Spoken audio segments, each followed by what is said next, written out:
eyes widen.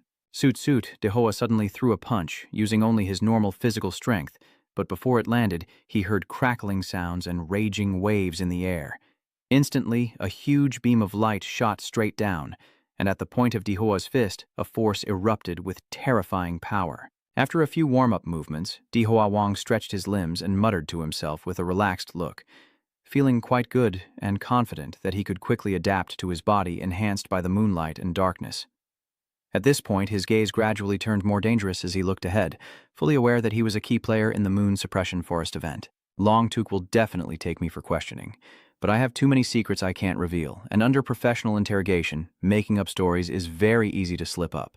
So I must contact my former boss, Hua Dai, because relationships and support are meant to be used in moments like this. Then Jiang Rong spread his arms. 2 large wings grew on his back and soared into the sky under the full moon, moving swiftly as the scene shifts to Hua City University, where everything remains peaceful as usual. As Dich Hoa just stepped out of the plane, someone was already waiting there for him.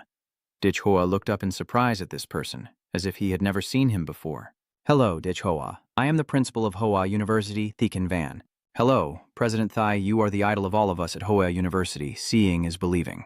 He chuckled, nodded gently, and said, "Ha ha, classmate Dich Hoa. I don't care much about formality. No need to be so polite. Just relax a bit." Hearing the principal's words, Dich Hoa immediately stretched, yawned, and cheerfully replied, "Yes, sir." Seeing Dich Hoa's expression, he chuckled happily. This classmate of mine is truly genuine. Then he straightened up and asked seriously, "Principal Thai, are you here to ask about Lam Thui County?" The principal calmly explained, "No, I came to tell you that your team has done an excellent job with the unusual mission in Lam Thui County, so there's no need to worry about anything related to it anymore." After confirming the information, he scratched his head, his face drooping as he muttered to himself, "Strange, with your appearance related to the sacrifice demonic sect, how could it be so simple to turn the page?" he asked aloud. "Is there really no need for any kind of investigation?" Suddenly, the principal turned hostile, but someone else leaned in close to his explosive face and whispered into Dich Hoa's ear, "Don't worry, classmate Dich Hoa.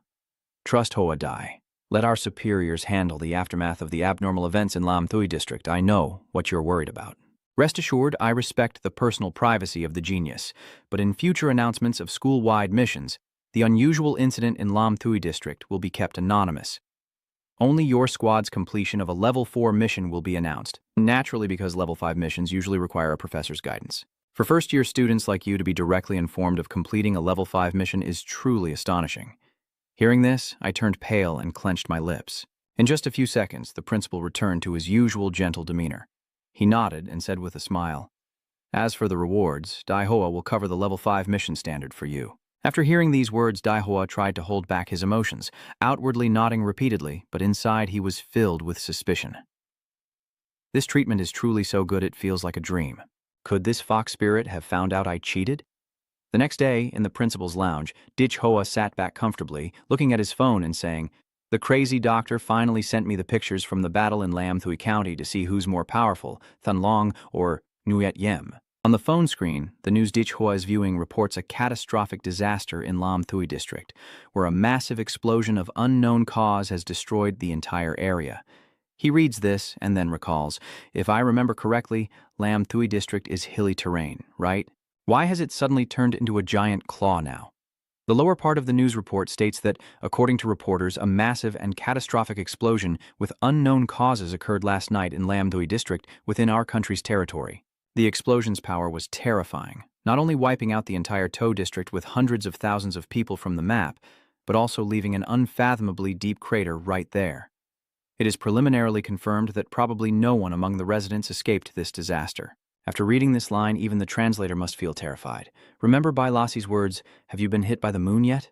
Could that sickly, pale-faced bastard really have done it? His face gradually turned more cowardly than dirt, and his whole body suddenly trembled as he muttered a sigh of relief. "Phew. It seems the high-level martial world is still too dangerous. With my current strength, I don't feel safe. That pervert even said he would seal me. I still haven't dared to close my eyes and sleep, afraid of dreaming about that lovesick Barrows again." Then I recalled what happened yesterday with the principal. I told Principal T. Kin Van about this.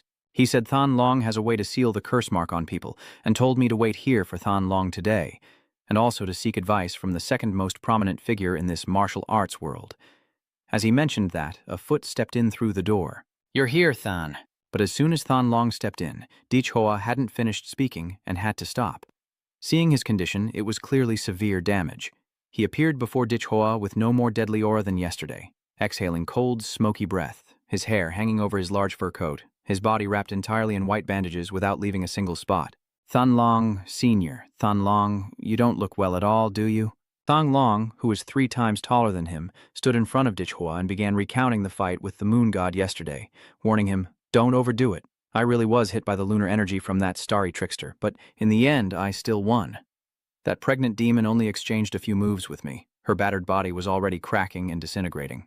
At this point, Than Long's face still showed clear horror when mentioning the body like a leech, exhaling a cloud of white smoke before continuing, "If it weren't for his many escape tricks, I would have cut him down already. You don't need to wait here for me to seal that symbol anymore." Hearing this, Hoa showed a confused expression, covering his mouth with his hand and whispering in his mind. He didn't expect Than Long to explain to him. "Although it's a bit different from the deep and mysterious master figure in your imagination, it's surprisingly adorable." Immediately after, in front of Hoa, Than Long suddenly took off his large coat and let it fall to the ground. His voice strong, he said, "Start now. I will help you seal its vision." After removing his coat, Than Long's physique became clear, with bulging muscles wrapped in bandages, yet his firm muscles remained visible. "Principal, the fortune teller who has read thousands of destinies, told me about your unique nature, so I can reveal a few things. Have you ever considered that demon beasts might have once been intelligent beings, similar to humans?" Hearing this, images of terrifying black entities briefly appeared in Hoa's mind. He was startled, his face turning pale. Than Long continued, "When I was still a mysterious martial artist, I went with my master and 5 senior brothers to a newly excavated relic in the secret realm, and I was the only one to survive, cursed by a terrible spell in that relic." Than Long's story left Hoa stunned, his eyes showing confusion and the curse raging. He recounted steadily how his body gradually transformed into a demon beast, losing his sanity in the process. Even top doctors in the country were helpless. "I decided to leave my body behind, not wanting to stay in my homeland and turn into a demon beast to harm my people or be killed by them. In the end, I went alone to the wilderness of Greater Indochina, intending to die there. But during a fierce tsunami, I was swept to an island untouched by human footprints, which holds a special secret." Than Long hesitated. "I can't tell you, because it relates to the strategic plan for the country's future fate." His voice grew deeper, and his gaze nodded as if to make Hoa understand his words. After hearing that, Huang looked disappointed and thought to himself that this person really dampened his mood. A moment later, the bandages on Than Long's body were slowly removed, and his tone became more serious. "In short, someone on the island helped me escape my fate and become a demon beast. For some reason, Than Long took off all his bandages himself, so Hoa could see clearly that his body was covered with strange markings. As the bandages are removed, a fierce aura of death spreads, making the surrounding air suffocating. Seeing the other runes on Than Long's skin, Hoa stared in shock. As he exclaimed, those symbols suddenly surged into his body, bringing with them terrible pain, and his eyes burst with blood. Hoa had to cover his face with his hands and scream in pain. After trying to steady himself, he looked at his blood-stained hands, black blood streaming down his eyes, his voice trembling. Although the healing ability of the model allows for instant recovery, just that one look was enough to drain the soul almost completely. Watching Hoa's expression, Than Long pondered deeply. A typical Grand Master would faint just by looking at the talismans on someone, and lower-level martial artists could be even worse, potentially dying from brain death and turning into a vegetable. This Hoa guy only bleeds a little. As expected, he's special. Qin Van has never been wrong about people. Maybe he really does have the ability to change the increasingly dangerous situation now. He then pointed directly at Hoa's face and said firmly, "Don't resist. I will carve 2 talismans into your consciousness now, so you can rest peacefully in the future." Hoa looked at that finger, still confused and unprepared to react, when suddenly a strange black energy emanated from Than Long's fingertip. A bright blue light shone between Hoa's forehead and his finger, as the symbols on Than Long's body seemed to shift into it. A strange demonic aura spreads across Hoa's face, where the finger touched. Like ink bleeding out as he loses control completely, his eyes glowing brightly and his mouth opening wide as if being controlled. A line of original points suddenly appeared in Hua's system, staring intently at dreams or under the moonlight. One could see the owner of the moon and dangerous dreams. Immediately after, the system notification disappeared. After a while, the two returned to normal, and Thon Long put his cloak back on, saying, "All right, thank you very much, Senior Thon Long." He turned back, nodded to show he understood, and then spoke in a deep voice, "Oh, right. Your teacher is Kung Ka, isn't she?"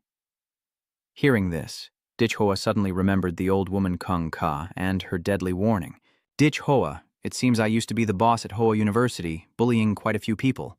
Now they have all become martial artists with mysterious skills and are considered accomplished, while I am not. You must be very careful when you go out and don't mention that you're my student." Thinking of that, Hua's face turned pale with fear. But Thon Long now stands before him and calmly says, "I have no conflict with Kung Ka. Mentioning her only reminds me of what happened before Kung Ka was mentally hurt. She was once a great master who could use killing to prove the way, and even now I still feel regret. So next, let's have a little match. I want to see how far the legendary heir of the Blood Rose Killers has come." Hua glanced away, thinking to himself that Thon Nu was indeed right. Those with greater martial skill loved to fight. Then he confidently lifted his chin, his eyes resolutely meeting Thon Long's, and smiled with determination. "Senior Thon Long, can we fight under the moonlight?" After the tough battle with the difficult god the day before, Thon Long closed his eyes, feeling a bit exhausted, and silently lamented, "Oh no, not the moonlight again." After their conversation, the scene shifts to the second arena of Huadai, where they are facing each other. Thon Long stands opposite Hua, giving a warning that he will not initiate the attack, so Hua can freely showcase his skills, while Thon Long will only use the pure strength of his body with a single finger to counter. Thon Long extended his hand and offered a reward to Hua, saying, "If you make me take half a step back, you win. At that point, not only will I help you accomplish a task, but you'll also be exempt from the entrance exam to the top faculty at Longtuk and receive the corresponding privileges and treatment." Hearing that, Hua became even more determined, bowed in front of Thon Long, and responded with a confident tone. Then, "Elder Thon Long, I humbly ask for your guidance." Under the bright full moon shining through the clouds, Hua stands before Thon Long, no longer holding back, drawing his great sword and absorbing the moonlight energy into his weapon. The light emitted unleashes an incredible power. Thon Long observes the aura emanating around him, quietly assessing that this energy is similar to demonic power, but not quite right, resembling but not corrosive energy, instead sharing the same attribute as the moonlight. He swung his sword, unleashing the deadly six-death moon technique. Thang Long quickly clenched his fist, channeling his internal energy to block. The tremendous power from Hua's attack shakes the ground, and a murderous intent rises in Thon Long's heart. This aura is too strong. The scene shifts elsewhere. Kung Ka's small feet swing freely as she lounges on the sofa in the room, lazily muttering to herself. Ah. Suddenly she sensed a terrifying killing intent from Hua and immediately sat up, shouting, "This is Hua's killing intent!" Kung Ka was startled, her face changing color. "No way. It's only been 3 days since he went out and he's already emitting such deadly killing intent? Could that kid have gone mad and destroyed the city?" The girl looked at him with longing eyes and whispered, "Swordmaster, what's wrong? Is there something more important than our upcoming happiness?" "Ah," Swordmaster softly replied. "Nothing. I just sensed a terrifyingly strong, murderous intent." His eyes were deep as he looked into the distance, muttering, "I didn't expect it to spread so far." Perhaps more than half of Hodai's campus could feel it. Indeed, it was a fierce battle scene. The scene shifts to the entire view of Hall 4 at Hodai. At this moment, Thon Long clenched his fist tightly, a chilling aura emanating from his hand. His cold gaze fixed directly on Hua, and just a glance was enough to feel how terrifying his overwhelming aura was. The scar left by the 30-meter-long sword was horrifying from above, but Thon Long only used a punch to block it, standing completely safe, while the surrounding floor sank into 2 long grooves. Compared to my Tula triple blade, Senior Thon Long's boxing skills are truly simple and unadorned. Senior brother Thon Long is not like Master Gong Ka, who always targets weaknesses in my attacks to break the offensive immediately, but faces head-on with pure violence, wielding the most brutal force that can break through everything in front of him. Currently, Thon Long is intensely focused, clenched fist with swirling radiant light like a storm. His voice grew deeper, filled with heavy, murderous intent as he unleashed his martial power. As he sensed the terrifying force approaching, Dihoa opened his eyes wide, staring intently at his opponent, secretly thinking, "It's coming now." In an instant, Than Long's firm fist struck Dihoa's body, a wave of pressure causing the surrounding space to shake violently. A shockwave radiated from where Dihoa stood, engulfed in blinding light, leaving him no choice but to stand still and endure the blow without a chance to fight back. At this moment, Dihoa could barely resist Than Long's power. His body was flung high into the air and then fell freely to the ground, unable to move as his body continued to plummet. Than Long saw this and felt something was wrong, shouting, "Damn it! This kid Dihoa dares to use forbidden techniques just for victory, causing such serious damage." Realizing the situation was out of control, Than Long turned pale and shouted loudly, "A future pillar of the nation like him being injured at the root of his martial arts is not good at all." He stomped his foot hard on the ground, then leapt up, using his strong arm to hold Dihoa's body to ensure he wouldn't be hurt when he fell. Unexpectedly, Than Long fell into Dihoa's Tiger Deceives the Mountain trap. After holding him, he realized he had been outsmarted by this kid. He blushes and then pouts like a child before saying, "Hey, Mr. Than Long, now you've already taken more than half a step away, so I win. Is it possible you tricked me? This kid used blood curse techniques to drain my energy, create illusions, and confuse my senses, plus combined with the moon curse to weaken my strength. If I was fooled, I have no choice but to accept it." He closed his eyes tightly, a complex emotion rising in his heart. This kid is not only skilled in martial arts, but also deeply scheming. All right then. Than Long slowly descended to the ground, neatly placed Dihoa on the floor, then calmly faced him and asked, "Dihoa, you win. Tell me, what do you want?" Dihoa quickly replied, "Mr. Than Long, I want to keep this promise for now." He nodded firmly and said, "Yes, very far-sighted. Not bad." Than Long exhaled a cold breath, clearing his throat and regaining his composure before stretching again. Cough, cough, Dihoa. Your combat instinct and martial arts skill are quite good. Kung Ka teaches well, but you're still missing something. Being aggressive alone isn't enough because you don't have a strong enough body as a foundation. Aggression can only surface on the surface. Hearing that, Dihoa nodded repeatedly, smiling awkwardly in a flattering manner, then asked, "So you mean I should focus on physical training?" In his mind, he thought, "Senior Than Long. I haven't even used the contribution form yet." "Yes, but who should you focus on training with?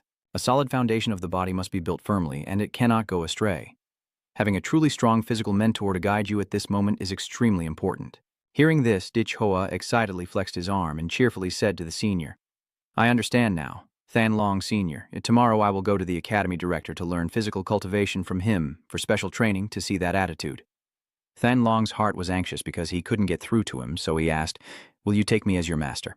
I've made myself clear you seemed smart just now, so why are you losing your wits now?" After regaining his composure, Than Long took out a badge and handed it to Dihoa, his eyes serious and his voice clearly instructing, "Dihoa, this badge contains a top-tier physical cultivation technique that I once obtained from a Western powerhouse I defeated. I hear this is even a national treasure martial art of some Western country, and today I give it to you. Hope you study hard so you can master it soon."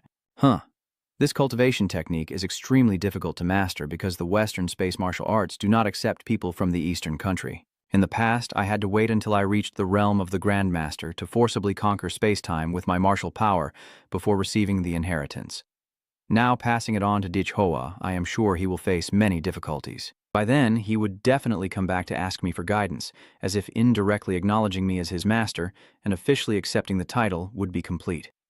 In Dihoa's eyes right now, only the badge mattered, and he eagerly bowed his head, continuously thanking me, as the scene shifts to Dihoa's dorm room 42FA3. After returning home, he went to the dressing room to shower, drying his wet hair when suddenly he remembered the badge.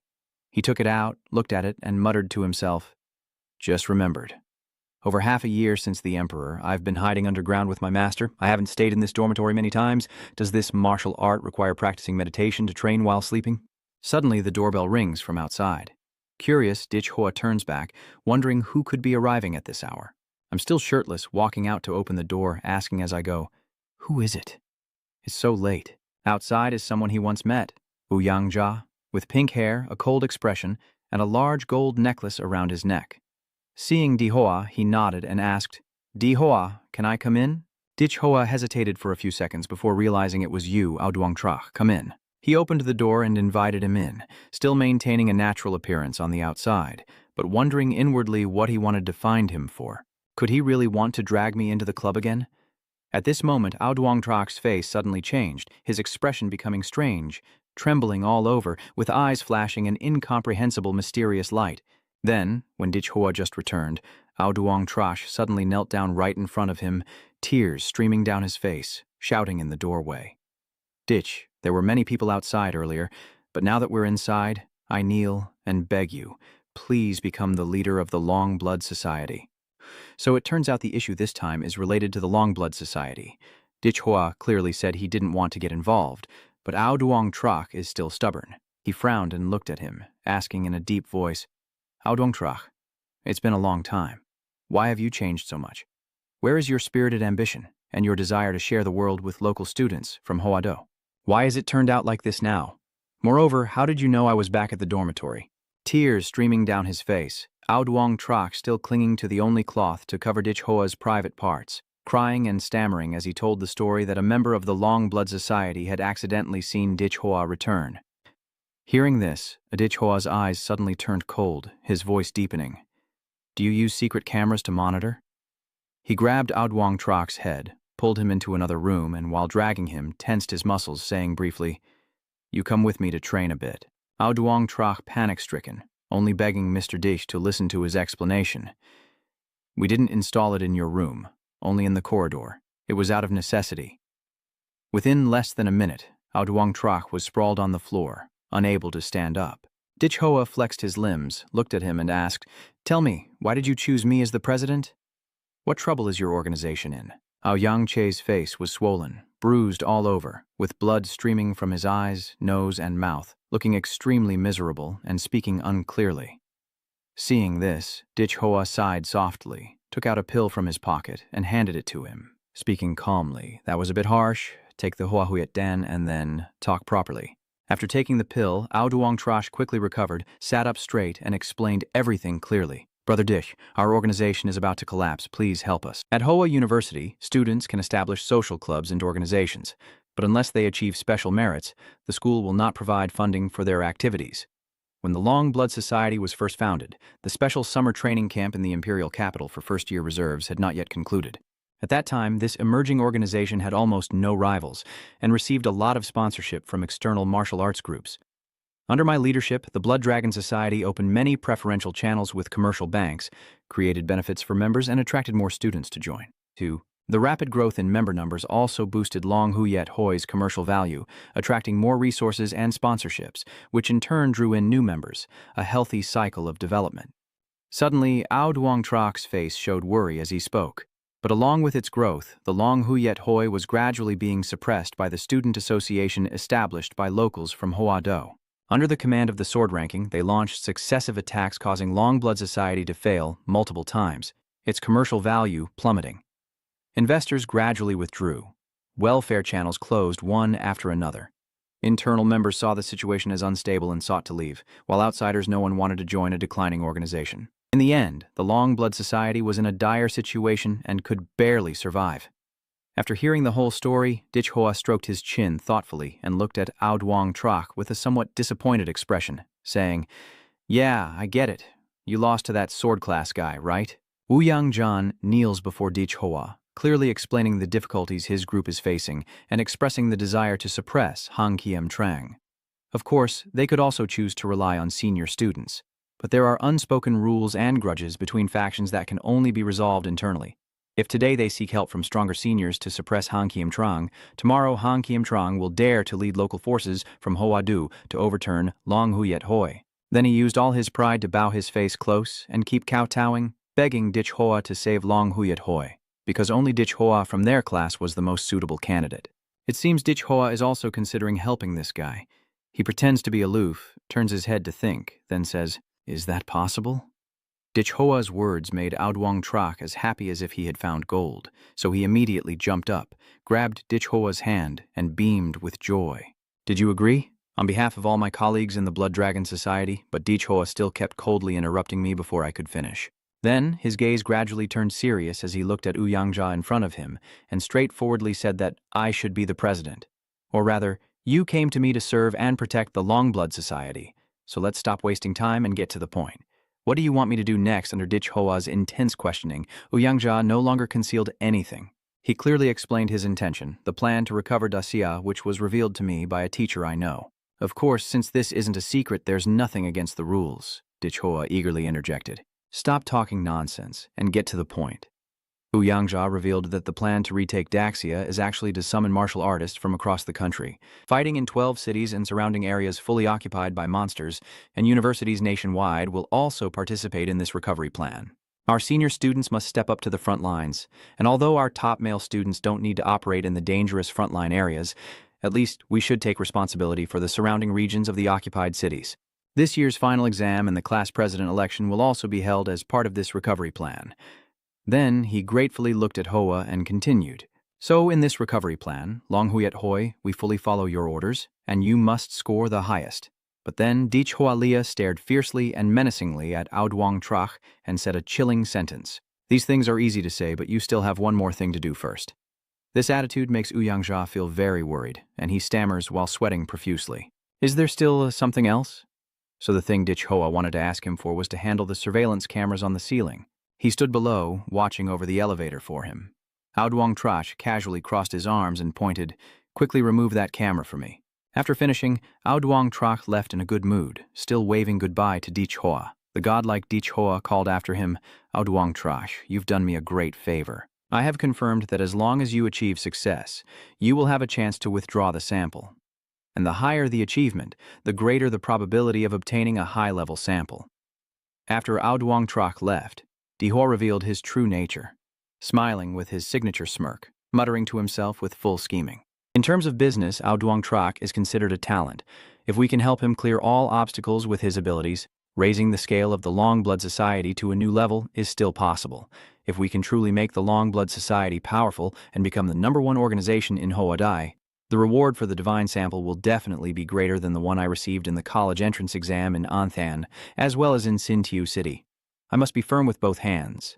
The scene shifts to the Long Blood Society, where many martial artists have gathered, including the lion-headed leader, and everyone seems to be waiting for Uyangja to return.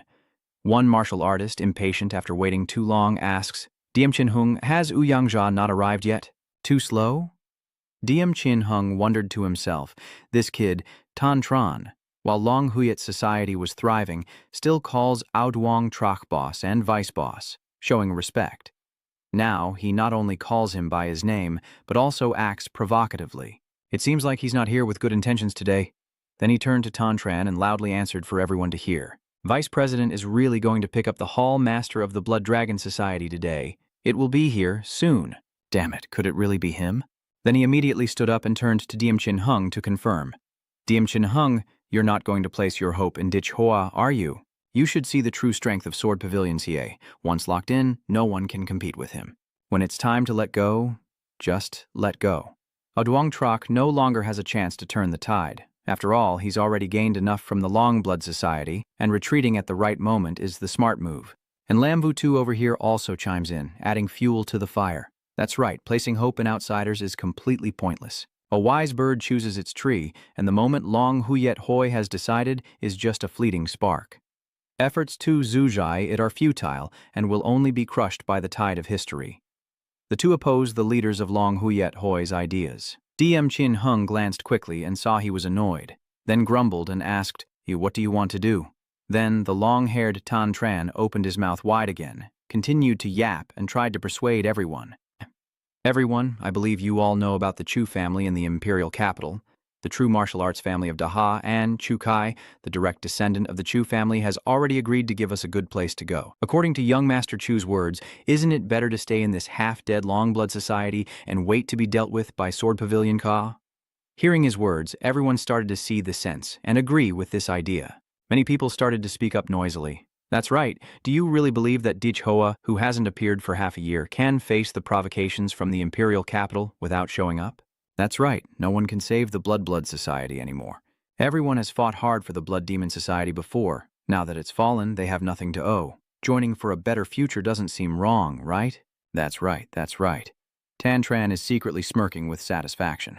Ha ha! Luckily we've arranged the actors. These conflicted officials have already been bought off by us. Diem Chin Hung feels very uncomfortable right now, but he can't do anything and can only grit his teeth and shout out 2 words, "You guys." Just at that moment, a scoundrel kicked open the door and barged in, shouting loudly, "Tan Tran, why are you working so slowly?" I've been waiting downstairs anxiously. When I saw that fierce little fox, Tan Tran and his accomplice, Lam Vu Tu, behind him, immediately showed a flattering expression, and he waved his hand excitedly. "Kai Ka, everything is settled now. We are about to leave." Diem Chin Hung shouted angrily, "How did you get into the Long Blood Society clubhouse?" Yet this so-called Kai Sa played it straight and revealed his shameless face, then sneered with a contemptuous smile as if provoking. "How can we get in? Just fight your way in. Don't worry, I'll compensate you with money and training resources later. The guards who got hurt just now, after being beaten once, might receive resources they couldn't earn in years. Maybe they'll even go crazy with joy." Ha ha ha ha. Finally, Diem Chin Hung couldn't hold back anymore. He clenched his fist and charged forward with all his strength. "You bastard, you son of a bitch." A punch from Diem Chin Hung, aimed at the bald, loud-mouthed guy, was suddenly blocked by someone rushing forward at high speed. Kai Koa looked confident and fearless. At this moment, the woman stepped in to help Haisa and signaled with her hand, saying, "If you dare to rush forward again, you'll die." She looked at him with an unusual expression, and Diem Chin Hung immediately sensed the murderous intent and the seriousness of her gaze. This woman is not simple. Immediately after, the disgusting Kaisei stands behind him. "You fools, you can't take down this big idiot right away, then order everyone to attack him, beat him into the hospital for me. This is your loyalty to join my side." But the members of the Dragon Blood Society were a bit hesitant and didn't obey him immediately, hesitating slightly, which only made the other guy more furious. Kai Ka screams at the top of his lungs, using all his strength to shout, "Why don't you want to? If you don't want to, none of you are allowed to stand up straight and walk out that door. Do you really think I, Chu Kai, am a shelter for any kind of dog? Why do dogs that don't listen to commands bite their owner?" His loud noise makes some people feel annoyed. Suddenly, a wave of murderous intent flooded in, causing both of them to tremble all over and almost lose their footing. In the end, Di Hoa appeared. He stands behind, raises his hand, and grabs the head of that ungrateful Kai. Dich Hoa's voice rumbles like a fierce tiger as he speaks. "Aoyangje, are you just going to leave me with such a mess?" I heard the commotion from upstairs, but Yu Duang Trak interjected from behind, apologizing and asking for forgiveness. "But our Long Blood Society really needs a blood transfusion, and this Kai Ka guy still has the nerve to talk big. Let go. Do you dare to grab my hair? Do you know who I am?" Then, with a kick, Dich Hoa kicked him out of the high window, causing Kai Tie and his accomplice to fly out. Inside, Dich Hoa casually twirled his finger in his ear, let out a long breath, and his face gradually returned to a relaxed expression as he spoke. "Yes, it's much quieter now." Chu Kai and his accomplices were kicked out the window by Dich Hoa, screaming in panic. You two were taken care of like mice. Inside here, I just stood there casually dusting my hands as if I had just shaken off 2 bags of chips outside the window, then turned to the rebellious group and asked simply, "What else do these people want?" Dich Hoa's aura made everyone tremble. One person in the group changed his mind and said, "Sorry, President, I was blinded by greed earlier." Hearing the wicked words of that petty man Tan Tran, he still thought about leaving Long Huyet Hoi. In fact, he was thinking that after offending Chu Kai, he could no longer join the Chinese circle in Du City, and he couldn't afford to be abandoned by Long Huyet Hoi again. Ouyangjian observes everyone in the group and understands their thoughts to some extent. Now he slowly steps forward and makes a serious decision. This time you will not be expelled from the Blood Dragon Society, but your officer positions will enter a probation period, and if you do not meet the requirements, you will be dismissed. You are not allowed to participate in this week's activities of the Blood Dragon Society. Do you accept this punishment?" That member hesitated and said it wasn't necessary to complicate things. Dich Hoa just shot a glance and asked in a displeased tone whether you all accepted it or not. The others, fearing Dich Hoa might throw them out again like Chu Kai, were startled and trembling, then quickly and loudly agreed, loudly. Then he said, "Go outside first and leave the private space for the core members of the Blood Dragon Society to discuss work." Dich Hoa clarified to Ao Duang Trak, "I understand the current situation of the Blood Dragon Society.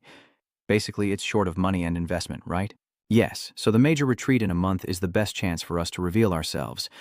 Dich Hoa bluntly declared, "That's too slow. I have a more direct way."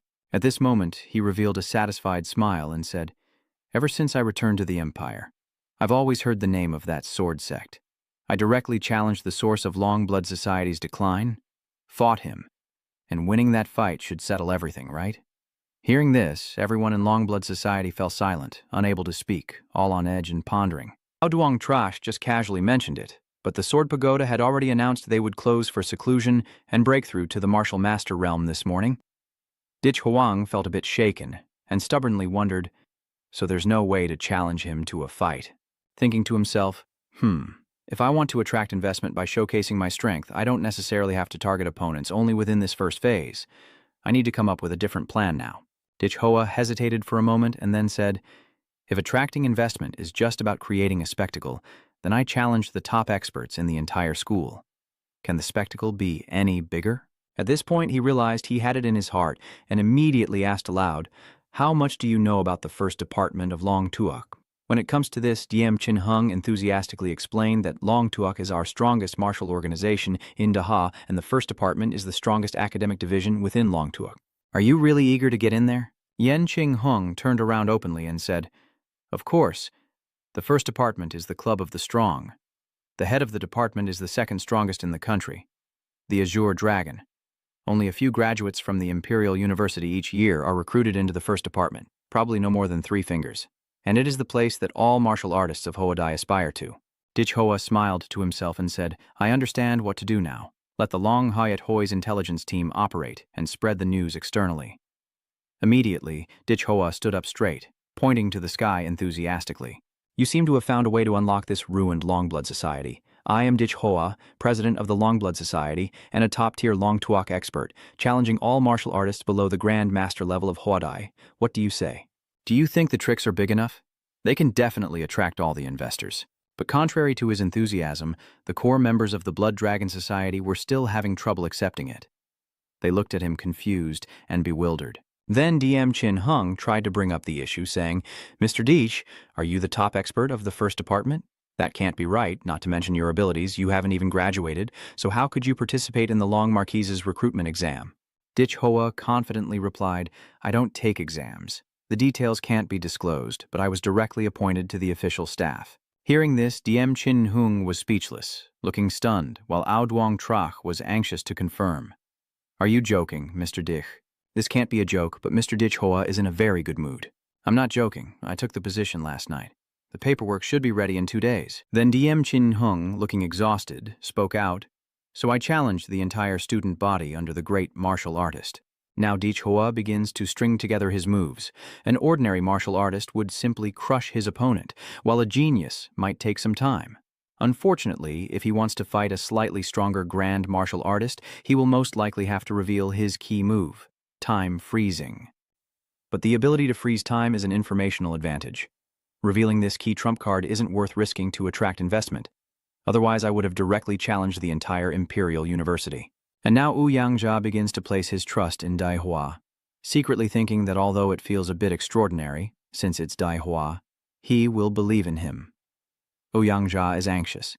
Because of the Blood Dragon Society, I'm calling the news team now. The entire school system is shocked. The leader of the first year has been missing for half a year, and when Dich Hoa returned, he became the top card of the first department and challenged the entire Hoa Dai, immediately drawing a lot of attention. Who's that crazy? Challenging the whole school? Has anyone heard of this Dich Hoa character? I heard that the main figure of the first year is from the Sword Pavilion of the Hoa Do Hang family. Dich Hoa? I think I've heard of him. They say he's the top student of this year's class after the exam reform that year, which even caused a stir among the heads of many academies. Really? So why haven't there been any news about this person for half a year? Whether he's crazy enough to challenge the school is still unknown, but how did he get into Long Tuoc's top department? The graduates participating in this year's top department exam say it's deadly difficult, eliminating 9 out of 19 people, and he seems to have skipped the exam and gained direct exemption. So you get a position without taking the exam or something? I'm sure it's because of that innocent smile. My smile upstairs might not be entirely innocent. At Hoa University Hospital, So Chow and Liu Then Truk also saw this news. They have also read all the comments, so Chow is the one who understands Dich Hoa best. He chuckled softly and muttered, this Dich Hoa really can't sit still. Liu Then Truk also shook her head with a smile. It seems someone is about to have bad luck again. On the large information board of the entire school, Long Tuoc's representative announced that Dich Hoa is a special talent of Hoa University and is exempt from the entrance exam. Many martial artists saw this news and they buzzed with disagreement and heated debate. The official Long Tuoc has spoken. It can't be fake. Maybe they got in through connections, but in reality they have no real strength and don't deserve the title of King Bai. In the information room, Ouyang watched this unfold from start to finish, believing that the hot topic has now been fully escalated. The elites of the news agency rely on you to guide public opinion, with the other two members confidently taking charge. Just leave it to us. Meanwhile, on the forums, people keep arguing, eager to find out if Dichhoa is truly worthy. By then, watching the live broadcast channel of the Emperor Dynasty should be enough, right? I bet Dichhoa is just bluffing. Behind his entry into the top tier, he's definitely hiding a lot of shady deals. Wait for me to watch the live broadcast. I must see how he can keep pretending. Don't just speculate on Dichhoa's strength here. Isn't there a live stream? By then, watching live should reveal what's real and what's fake, right? I believe in Dichhoa because he dared to call for the fight organization and broadcast the entire process live, so it must be genuine. Ouyang is in a very cheerful and excited mood. The accounts leading public opinion are divided into different factions. Some believe in Dichhoa, others criticize him and are ready to watch Dichhoa turn into a joke. There are also those called the neutral faction. But regardless of the faction, all character accounts keep mentioning one thing. Go watch the live broadcast of the event, whether openly or secretly. The popularity of Dichhoa's live event skyrocketed. Even major streaming platforms sent representatives to negotiate exclusive broadcasting rights. With such high traffic, advertisers flooded in, eager to pay Long Hu Yet Hoi, truly deserving of the name Dichhoa. In just one day, our Blood Moon Society has achieved a miraculous revival with a huge influx of cash at Special Ward 17, Chu Kai. This Chu Kai guy was beaten to the hospital by Dichhoa, trembling as he looked at the information on his phone, but it wasn't because he was scared. He was laughing maniacally. Unexpectedly, before I could find someone to teach him a lesson, he organized a school-wide fighting tournament himself. Ha ha ha, isn't this just inviting death? After reading the news, his mood became even more excited, and his face looked incredibly sinister. He shouted loudly in the hospital room, as martial artists compete on the arena. But swords and knives have no eyes, and it's quite normal to accidentally kill someone, right? With everyone gathered at the fighting arena, it seems this news has attracted the attention of all the students in the school. Everyone cheered to create an electrifying atmosphere as a helicopter flew overhead, and everyone hurriedly raised their phones to capture the moment. The person opening the door on the helicopter is Dichhoa.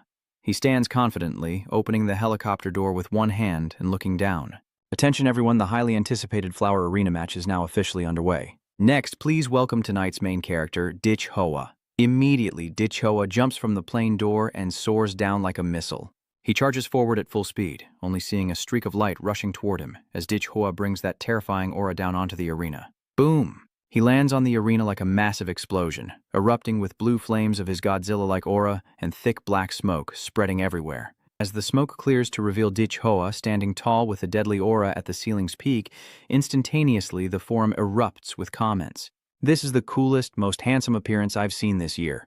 Blow them up, no sleep tonight, talk nonsense. I don't know if Dichhoa is strong or not, but his acting skills are definitely top-notch. He stands in the middle of the arena with his arms outstretched, basking in the moonlight above, all eyes focused on Dichhoa. This is truly the host of the match. The moonlight from above is overwhelmingly powerful. The fighters alternating behind him since their appearance have been significantly weaker than Dichhoa. Dichhoa truly shows the demeanor of the host. Even though outwardly claiming to challenge the entire arena, in reality, you are the ones issuing the challenges. The stands erupted as everyone eagerly awaited Dichhoa to showcase his challenge matches against the school's top fighters, standing in the center of the stage as he reveled in the roaring applause and taunting insults. Dichhoa calmly waits for the first opponents to come to him. Inside the stands, someone recognizes this and nods to himself, muttering, "This first-year kid really knows how to play the game, I have to admit." The guy standing next to him leaned in and asked with a sarcastic tone, "Why does Cao Longthao want to go up?" This Longthao is a famous person on some app. He's planning to use this match to reveal his face. His fan base is growing rapidly. He is very interested in Dichhoa, standing with arms crossed and observing him carefully, scrutinizing every expression and word. Because of this surge in traffic, I have to step in a bit too. He rushes forward, glaring at Dichhoa in front of him, his mind calculating and craving the thrill. At least I am a well-known figure online. How can I ignore this incredible influence? If I lose, I can wait until the person behind wins and then step forward to say it was because I exhausted most of Dichhoa's strength, so the next one won. The one who goes on stage first doesn't lose anything anyway. If I win, I can directly use this opportunity to become famous across the world. After all, I can take this chance. Haha. At this moment, Dichhoa is waiting, then suddenly turns to see someone radiating power and rushing wildly toward him. I am a second-rank martial artist of the Longthao sect. Please come up to the stage. Dichhua quickly replied with a few brief words. Long Blood Society, 8th grade martial artist Dichhua. The first opponent is already in the arena, and everyone erupts in cheers, shouting and raising their hands, making the atmosphere vibrate. The loudspeaker blared, signaling the start of the match, but this delusional guy had just flown up and hadn't even touched Dichhua's fingernail when he was kicked in the face, causing his body to bend like a shrimp and even hear the cracking of bones. This big brother Long's face is flushed, blood dripping from his mouth and nose, his head swaying as he weakly says, "Lu, my Lu, Luong." Dichhua narrows his eyes, looks toward the stands, and then calmly says, "Next." Right after Big Brother Long, another girl suddenly flew up to attack Dichhua from behind, wielding a sharp spear and leaping high with incredible momentum. She rushed forward shouting, "I am here to fight you, Dichhua." Everyone on the online forum immediately recognized her as Ju Lang from the second year. Although she only has a 5th grade martial artist level, she has a record of defeating 3 7th grade martial artists alone. All the characters in the second year are formidable. Why is she also entering the arena? I don't know if she's a match for Dichhua, but at least she's stronger than that famous online guy Long Thao. From a quick look, Dichhua already knew she wasn't his opponent. When the spear strikes down, Dichhua gathers a surge of energy in his palm and, glaring coldly, says, "Your sword's purity is too low." The spear strike is the surge of energy from Dichhua's hand exploding out, instantly splitting her powerful spear in two. The wind blows up Diulang's tattered skirt, forcing her to cover herself with her hands in distress. Dichhua's gaze sweeps across the arena, unwilling to waste time dealing with each person individually. Dichhua straightforwardly said, "Sorry, I'm in a hurry, go ahead and get on with it." This remark further angered those who wanted to fight him, and many of them charged at him together, determined to shame him in front of the people. There are many renowned figures, and they have achieved great success too. These people are shouting in anger. "First-year kid, don't be too arrogant. So what if he's a Longtuk? You're underestimating others." Everyone should teach this kid a lesson, but the price for these short-sighted people is to get beaten badly by Dichhua. As soon as they charged forward, they were beaten badly by him. Some kept rushing at Dichhua, but found it hard to get close, only to be kicked in the chest when they did.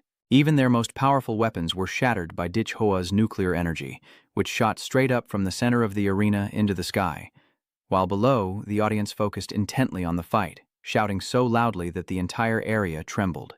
In the hospital, Chukai watched the fight through a live stream, his face turning pale with fear, trembling as he held his phone, eyes fixed on Dichhua on the screen, voice trembling. "Damn it, how is he so strong? If I keep doing this, how can I find someone to avenge Dichhua? I guess as soon as you step onto the stage, you'll end up in the hospital." Then he immediately remembered the person known as one of the strongest martial artists at Hoa Do University. Perhaps only his older brother Chu Viemdin, the eldest son of the Chu family, could do it. But that guy is a stubborn person who knows reason. Definitely not someone who would cover for his brother and not let himself vent his anger. Suddenly, Chukai had an idea in his mind. He chuckled dangerously and said, "If only, ha ha ha. At the moment Dichhua is challenging, then you have already defeated all the imposters trying to rush at you.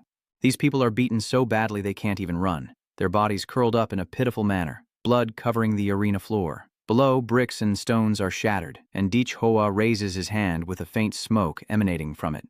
He shouted, 'Is there anyone else?' Those defeated by Dichhua can do nothing but seethe and whisper with envy and hatred. Can't this guy tell when to stop? Give both sides a little room to retreat. Damn it, our second and third levels of the Emperor are so embarrassing that they'll be engraved on the school's shame pillar, and whenever Dichhua is mentioned, will be used as stepping stones for him. Come out here and deal with Dichhua. Chu Viemdin is not an ordinary 9-stage martial artist. He has cultivated again to reach perfection in martial arts, even capable of surpassing ordinary grandmasters. Throughout generations, the Chu family has been regarded as the pinnacle, and he himself struggles to control the immense energy within his bloodline. Since childhood, he has often experienced uncontrollable outbursts of fire, so the Chu family specially made him nanobattle armor that can regulate and suppress his body temperature and forced him to learn arts like chess, music, and painting to cultivate his character. Along with the mental technique that dulls the inner turmoil, only then can he live a normal life. Dichhua will have to pay the price for his arrogance. Everyone now has the chance to cheer freely. Chu Viemdin is one of the most promising and powerful candidates at Hoa Do University, and everyone who sees him hopes he will defeat Dichhua. Standing before Dichhua, unlike the other opponents, Chu Viemdin was very calm and composed, and he first talked to Dichhua about Chukai.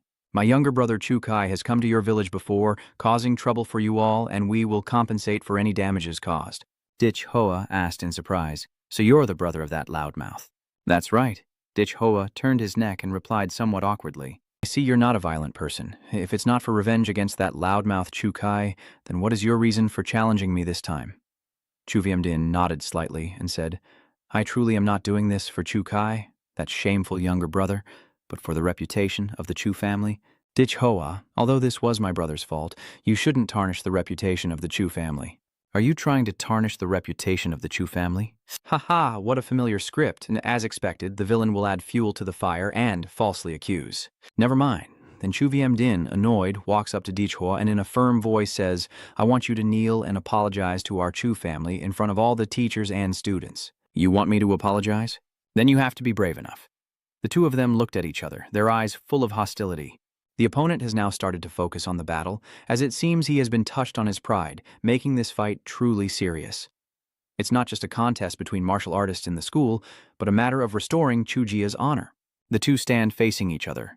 Dich Hoa and Chu Viamdin deliver powerful punches that collide directly, releasing a fierce burst of energy that shines brightly and spreads across the arena. Then, both of them threw continuous rapid punches at each other. Chu Viamdin's strength was quite impressive, but it seemed Dich Hoa was very confident and still full of energy as they exchanged thousands of punches in succession. At this moment, both of them step back at the same time, and Chu Viamdin also takes a run-up and charges forward. He roars loudly, determined to defeat Dich Hoa. Meanwhile, Dich Hoa remained very calm because he had a lot of experience in brutal battles. Dich Hoa also took a step back and delivered a heartfelt punch. The two, with their fierce strength, fiercely exchanging punches, causing the entire arena to be heavily damaged. Chu Viamdin, facing an opponent like Dich Hoa, shows no sign of weakening. Suddenly, the nano coating on his arm begins to break apart. Dich Hoa noticed that his nano battlesuit was retreating, the temperature suddenly rising, and Chu Viamdin, who was resisting his punch, was severely wounded, with his arm bleeding along the veins. The outer armor of Chu Din completely shattered, smoke rising, but his face showed no sign of pain, only preparing for the next attack. Someone on the forum recognized him as not Duong before the blood, and this kid, Dich Hoa, was doomed. Everyone in the stands was glued to the fight between Dich Hoa and Chu Viamdin, as the battle reached a breathtaking and intense climax. The audience gasped. These two are so powerful. That's right, compared to Long Thao and Dio Lang earlier, they are completely not on the same level. The arena is shattered, with two streams of energy clashing, one a core, the other red flames, causing a stir across online forums, proving Chu Viamdin's formidable martial heritage. Of course, who else could still fight a few rounds in front of Dich Hoa now? Dich Hoa is now the great demon king of Hoa Dai. At this moment, Chu Viamdin is unleashing his ultimate move, his arm enveloped in dark red flames. He observes his opponent and wonders, is that Dich Hoa's monster? Why does it feel like a monster? And Dich Hoa over here in his Godzilla armor hasn't even felt any drain on his strength yet. Dich Hoa chuckled loudly and excitedly said, Don't lose focus, young Master Chu. Without another word, he punched Chu Viamdin in the face. He was knocked aside by Dich Hoa's punch, who then taunted, Don't hesitate or you'll fail. Down here, a brown-haired kid holding a Superman figure cheered for Chu Viamdin. Young Tho shouted from below, Keep going, big brother can breathe fire and defeat the great demon Dich Hoa. Everyone is focusing on this adorable kid. Chu Viamdin takes a punch from Dich Hoa. He is also running out of energy. He reached out to touch the wound and said, Why does Long Tuok value this kind of person? His attack method is so savage. At this moment, Chu Viamdin was a bit confused. Could it be my illusion? Then he suddenly went crazy, not understanding why he saw Dich Hoa's body swelling up. At this moment, Chu Din only stepped back and muttered, Why do I feel like this kid is getting bigger and bigger? But Dich Hoa still remained very calm and confident. Chu Senior, I am growing, not by releasing the supergiant, creating a supergiant body outside of myself, but by gradually unleashing the supergiant power within my body through my excellent control over my blood and flesh as a vampire. Immediately after, Dich Hoa transformed into a giant form, his body covered in a spiky Godzilla-like armor, his enormous fist smashing down on Chu Viamdin with a loud roar, gaining both speed and agility while causing his physical attributes to increase exponentially every second. Now I can hit you as easily as an adult hitting a child. After saying this, Chu Viamdin couldn't withstand the giant punch from Dich Hoa's hand. He was crushed down with immense force, the arena floor beneath him shattering into pieces. Chu Viamdin, furious, thought to himself, no wonder this monster dared to challenge the entire school. This incredible physical strength, is it really human? You are now desperately holding on, hoping not to be crushed, feeling extremely anxious. I used to think my bloodline was already freakish enough, but compared to Dich Hoa, it's completely insignificant. This guy is truly a top-tier humanoid demon beast. His bones can no longer withstand his strength. His body, forged with all his martial spirit, is about to give out. It seems I have to train again. I can't bear this monster in front of me anymore. Chu Viemding decides to jump aside and find a way to escape Dich Hoa's powerful punch, heading straight for him. He rises into the air, and at this moment, Chu Viemding has a different plan. Since he can't match in strength, he will win with speed. But Dich Hoa wouldn't let go of this guy. He turned his face to watch Chu Viemding's flight path. Dich Hoa gathers nuclear energy from his torn mouth and says, "It seems you haven't even looked into my previous combat records, showing no preparation at all before challenging me." Then Dich Hoa shouts loudly, "You are the truly arrogant and vain one." Then Dich Hoa fired multiple nuclear energy beams at Chu Viemding, but he skillfully dodged each one. Now Chu Viemding was very annoyed, his face turning more dangerous as he looked at Dich Hoa, secretly thinking about winning this battle. "Dich Hoa, you might die from this move. Don't blame me for warning you." In the sky, Chu Viemding's body begins to change. He tensed his body, flames bursting from every cell, his entire body now wielding an extremely powerful fire ability. Chu Viemding's hand emitted a strong force, and the heat increased significantly as he raised it high to gather energy, forming a fiery sphere. Down on the arena, everyone witnessing Chu Viemding's final move, all cheer loudly with great excitement. Powerful. The heat energy is incredible, almost changing the temperature of the environment, truly worthy of the Chu family's mastery of fire martial arts. At this moment, Chu Viemding has gathered a massive energy sphere that resembles a giant sun, floating above and controlling the energy to maintain the large sphere, with the surrounding space burning hot as if it were on fire. For the sake of the family's reputation and his own honor, Chu Viemding suddenly unleashed his full power, frantically shouting and executing his earth iron martial technique, the Flaming Sun Demon Claw. Then Chu Viemding leans forward and throws that sun-like sphere directly at Dich Hoa in front of him. Compared to the sphere, Dich Hoa's body is enormous, but much smaller, and the intense heat radiating from the sphere is terrifying, catching Dich Hoa's attention. Now his eyes narrow, and despite such a powerful move, Dich Hoa remains unfazed. Instead, he feels even more intrigued, a slight smirk on his lips as he says, "Finally, you're starting to show some spirit." At this moment, Dich Hoa shifts his energy, transforming his hand into a giant Gila mouth. "But do you think you're the only one who knows how to unleash a special move? Just in time, let me use you to try out a bit of my self-created martial art technique I just developed." Then Dich Hoa excitedly shouted, the dragon cannon shaking the heavens, his mouth wide in a big grin. He had been waiting for this moment from the start of the battle. As the fireball descends from above Dich Hoa's head, he raises his hand with Godzilla's wide mouth open and yells. A column of energy shoots out and surrounds the hot red sphere like a hand squeezing a ball. Immediately after, Chu Viemding was stunned as the fireball he had poured his strength into creating was now disintegrated before his eyes by Dich Hoa's nuclear energy. He now knows he's probably doomed, his eyes unfocused and mouth opening as he mutters to himself, "I'm finished." In the sky now, Dich Hoa's nuclear energy blast shoots straight up into the high heavens, illuminating the large moon which serves as the source of energy that makes Dich Hoa grow stronger. Maybe he simply defeated Chu Viemding's fireball with the help of the moonlight's power. At this moment, a figure of a great martial artist appears. This person just arrived and said sternly, "Dich Hoa, you're going a bit too far." Dich Hoa quickly returned to normal. I just saw this person and scratched my head awkwardly before replying, "Haha, isn't it because the principal came to watch the match? So I took the chance to fight a good one." The principal arrived just in time to save Chu Viemding. When Dich Hoa saw the principal, he froze in place and dared not do anything more to Chu Viemding, while the principal just stood silently watching Dich Hoa for a long time without saying a word. He then let out a long breath, nodded slightly with a worried expression, and clearly told Dich Hoa, "I was just here to see how the popular match you organized was going. I didn't expect to be dragged up here and exposed." He saw through Dich Hoa's intention and said, "I think you did this on purpose." At this point, Dich Hoa had to reveal his true intentions. He forced an awkward smile and then said frankly, "Without you stepping onto the stage, my arena still lacks prestige. Please help the students this time." Looking at Chu Viemding, the principal let him drop to the arena floor. After the battle with Dich Hoa, Chu Viemding was unable to move and fainted completely. The principal now said, "Your master is Kun Ka, and yet you keep saying you're naive and clumsy, and it seems you're just teasing her. All right, this time I will show mercy and personally step in to support you in the arena. Next, is there any other student who wants to challenge Dichhoa? If not, I will declare that Dichhoa has successfully challenged the entire school and maintained the top position.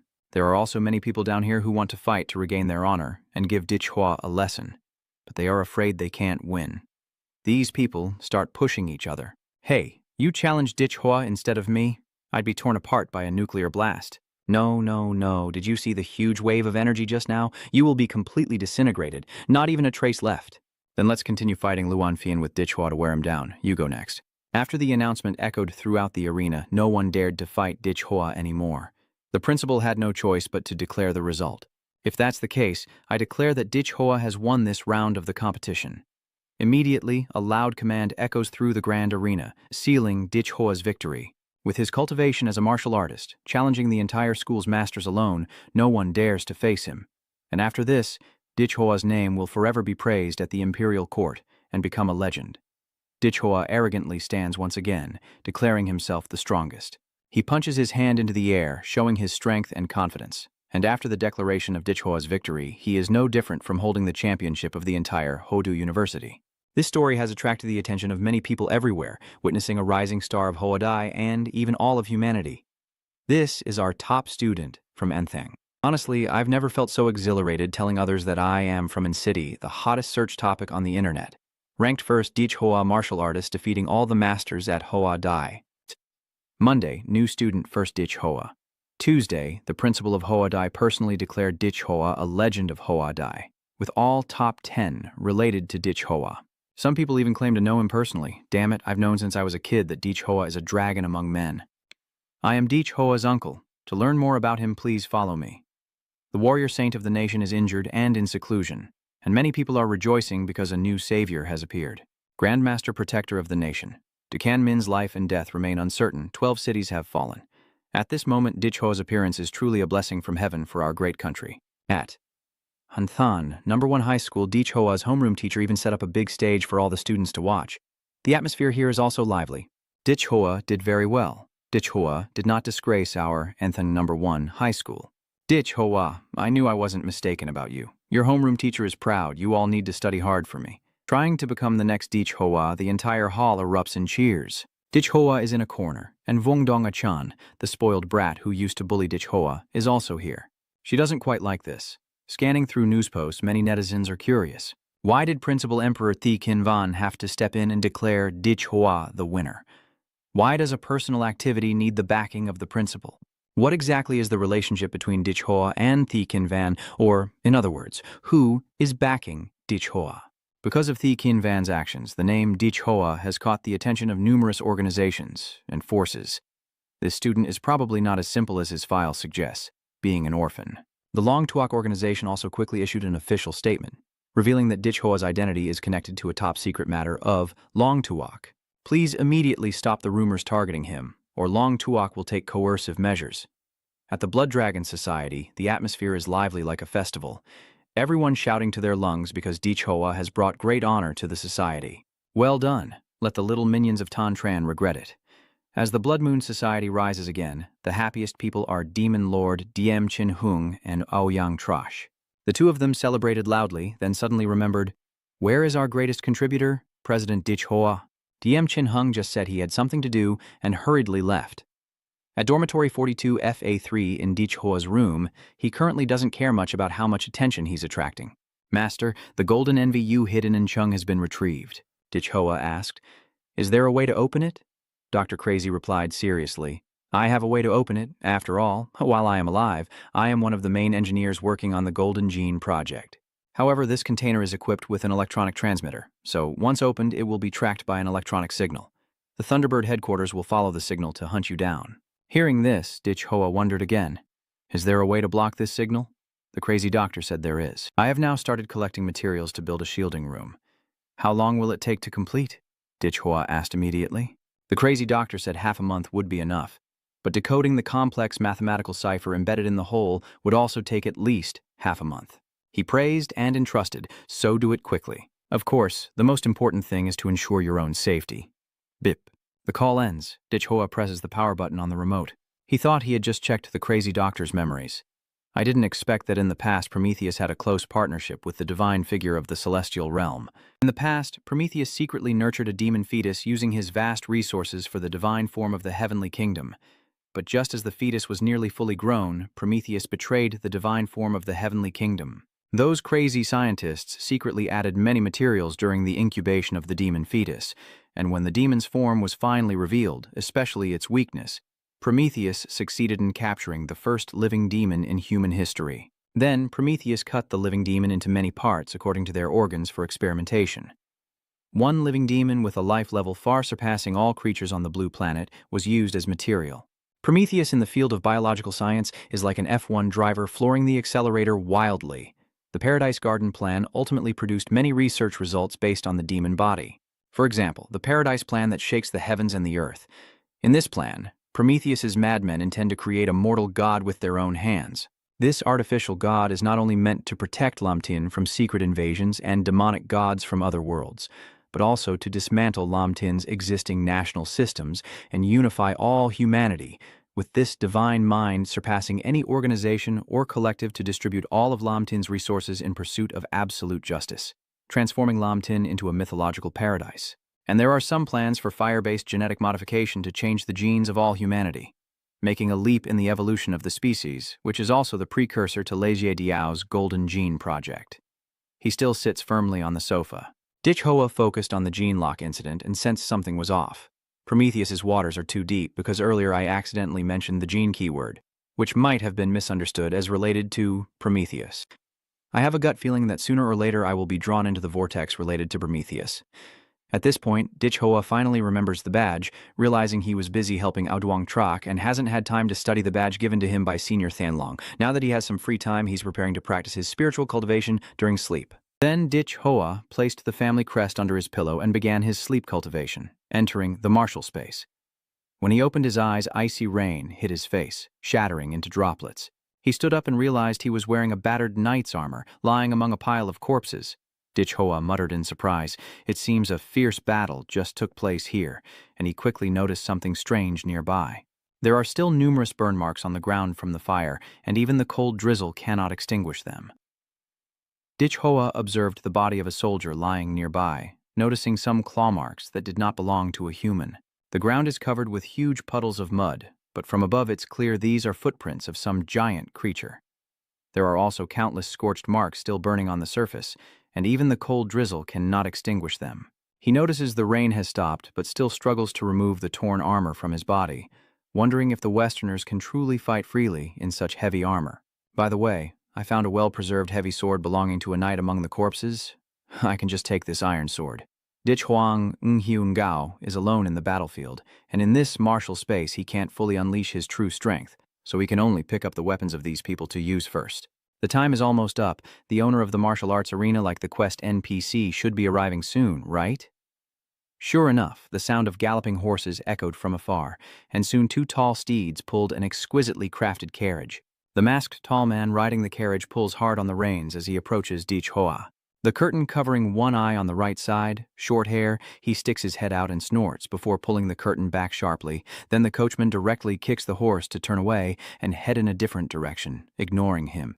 Ho called out to the echo, "Hey, why did you leave?" Suddenly the carriage struggled to move, and the strong horses had to tremble and strain to pull it, but it was clear that Hoa, seeing the carriage trying to escape, quickly tightened the harness, preventing even the strongest horses from breaking free. He half smiled and said, "Sir, why do you think I ran away? Shouldn't you be giving me a challenge to test my abilities?" The old man sitting in the sedan lifted the curtain and shouted in panic, "This kid has such great strength he can pull the carriage." Huh. What do I have to say to a thief like you? Swearing loudly, Hoa caught the key words. He looked confrontational and asked again, "Thief? Did you say thief?" Since both are spiritual bodies, communication poses no obstacle. Although Hoa speaks in modern Hakwak language, the old man can still understand. Seeing Hoa's innocent and naive expression, the old man was so furious he clenched his stomach and revealed the truth I don't want to hear. Don't pretend to be ignorant anymore. Back then, wasn't that blue-haired martial artist also rushing in for our family's inheritance? My unfilial grandchildren are useless. I can only persist in this martial space to uphold the family's honor. Who would have thought that the blue-haired martial artist, after breaking through his realm, would forcibly enter the martial space and ultimately learn the inheritance through the most direct form of violence? What's the difference between you and him? Rogue. Rogue. The old man growled in frustration. Seeing that the old man was ignoring him, Daihua froze and said, "Old man, I don't care about your personal grudges, but as an NPC responsible for assigning quests, you can't just ignore your duties." His head jumped in shock because Hoa saw that the old NPC didn't pay attention to him, but didn't want this key character to leave. In the end, he came up with a plan, took a heavy sword, and with 2 quick swings cut the wagon's wheel in half. Old man inside here is burning with anger. Lashiking, what do you want to do? Sorry, old man. To prevent this NPC guide from running away unworthy, I can only bother you to follow me while I explore the map. In the end, Hoa managed to force the old NPC to come with him. The old man led the way, busy scribbling behind him. He was both angry and cursing. "Kid, how dare you steal my bike?" Hoa said, "Sorry, old man. You are the owner of this martial space, so I can only bother you to lead the way for me." The two of them passed through each section with the remaining ruins of monsters. Hearing this from Hoa's mouth, the old man felt somewhat comforted. You still have some manners better than that blue-haired martial artist. Then he got straight to the point, saying that along these spray marks, the challenge location could be found. After walking a while, he saw a range of white mountains in the foggy bones ahead, with the ground flat beneath. Hoa said, "Those spray marks disappear here. It's really headache-inducing. Who would have thought that inside that old man's head is a scheme?" He chuckled to himself, "Haha, little boy, do you really think I would actually lead you to the challenge location? You're too naive. You'll never escape this martial space." At that moment, Hoa saw Nhini lift her head high and muttered, "Wait, if there are no footprints on the ground." Above his head, Hoa spotted a large bird soaring, blocking part of the light. "Maybe it flew up to the sky already. I thought it would distract you." The old man inside was stunned and speechless, never expecting the boy to find the key clue so quickly. This insight, combined with the talent he just demonstrated, would be so beneficial if he truly was a descendant of our family. Unfortunately, at this moment, Hoa begins to use his intellect to reason. Flying creatures are no exception. Their nests are never built in low places. The place we're standing is a large plain. If we keep searching in this direction, the highest point will be our target this time. Then he turned around, smiled excitedly, and told the old man, "Old sir, I'll need to borrow your horse for a bit." The old man was so startled that he shivered uncontrollably and instinctively shouted, not knowing how long they had traveled before Hoa reached a high, snowy mountain. He rode his warhorse through long stretches, holding the reins tightly, making the horse run tirelessly. Suddenly, the horse's eyes flashed, and then it suddenly stopped. Its front legs lifted. It let out a long, resonant neigh, causing the two people to fall backward in surprise, crashing hard onto the cold ground. The old NPC fell face first, while Hoa managed to stay upright. He suddenly sensed that the horse seemed to smell danger. "Looks like we've reached our destination." A high-pitched dragon roar echoed from the snowy mountain, its wings spreading to cover the sky and then folding back to just a few dozen meters. 3 long, twisting necks like divine snakeheads crowned the majestic white dragon. What is that? Then he mistook it. Could this be the legendary archenemy of Godzilla? Is this a catastrophe that nearly destroys the stars? A dragon's head leans close to Hoa's face, hot air blasting from its mouth and rushing into him. Facing this blazing golden dragon eye, the small and pitiful shadows of Hoa and the old NPC, while its power radiates fiercely like an unstoppable solar storm, suddenly unleashes a scorching surge of energy that forms a terrifying pillar of fire, burning the two bodies beyond recognition. After a moment, the shockwave subsides, leaving only the figure of the old NPC. He hunches over, leaning on his cane, his body scorched by flames, muttering, "Yes, although you found the right spot, you're just a speck of dust swallowed by its fury. I am the master of this space. I won't die." Then he lifted his head to straighten his black hat, sneering dismissively, "That kid is still too young." This challenge is not really about killing the white dragon, but about finding the spiritual creature guarded by various exotic beasts in the snow mountain, then performing a ritual to gain the white dragon's recognition and inherit its legacy. He mentioned the previous person. Of course, the young man in blue is an exception. After breaking through the barrier, he relied solely on his formidable strength to violently slaughter the Baklong guardian and seize the inheritance. At this moment, the old man suddenly tensed up, realizing that this boy was absolutely impossible. With his cultivation level, he had already spoken out in the first attack, but what surprised him was that Hoa was unharmed, only losing his outer armor, still standing tall, his sword burned to ashes, and he stared in disbelief as if he couldn't believe his eyes. Is that brat still alive? His body is not right. Moreover, a layer of black and blue scales covers Dichoa's body, with streaks of bright blue light flowing through the gaps in the scales. He looked up confidently, entering the martial space for the first time without any of the strength the clone had granted his body. The main reason was the low compatibility, but now the compatibility is gradually increasing, and the clone's power is slowly merging into his soul. This finally allows me to demonstrate the power of the form within the martial space, as the compatibility between the form and my soul gradually increases. This also allows Dichoa to finally showcase the power of his form in the martial space. He shouted, "So the torn sword I was going to use is useless now. Watch my true power." The old NPC must have been shocked by what he saw, in his breath trembling as he forced himself to speak. How is this possible? This kid is also a monster. Whoa. It breathes out a scorching nuclear breath, transforming into a massive black and blue monster, resembling a three-headed white dragon, like a fierce dragon, with Godzilla-level cell power at 71% compatibility, completely swallowing the superhuman force, fully transforming into Godzilla. But this terrifying power is not unlimited. When the super long-range force and nuclear energy are depleted, it will break free from this divine demon form. Even an optimistic estimate only allows for 2.5 minutes. The giant mouth exhales a breath of atomic energy and says, "But that's enough." The long-necked monster sensed the change in the situation, let out a deafening screech, then suddenly writhed uncontrollably as Dichoa-san grabbed and tightly squeezed its three gaunt necks, choking it. The deafening screech suddenly stopped, and he shouted, "Godzilla fighting disaster swallowing the stars?" That monster was already terrifying, but the old man still didn't think Dichoa was more frightening than it. Dichoa's power becomes monstrous, and the old man trembles and stammers, crying out, "Mother, roar!"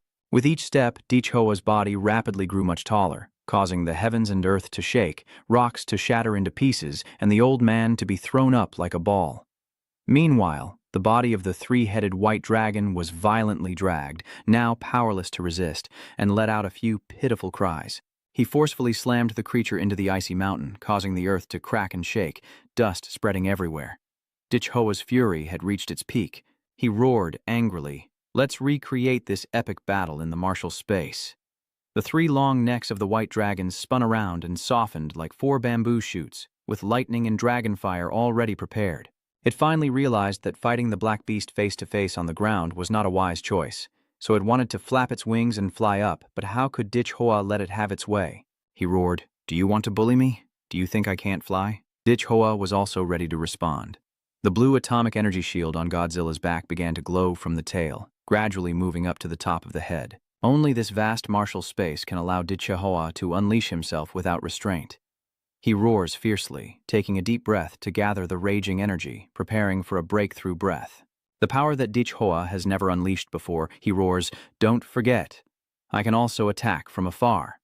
The blue energy can be seen with the naked eye, about to burst out from the dark beast's mouth, carrying an unparalleled aura, announcing his arrival to the world. The three dragon heads open their mouths simultaneously. 3 terrifying energy streams converge in midair, forming a spiraling column of lightning and fire. Boom.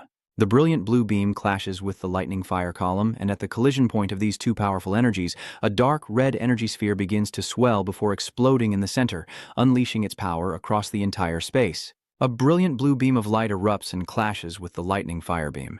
The collision point of these two powerful energies begins to swell into a dark red energy sphere.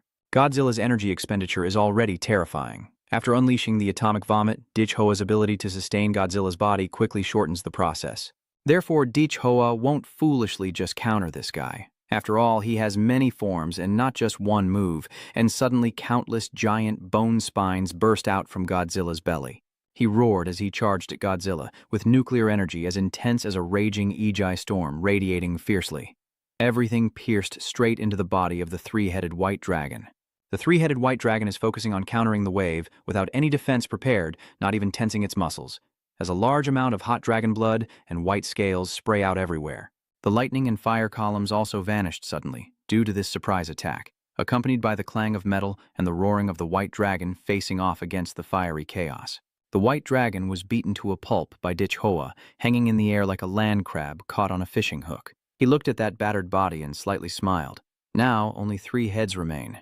It reminds me of that three-headed dragon. Ditch Hoa quickly closed his mouth again, no longer wasting energy. He charged forward, kicking with such force that it felt like the sky was falling, one foot stomping on the chest of the three-headed white dragon. The tremendous impact made the three heads groan non-stop, but the middle head hadn't even had time to scream before Ditch Hoa took a mouthful. They could only scream as they saw that blue light.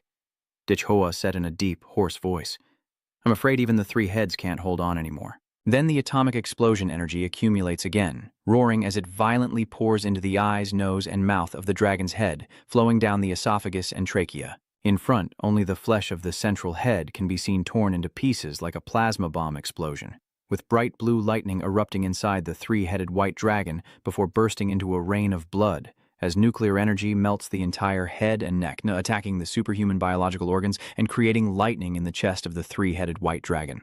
After the explosion, Ditch Hoa still holds the glowing red heart of the white dragon in his hand. Ditch Hoa raises the heart to the sky and roars fiercely, demonstrating his overwhelming power. The space gradually calms down but remains filled with thick dust all around. On Godzilla Ditch Hoa's back, he shines brightly amidst this ruined chaos. The old man standing below here is stunned, having watched the entire process, unable to believe it. Could I have been under some kind of illusion? How could there be someone with a monstrous stance using overwhelming strength to overpower and kill the white dragon? Suddenly, the old man's face paled, and his eyes widened as he looked toward Ditch Hoa. The giant white dragon's enormous heart was thrown directly in front of him by Ditch Hoa, and the force of the throw from the giant monster also caused a shockwave that made the old NEHC stand unsteady.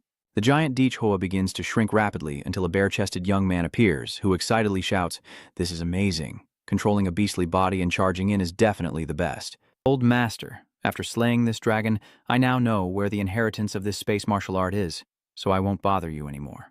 The old man retorted, "Dream on." Ditch Hoa clenched his fists tightly, ready to thrust directly into the dragon's heart. He shouted excitedly, "Ha ha, I knew you would say that, so I took it myself." He bent forward and plunged both hands deep into the heart, hot dragon blood splattering like molten iron onto Ditch Hoa, filling the air with a strong, foul stench. But Ditch Hoa disregarded the intense heat. He fumbled inside the dragon's heart for a while, feeling like molten iron, his arms almost melting away. After enduring the intense heat for a while, Ditch Hoa suddenly jerked. "Found it. It's quite heavy, and you need to understand how terrifying Ditch Hoa's current strength is. Even among great martial masters, it's hard to find a fighter who can match him physically." He quickly burrows his front body deep into the heart, blood pouring out like a waterfall. After struggling for a while, Ditch Hoa turns around and uses both hands to lift out the strange object inside the heart. He had to grit his teeth and endure its weight. Seeing this, the old NPC looked as if he were sitting on hot coals, his eyes filled with fear as he looked at Ditch Hoa. Suddenly, the strange object burst open, and countless tentacles began to wrap around his entire body. Ditch Hoa was extremely surprised to see this scene. This foreign object is the Long Kai armor, a legacy from the secret realm. From a microscopic perspective, the armor extends countless roots resembling blood vessels. These roots cling tightly to Ditch Hoa's skin, wrapping around and connecting with the blood vessels underneath. After Ditch Hoa takes hold of this armor, it instantly transforms into a flexible liquid that adheres to his arm and then covers his entire body. Gradually, the pulsating of this bio-armor begins to synchronize with Ditch Hoa's breathing and heartbeat as blood starts flowing inside the bio-armor. The old NPC now has a stiff mouth and can no longer speak, his face pale and showing clear terror in front of the person before him. He began to recall the image of Than Long from before and thought to himself that even if the blue-haired martial artist forced himself to wear Long Kai only granted him 90% of the inheritance. Their strength and physique were too weak, fundamentally unable to bear the weight and blood absorption of Long Kai. So this kid is the first martial artist in 1,000 years to fully earn Long Kai's recognition. Standing on the giant heart, Yi Huo called down in a ridiculously exaggerated tone, asking me how I achieved it. "As you can see, I just put on this armor and it's done. Is there anything difficult about it?" The old NPC was so furious he couldn't find a single stone to throw at Ditch Hoa for Ha-da. Clenched fists and a flushed face showed his anger, but there was nothing more he could do now. That old man said, "This kid?" He loosened his fist and finally let out a deep sigh. "All right, then it's settled." He finally lowered his hat and spoke softly with a serious tone, because the ancestors had also acknowledged him. "So, I won't argue anymore, since the heir of the family has no successor left. Passing it on to someone more suitable might actually be a blessing. At least, this inheritance won't be disgraced." almost made the old man choke to death, and he cursed loudly. Don't think you can get everything you want, you thief. Do you still want to target our family? Dichhua chuckled and said, Tran Uyen Long Kai is too extreme and domineering, focusing only on external martial arts. It's necessary to have an additional internal cultivation technique of the same level to help martial artists achieve balance inside and out. Otherwise, the internal organs of an ordinary martial artist cannot withstand the pressure of Long Kai. The bones will be crushed by Long Kai and the flesh and blood will be squeezed out. So this combined internal and external physical training method is a complete body cultivation technique at the level of a heavenly strong martial skill. It's a rare opportunity. I can't let it slip away. 7 days later, in Dichhoa's bedroom, as he was still sleeping in bed with his usual lazy attitude, the phone rang with a notification, and the deity sitting up reached over to grab it. Hello, it's all set. Hey So Chow, what's going on? For the past few days, I've spent 80% of my time sleeping and practicing cultivation. The information about Tran Uyen Long Kai is extremely important and needs to be gradually absorbed within the martial arts space. On the other end of the line, Suojo reported that after being discharged yesterday, Dichhua and Liu Thantru were informed to go to the University Activity Center today to claim their mission rewards, and that the student mission supervisor asked him to notify you that your reward needs to be paid directly by the principal. Hearing that, he hesitantly asked, Am I going to the principal's office? Dichhua, with a face that looked like he just woke up and was annoyed, looked at his phone and muttered, Could the principal want to talk to me privately? At the Huadai City Center building, the Tianfang Tower located on a skyscraper in the bustling Huado, Dichhua was quickly there and was greeted as soon as he arrived. Student Dichhua has been waiting for you for a long time. My name is Nuoa, the principal Thi is waiting for you upstairs. Please follow me. Dichhua glanced at the woman for a moment before nodding. All right, I'll go, she muttered suspiciously inside. This woman may not be carrying any weapons, but she also doesn't breathe like a normal person. Could it be that she's not human? They quickly entered the elevator and headed upstairs, the atmosphere a bit awkward since it was their first time meeting. Mr. Dichhua kept suspecting her, so he looked away when he noticed Nuoa. Seeing him glance around, Nuoa turned and asked directly, Are you very curious about my body, Dichhua classmate? Dichhua was caught off guard and quickly explained, You misunderstood, I just want to learn about advanced technology. But Nuoa replied calmly, That's not it. Then she deliberately unbuttoned her collar. Dichhoa's bold action made his heart race all the way to his toes, and he was so flustered he turned red in the face. What's not normal about that? Wait, you really misunderstood. I truly didn't mean it. But unexpectedly, Nua suddenly opened her outer garment wide, revealing that her body is an advanced machine. Even the transparent outer layer allows you to see inside, which is all machinery. Nua said this body, designed for mass production, is very different from a human woman's structure, and the realistic appearance at the head is just to make her seem more friendly. Dichhua had to exclaim, So this is what it really is. Oh my god, it scared me half to death. Huadai's technology is indeed advanced enough. On the 667th floor, the female deity in the mechanical cocoon bowed respectfully and said to him, The principal is waiting for you in the office. Dichhua quickly stepped out. All right, you've worked hard. Strangely, as Dichhua just crossed the threshold, his body suddenly froze. He felt a series of intense jolts, and his mind and body were tormented by flickering images like static. This feeling, his current strength is being controlled by it, causing him to fall backward, and quickly a sofa is pushed behind him so he can sit comfortably without falling to the ground. As soon as he opens his eyes, the chair moves in front of the principal, who is leisurely enjoying tea. He asked in a gentle tone, Have you slept enough, Dichhua? Have you finished learning the secret martial arts manual that Than Long gave you? Dichhua, still confused, asked, Why did I suddenly end up here? Where is this? Is this the principal's office? The principal relaxedly pushed the teacup toward Dichhua and said, This is a special tea, cultivated by the Research Institute from a secret realm with a very unique flavor. Try it. Dichhua still looks clueless. Do you mean the ability you just used is related to space? Mr. Onsun said, Yes, it is indeed possible to perform space transfer within a certain range. At this moment, Diep finally thought to himself, It's indeed like that. Otherwise, he wouldn't be able to save Chu Viêm Din. The spatial-related cultivation method is at least on the same level as this time-reversing, time-stopping ability. At this point, the principal took a sip of tea and told Dichhua that the study points and various resource cards for the Emperor had been transferred to his account, making him the main contributor to completing the Level 5 mission, and he could choose 2 sets of iron martial skills and have a chance to craft a high-level weapon. I secretly thought that I didn't need weapons or martial skills at the moment. So I looked up at the principal and straightforwardly expressed my desire. Principal, I want to learn about the gene lock files and permissions to access more information about Prometheus. Of course, I have no other purpose. Just purely. Hearing this, the principal didn't need time to think and nodded immediately. All right. At this point, Dich Hoa's face starts to flush. His body feels restless and agitated. Could it be that he can really see the future? As for the principal, he was still very much enjoying his tea. After finishing his cup, he suddenly stood up and walked away from the sofa. He told me to go, so I'll take you to the record storage room.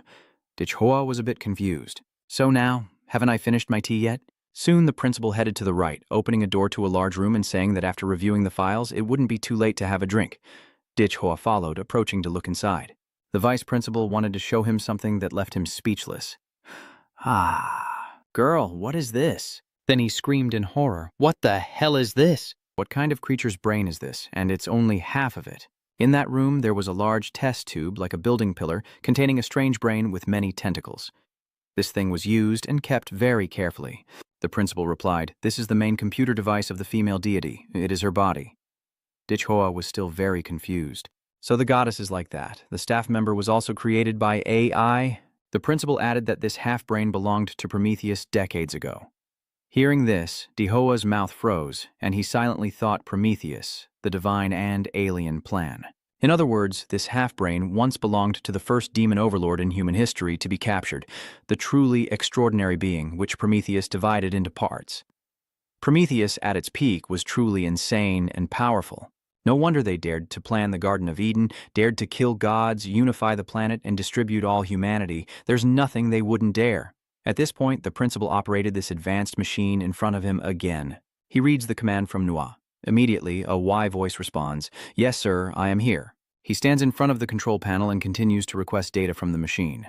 It responds, "Yes." Click, click. Then, he took out a USB after the system automatically exported the data, and the principal handed the USB to Dich Hoa, saying, "I've stored part of the information with this USB, so you can ask Nuoa about anything you want to know." At this point, the man's face is covered in sweat as he seems to realize each layer of the puzzle. I'm sure that the central computer system, Nuoa, manages countless core secrets related to Hoa University, even major strategic missions, and Thai Kin Van entrusted me with this. Could this unrealistic trust be a trap? Seeing that Dich Hoa still hadn't taken it, the principal grabbed his hand and pressed the USB directly into Dich Hoa's palm. He patted him a few more times affectionately and said, "Don't just stand there. Even I, the principal of Hoa University, violating the rules by leading students in is wrong. Let's go." Dich Hoa was stunned. He whispered, "The principal is taking me to break the rules again?" Not long after, in the training room of Sword Hall, he finished his training, radiating energy like flames all over his body. In just a little more time, his abilities will surpass his own limits. At the critical moment, he opened his eyes wide, his pupils shining brightly. This guy is extremely confident because his current strength has broken through to a new level, even more domineering than his previous dominant power. The sword tower roars with great force. Now he is very confident with his current strength, walking out full of pride. First semester of the first year, he has already gone through what normal university students take more than a year to complete. As expected, the gap between people is too great. Even among geniuses, there are different levels. Just as he opened the door to the training room, he added, "And I of the sword sect am definitely in the top 9. Ha ha ha." Then his voice suddenly cut off when he saw Dich Hoa in front of him, as the divine being appeared suddenly before the sword hall, asking softly, "Are you done with your class yet?" He sneered and looked down on Dich Hoa as he said, Hey, you are Dich Hoa, right, as mentioned by Ao Duong Trach? You brought it all the way to the door yourself again, huh?" Dich Hoa replied with a look of disdain at those who always fantasize about being powerful. "Are your classmates also from the Long Blood Society? Then go find Ouyang Zhe if you have something to do. I want to use the training room now." This only makes Han Kim Trang's fierce blood boil even more, his hair standing on end, radiating a powerful aura as he roars with joy. Heh, very good at pretending to be innocent. Don't you know who I am? Listen carefully, my name is Han Kim Trang. That's right, the very person who stepped on Ao Duong Trach and almost turned your Long Blood Society into a legendary story of the first-year students. He was about to say one more word about being a king, but unfortunately, Dich Hoa knocked him out instantly. The distorted word for king was unclear, and his mouth was twisted in the same way. He turned pale, collapsed face down on the floor, and said nothing more. Dich Hoa hurriedly went in and out, just leaving a few words that sounded insulting. Yeah, I already said I wanted to use the training room, so I used the training room, but here you are rambling and blocking the door, so annoying, the rest of the sword hall doesn't even know anymore. Anyway, after a week of the sword sect being unconscious from the coma, he finally woke up in the high-level privileged training room. Seeing that mischievous face, you can tell that Lord Dich Hoa is very eager. His mischievous expression is obvious, hands constantly rubbing. Now that there's no one to block him, the Monster King is starving and can't hold back. Suddenly, thousands of colorful glowing spirit stones fall from above. Dich Huang stretches out his hands to enjoy it, indulging in swallowing them all. The number of demon cores I collected myself, plus the subsidies and purchases from Hoa Dai, are all here, and it's about time to increase the compatibility rate of the Supreme Seed a little. Considering providing a large amount of demon core at once to increase compatibility will cause him to enter a metamorphosis mode while sleeping and release a large amount of nuclear radiation.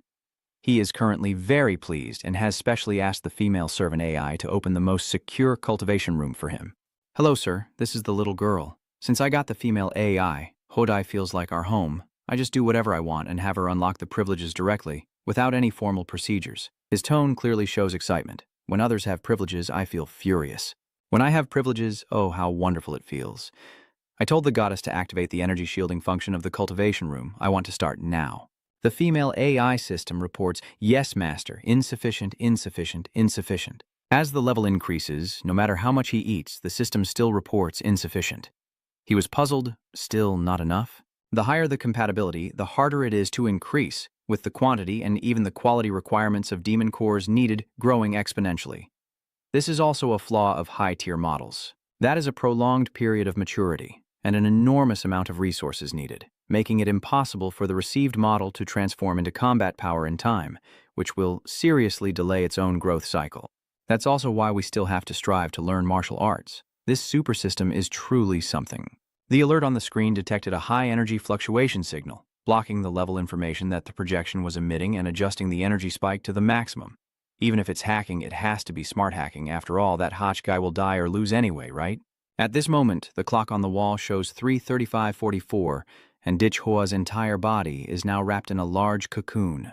It is blue and glowing with many chickens, very thick, but you can see inside, with his whole body floating in a dark space.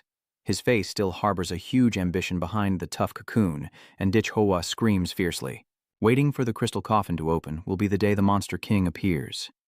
The scene shifts to the sky over Huado, where the atmosphere is extremely tense and unlike any other day. Today is the day Huadu University is determined to send martial artists to reclaim the land invaded by monsters, with many large warships that look just like controlled nuclear bombs. The principal has been here since early morning, and he is the one who swears an oath, floating in the vast sky to announce to everyone. Today marks the start of the plan to reclaim Dajia, and all 7 parts of the Illusionist Guild across the country must present themselves. His gaze swept over everyone, and his tone gradually grew more serious. He set a goal for this mission. The warriors of Daiha must retake the 12 cities that have fallen. The martial artists below looked up attentively, listening to him. All the students in the school had gathered, standing in neat and orderly lines. They are completely serious about this because they exist to fulfill the mission of helping the country escape the shackles of monsters. At this moment, he shouts loudly to rally everyone. All the students of Huadai light up their fierce energy, their unified voices echoing loudly, filling the surroundings with powerful aura and the heroic tone of the principal. He speaks loudly in the vast space with a voice amplified by inner strength, without the need for a microphone. The fiery spirit of all the students will soar into the sky, converging and intertwining through the clash of weapons and energy. The principal continued to inspire all the young martial artists in the school. This is the fighting spirit that we swear to recover the lost land no matter what. Restore the great descent. From the floating land in the sky, a column of red light shoots straight up. The principal then spread his arms wide and loudly instructed all the students on their missions and plans. You all understood very well before. I know many of you have also prepared for sacrifice. But then he paused, holding a moment of silence. The principal continued in a steady voice, emphasizing with unwavering belief. You must survive and return home. Only then is there hope. Strong warriors are the hope for the future generation, and everyone focuses on listening to the principal's inspiring words, as he confidently affirms that Huadai will always be your home, waiting here for your return. That shows everyone's unity, symbolizing the desire to reclaim the territory, a feeling shared by all. The principal raised his hand, his aura now incredibly powerful as he launched into the rally. All the warriors of the Empire listen to the command and swear loyalty to me. He clenched his fist tightly and shouted loudly, "Before us, we are invincible." Accordingly, all the students enthusiastically echoed his words. "Ahead of us, there are no opponents." This statement was repeated loudly and repeatedly. In contrast to the atmosphere at the principal's office, Hua was still inside the cocoon, which was now showing signs of cracking. Hua's face is dark and mysterious as he waits for the moment when he can break free and become a stronger, more dominant version of himself, possibly causing a spectacular upheaval. The scene shifts to another place, where a woman's bold footsteps echo down the corridor. This woman is Ao Nian, a former Level 2 researcher at Prometheus and now a senior manager of Lois Dieu. As she steps in, the two guards nearby immediately bow respectfully. Manager Yu Ci's face at this moment shows frustration, her eyebrows furrowed and her voice tense. First, the golden crown was stolen. Then, an important base was attacked. And finally, an elite army was lost. This year, Lei Xiediu has really been unlucky nonstop. The board of directors has already started to suspect, and all these incidents were caused by one person with the goal of destroying Lei Xiediu. It's just that there's no evidence. Although He Shu has cleaned all traces of the Kim Sun base, Long Tuok still targets Lei Xiediu. If it weren't for the recent downturn, and Long Tuok being busy restoring Hamlak City, Lei Xiediu's plan might have already been foiled. Then her tone naturally became a bit gentler as she muttered, but it was precisely because all the martial artists across the country were focused on Hamlak City that Lei Xiediu was able to take advantage of everyone's distraction, catching her breath while releasing that monster. That is a failed product of the first-generation Golden Gene experiment, a Pandora's box where a small mistake could plunge humanity into an eternal abyss. Because it is the individual with the gold gene flowing through their body, even a failed product can still sense the location of the missing gold gene. Even if it's easy to lose control, it remains the only hunting dog capable of finding the lost gold gene. At this moment, she is standing in front of a large modern secret vault. Oznan's small hand reaches into Blue's shirt pocket, pulling out a bunch of keys at once. She skillfully puts each one into the corresponding lock. She does this quickly. In just a moment, that sturdy large door can open, revealing a face sculpture cast from a solid block of bronze inside. It suddenly appears with a faint glow, with streaks of light shining on it that make it look like the face is smiling. The lights turn on, revealing a strangely shaped bronze statue that seems to contain something inside, securely locked on the outside, with many red cords threaded into the top. Uknan slowly stepped into the center. She hurriedly put a handful of pills into her mouth and kept chewing. A few pills fell out and scattered everywhere. As she planned, her face gradually became more evil and ugly. She chews and smirks, saying happily, "It's time for humanity to witness your horror. Ha ha ha ha ha." An invisible stealth heart tears through the sky, flying at incredible speed, and secretly. In the cockpit center, the negative one is still imprisoned by the maiden's iron cage and the iron coffin. Two team members, one male and one female, are responsible for observing and maintaining so that the underground spirit cannot escape. But his mouth restraint device has been removed, revealing the lower half of number one's face, which has no lips, torn cheeks and exposed dry gums, resembling a sickly and grotesque smile. Along with sharp yellow triangular teeth, this thing continued to speak as it flew forward. At this moment, the two team members behind the captain had their arms modified into mechanical limbs, gripping tightly. The person making a serious gesture spoke. "Captain, this hunting dog seems to be only in the western city." The captain looked at the Dark One with a strange expression, as if he had a secret thought in mind. "West City, the occupied city that Long Tuok is preparing to reclaim. Don't worry, Captain, as long as the Golden Cable Cutter isn't a master-level expert, even a Huyen Vu martial artist, we can quickly surround and destroy him." "Yes, Captain. Under your leadership, we've never failed before. As long as we don't encounter Long Tuok the First Class, we can return safely." However, then, the captain said a foreign phrase into his watch. Eva blocked the plane's signal and hacked into the control system, activating the autopilot, and the watch responded with a voice saying, "Yes, sir," in accordance with his command. The aircraft suddenly malfunctioned, slowing down and shaking violently, the screeching of the engine deafening, and immediately the pilot shouted in terror, "The plane! It's out of control!" Ha ha! At that moment, the two teammates were also stunned by the sudden attack of the captain. Just as the pilot finished speaking, a bloody hole burst open in his neck, and his windpipe was pulled out. The image of the captain destroying his own teammate reveals a dangerous look in his eyes. The captain wipes the blood off his alloy hand, looking at his teammates who have been torn apart by Eva and are temporarily unable to move before him. The remaining teammate, sweating and stammering, asked, "Captain, when did you become a traitor?" He turned around with his cruel face and said, "This way of speaking is not right because I have never been part of the Thunder Falcon. As for betrayal, sorry everyone, wait for me to go to hell, and before you punish me, I invite you to die first." No one expected that before the mission even started, their superior would betray them. The comrades had become sitting ducks, powerless to resist, only able to watch as that metal hand crushed their throats like a soda can. "Captain." While the captain is slaughtering, the prisoner on the other side is laughing happily. "Ha ha ha, they're all dead now." Immediately, the captain's attention shifted to the prisoner trapped inside the bronze face sculpture. The Dark One looks excited about this. "Hey buddy, can you give me some blood? I'm so thirsty." Number 1 sound operator licks his dry, withered skin with his dark red tongue. His mouth is filled with drool, looking more like a grotesque monster than a human. Perfect material for a horror movie about a serial killer.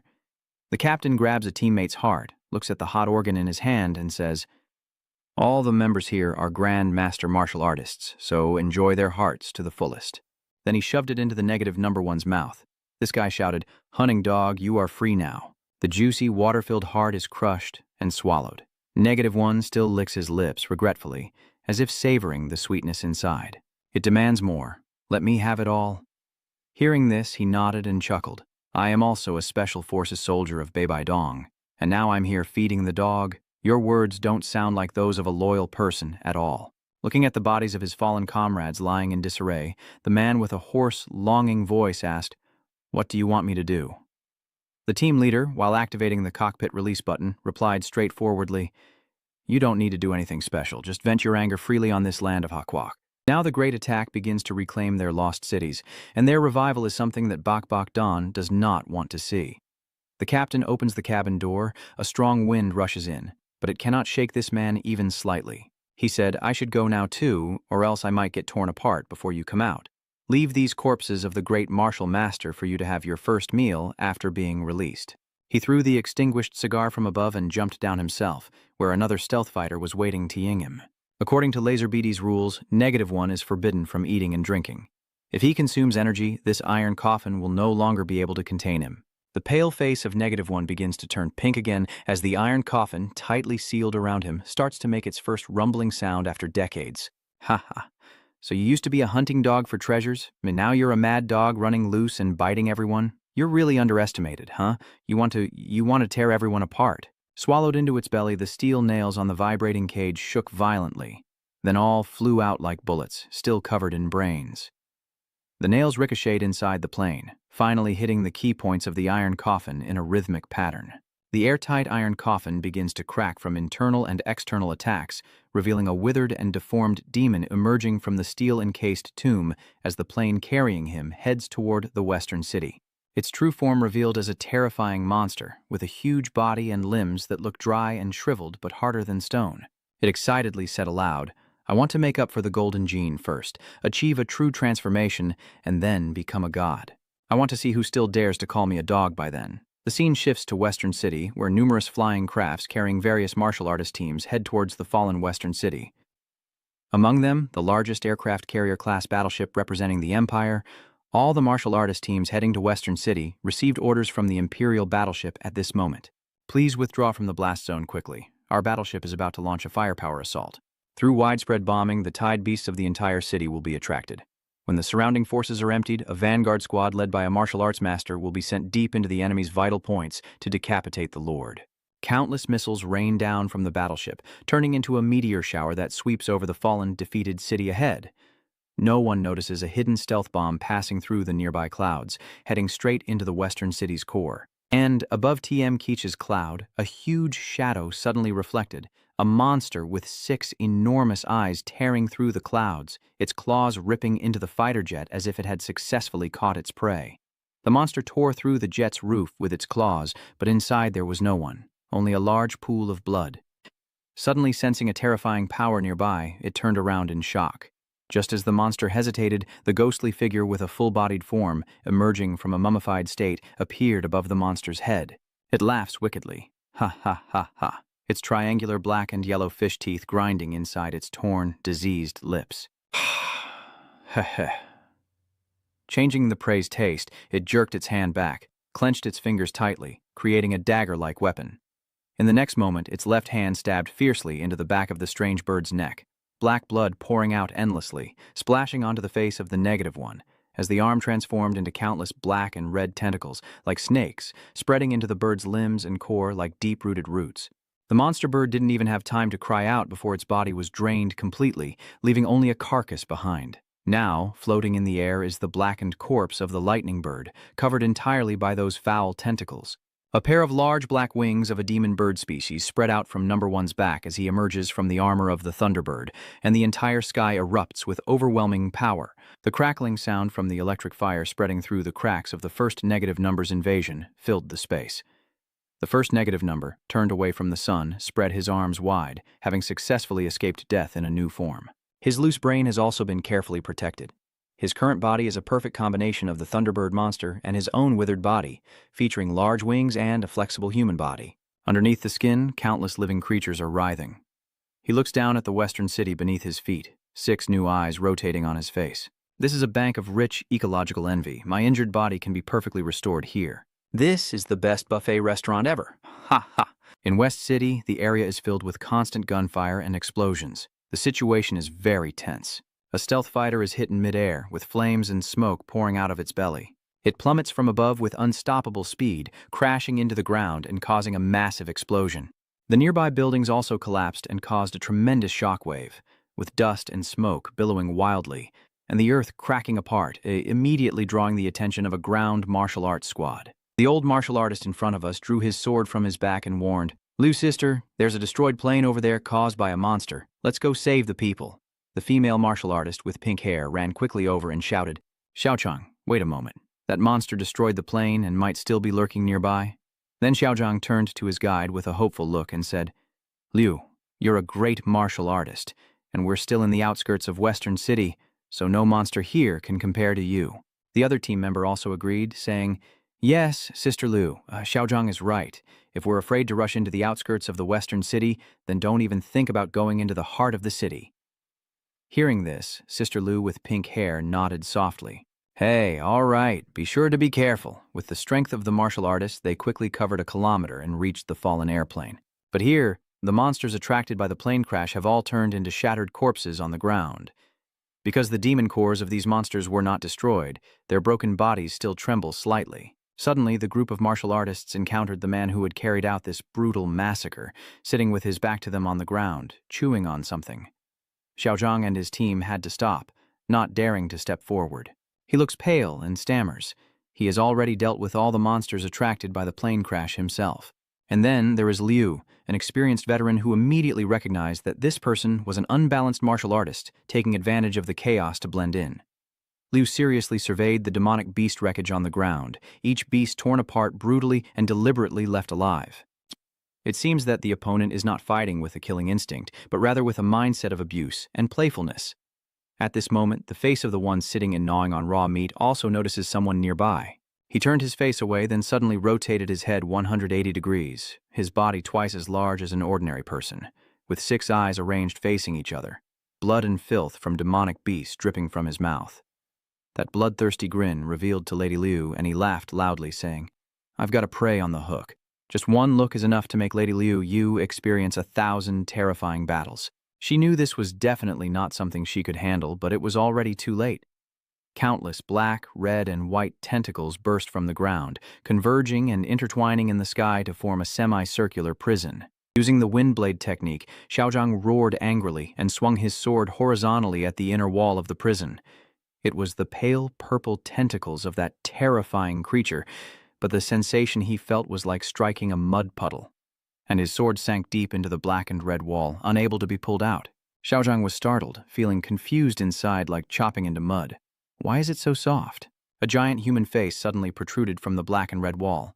Before Xiaozhang could react, the enormous throat ring lunged at him, the foul smell of blood filling the air, with a grotesque mouth dripping with saliva, looking disgusting. In a shunjian, it swallowed a gulp, and Zhang moved like a giant snake, accompanied by the sound of grinding teeth that made your teeth ache. Everything happened so quickly that no one expected it. The faces of those inside the wall show extreme confusion and terror, while the martial artist behind Ms. Liu stammers, unable to speak. Xiaozhang, she's been eaten, and she just stands there in shock. You bastard! Ah.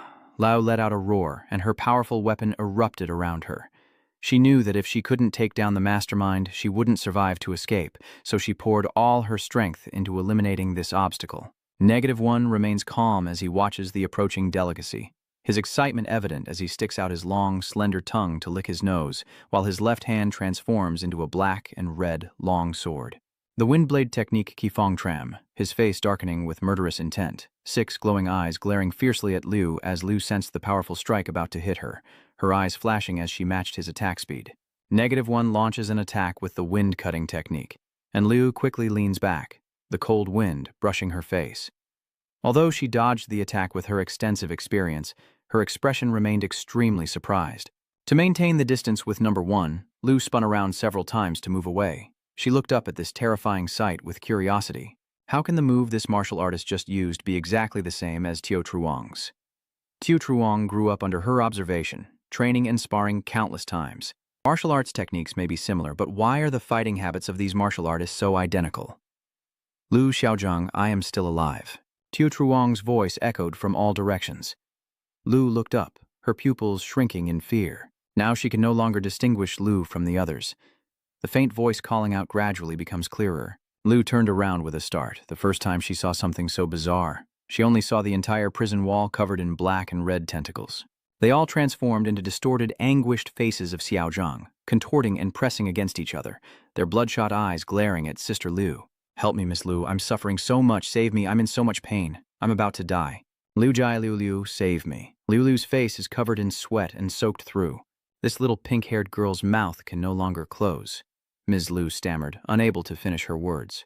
You guys can all instantly learn the martial skills that warriors possess by swallowing them, as if sewing a warrior into your body. Suddenly, as Liu's attention was briefly distracted, the monster vanished and reappeared behind her. An arm is torn off by -1. -1, with a satisfied expression, bites and tears fiercely at Liu's arm, burrows into her body, and now controls her completely. He pointed his finger at his mouth and made a human sound, even if just a little, but the flesh was still tough, and I could feel the golden envy coming from another direction in the western city.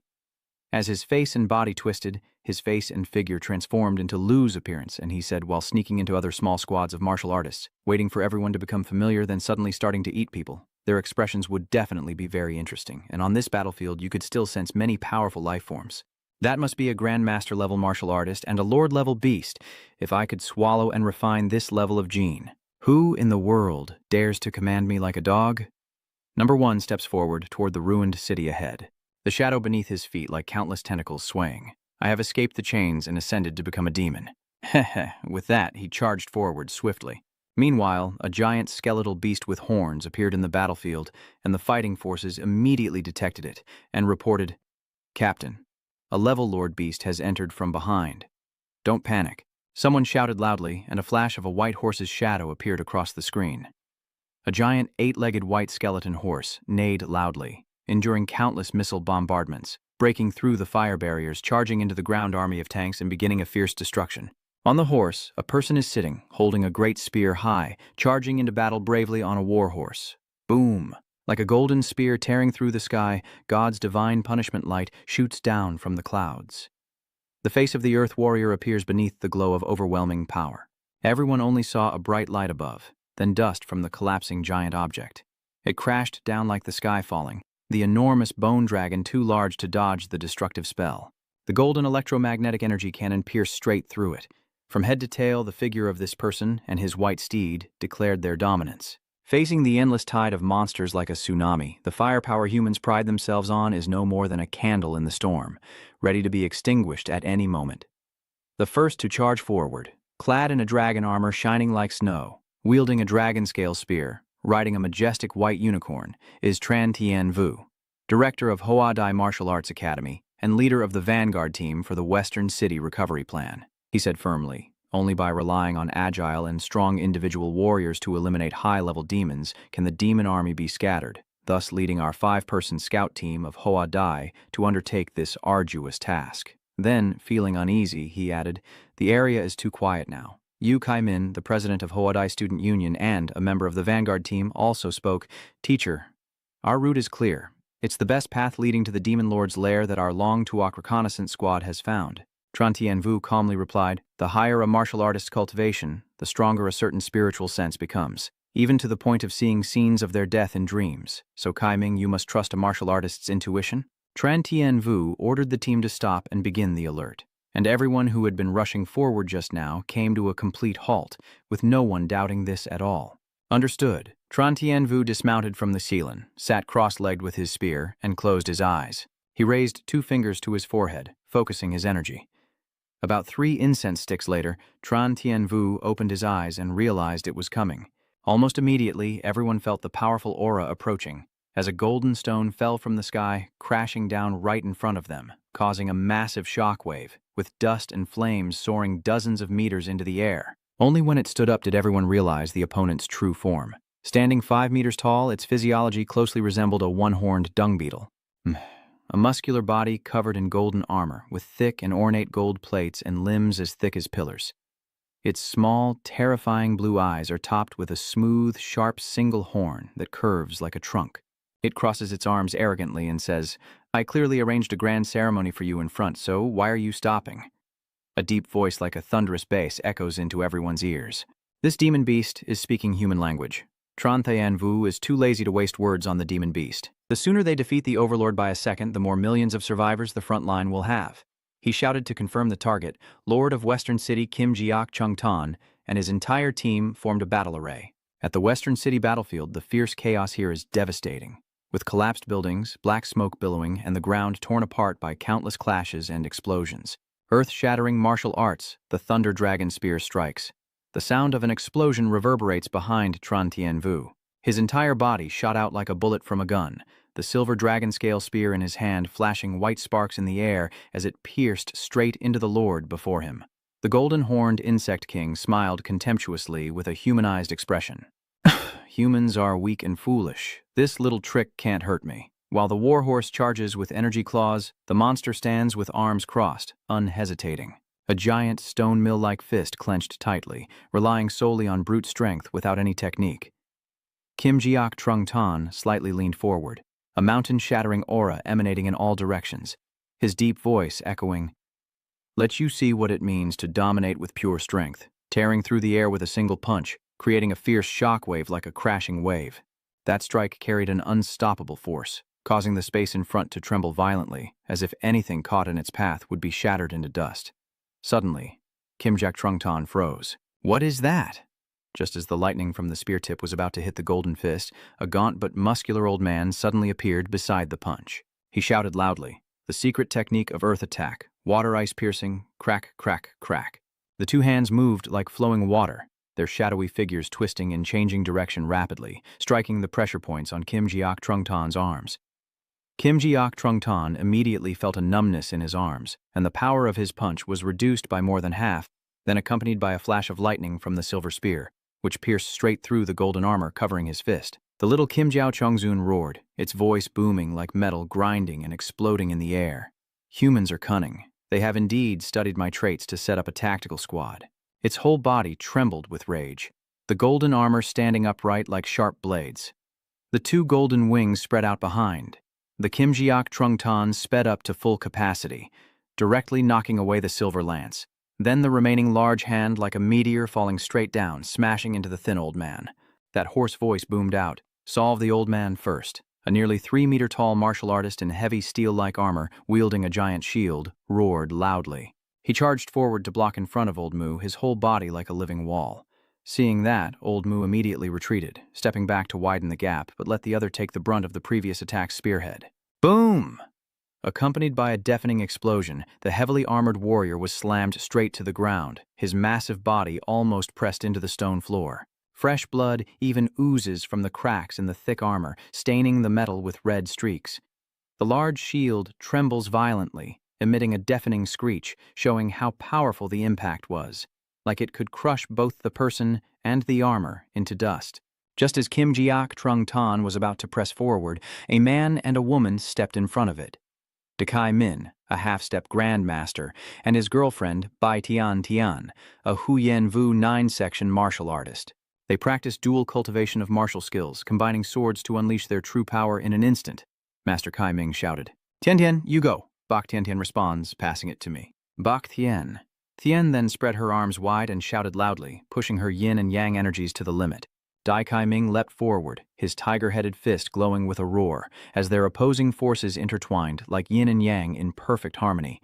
Black and white energy blending and separating, clash and support fueling their attacks, causing their techniques to erupt with extraordinary power and pin Kim Jiak Changtan in place. It stood there seemingly unaffected, even mocking loudly.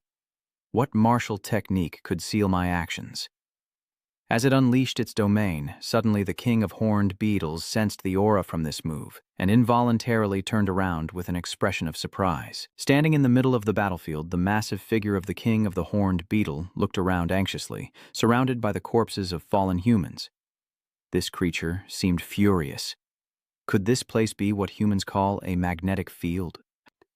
Suddenly, a large splash of blood shot up into the air. On the other side, Tran Tien Vu rode a unicorn, charging forward at full speed like an F1 race car. Tran Tien Vu's spear wraps around the lightning light.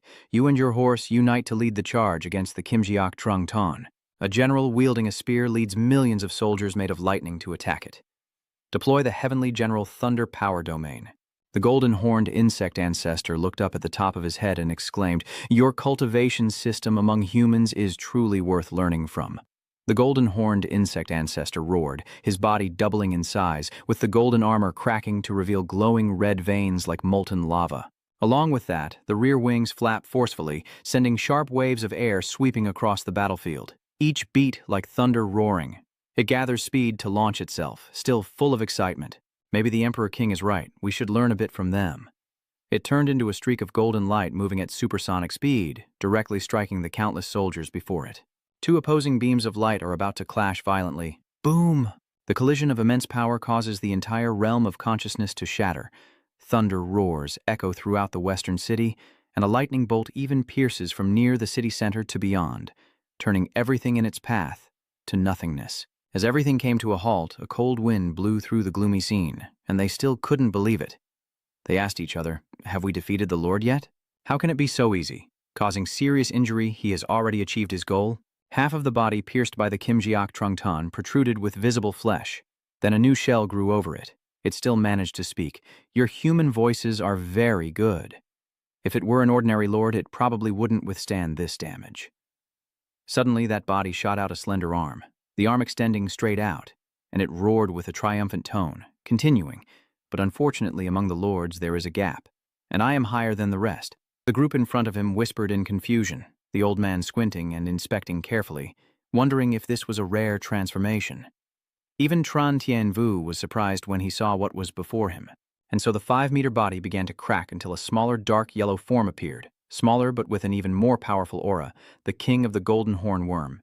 In its second transformation, its shape more slender but still tough and agile, limbs resembling humans but covered in strong armor, and in the next moment the king of the golden horn worm started to display its new powers, its figure darting away too quickly to see clearly, only the dangerous long smile of this terrifying creature remaining visible.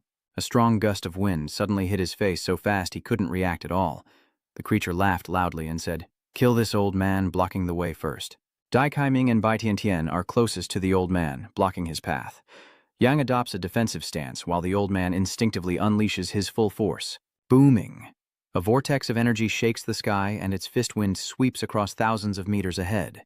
All the windows of the buildings on both sides of the street shattered. 3 bloodied figures were thrown out. Only Dai Kai Ming with the strongest cultivation and the old man who had used most of his strength remained able to fight. Even he could no longer endure. His speed was too fast.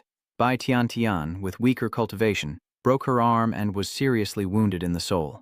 Seeing her teammates fall instantly, the other two immediately charged forward in anger. "Damn it, zap!" A crackling current filled the air as a fist of steel and a sharp spear charged from behind, but in less than a second, the mighty iron spear was seized by a dark golden hand, wielding the Kuang Long Thuong. Tran Tien Vu's strength combined with the unicorn beneath him still couldn't pull out the spear, and even the giant hammer wielded with full force by the armored warrior on the other side was blocked by Kimjiak Trung Ton with his remaining hand. Even as Kim Jiak Trung Tan's 5 fingers clenched tighter, Ku Troi was torn apart like paper, the force too strong, causing the other to be counterattacked straight in the chest and thrown far away. Tran Thien Vu saw this and anxiously shouted, "Ngo Hoang!" Kim Jiak's power is overwhelming now, as it kicks Tran Thien Vu's horse forcefully and roars, "Get out of here," causing Tran Thien Vu's mount to be kicked away and crash into a distant skyscraper, creating a deafening explosion. The dark gold arm, gripping the spear tightly, lifts Tran Thien Vu into the air. At this moment, even breathing became difficult under the pressure of that dark golden hand. It let out a terrifying laugh and said, "Ha ha ha, your little team has tried everything but can't handle a lord like me." It said that and then tightened its grip, growling again. So how could we possibly deal with the other lords in Western City? Hearing this, Tran Thien Vu's face turned pale as he suffered the pain of the golden-horned lord's grip tightening around his neck. He stammered in confusion, unable to speak. What? Could there be another lord in Western City? At the eastern battlefield of Western City, human casualties are increasing. But despite the devastation, this Western City must be taken at all costs. Not only because hundreds of thousands of compatriots have fallen under monster hooves, but also for the future of the great nation. The land left by our ancestors cannot be tolerated for the alien race to live in submission. Even if it costs the blood of the last warriors, we must reclaim West City.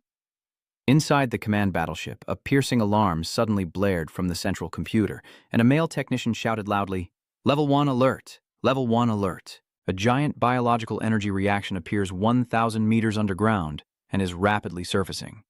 According to computer calculations, this creature has reached the level of a lord. The current ground troops don't have a master warrior on guard. I suggest a strategic retreat. How can that be? Isn't the sole lord of the Western City already facing off against Director Tran's vanguard team? But the commander only roared fiercely, ordering no hesitation to retreat, and all the airships raised their altitude, moving away from the ground. There is more. Nuclear bombs are ready to be launched. As soon as the command is given, perceptive ground fighters sense something unusual. Booming sounds shook the earth as if a giant dragon was turning over and moving endlessly. All experienced warriors knew that something enormous was about to emerge. Inside the ship, frantic cries echoed as they saw the deformed tentacle outside. "Captain, one tentacle is attacking us." Then he immediately fired, using electromagnetic cannons to fight the aerial battleship, causing the enormous tentacle to split in two with a loud bang. The giant tentacle, like a skyscraper emerging from the ground, crashes down with unstoppable force, causing a temporary tremor and a cloud of dust and debris rising like a falling bomb. But the terrifying thing happened. Half of the tentacle fell to the ground and seemed to root into the earth like a plant, then grew visibly larger. And the joint of the tentacle was torn apart by electromagnetic fire. The burn wound quickly sprouted dense tissue, and someone shouted out, "The tentacle is regenerating." Along with the shattered skin, a completely new tentacle with more tender skin is born. The new tender tentacle only lasted in the air for 2 or 3 seconds before its surface skin quickly hardened. The gunfire had already consumed the enormous energy of the airborne battleship and caused no damage to it. "Sue," the commander shouted loudly. There was no more time to wait. The nuclear land-penetrating bomb must be launched immediately. The land-penetrating nuclear bomb is ready to be launched. 3 nuclear torpedoes equipped with booster engines at the back are fired from the bottom of the aircraft carrier. More and more muddy yellow tentacles emerge from the ground, stirring up the surrounding soil layer over hundreds of miles, causing it to loosen and crack apart. The drill head on top of the nuclear missile quickly activates, accompanied by the power of the rocket engine. It pierces into the earth in an instant, unleashing endless light and heat like a volcano erupting, with a massive dark red glow and mushroom clouds rising high into the sky. The massive shockwave from the explosion kept rippling through the air, like a ship facing a stormy tsunami. The commander, angry and desperate, covers his eyes with his hand, hoping that the strength of the 3 nuclear bombs will allow the fighters below to retreat safely. At this moment, a female technician reports, "Captain, the Lord's life response has not disappeared." Looking down, the tentacles are still there amidst the raging fire. A giant crack thousands of meters long appears on the ground, and within the dust-filled fissure, the shadow of the colossal tentacles remains, and the commander screams in disbelief. "What? The Lord's still alive after eating 3 nuclear bombs?" He angrily slammed his hand on the table. Damn it! Could the plan to retake Western City be about to fail?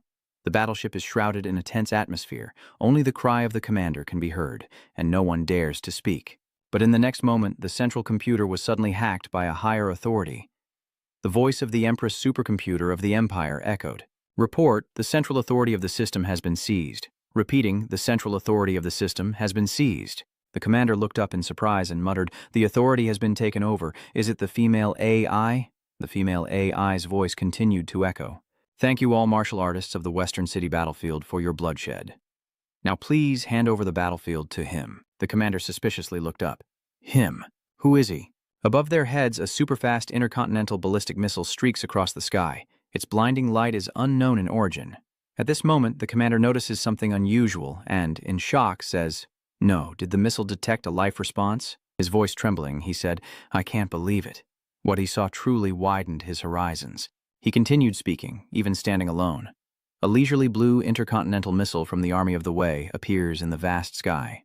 The tail flame of the intercontinental ballistic missile tore through the sky, streaking across the imperial city. At the speed of the missile, the air seemed to hit a small figure like a solid wall, yet the figure remained standing firm on it. At this moment, Dich Hoa appears, suddenly feeling like a sword-ride cultivator, but his sword is a bit unorthodox. Reborn after breaking out of his cocoon with a fierce and sharp appearance, wearing nano-armor that helps him cling on quickly after breaking through defenses so he's not completely exposed. A few minutes ago at Hoa University, a bright blue pillar suddenly rose, illuminating a large patch of clouds over the imperial city in blue. Many citizens opened windows or car doors, gazing up in amazement. This is the secret weapon that the Empire is researching for the plan to retake the Great Xia this time. Dich Hoa is the main character, and he is absorbing that tremendous power.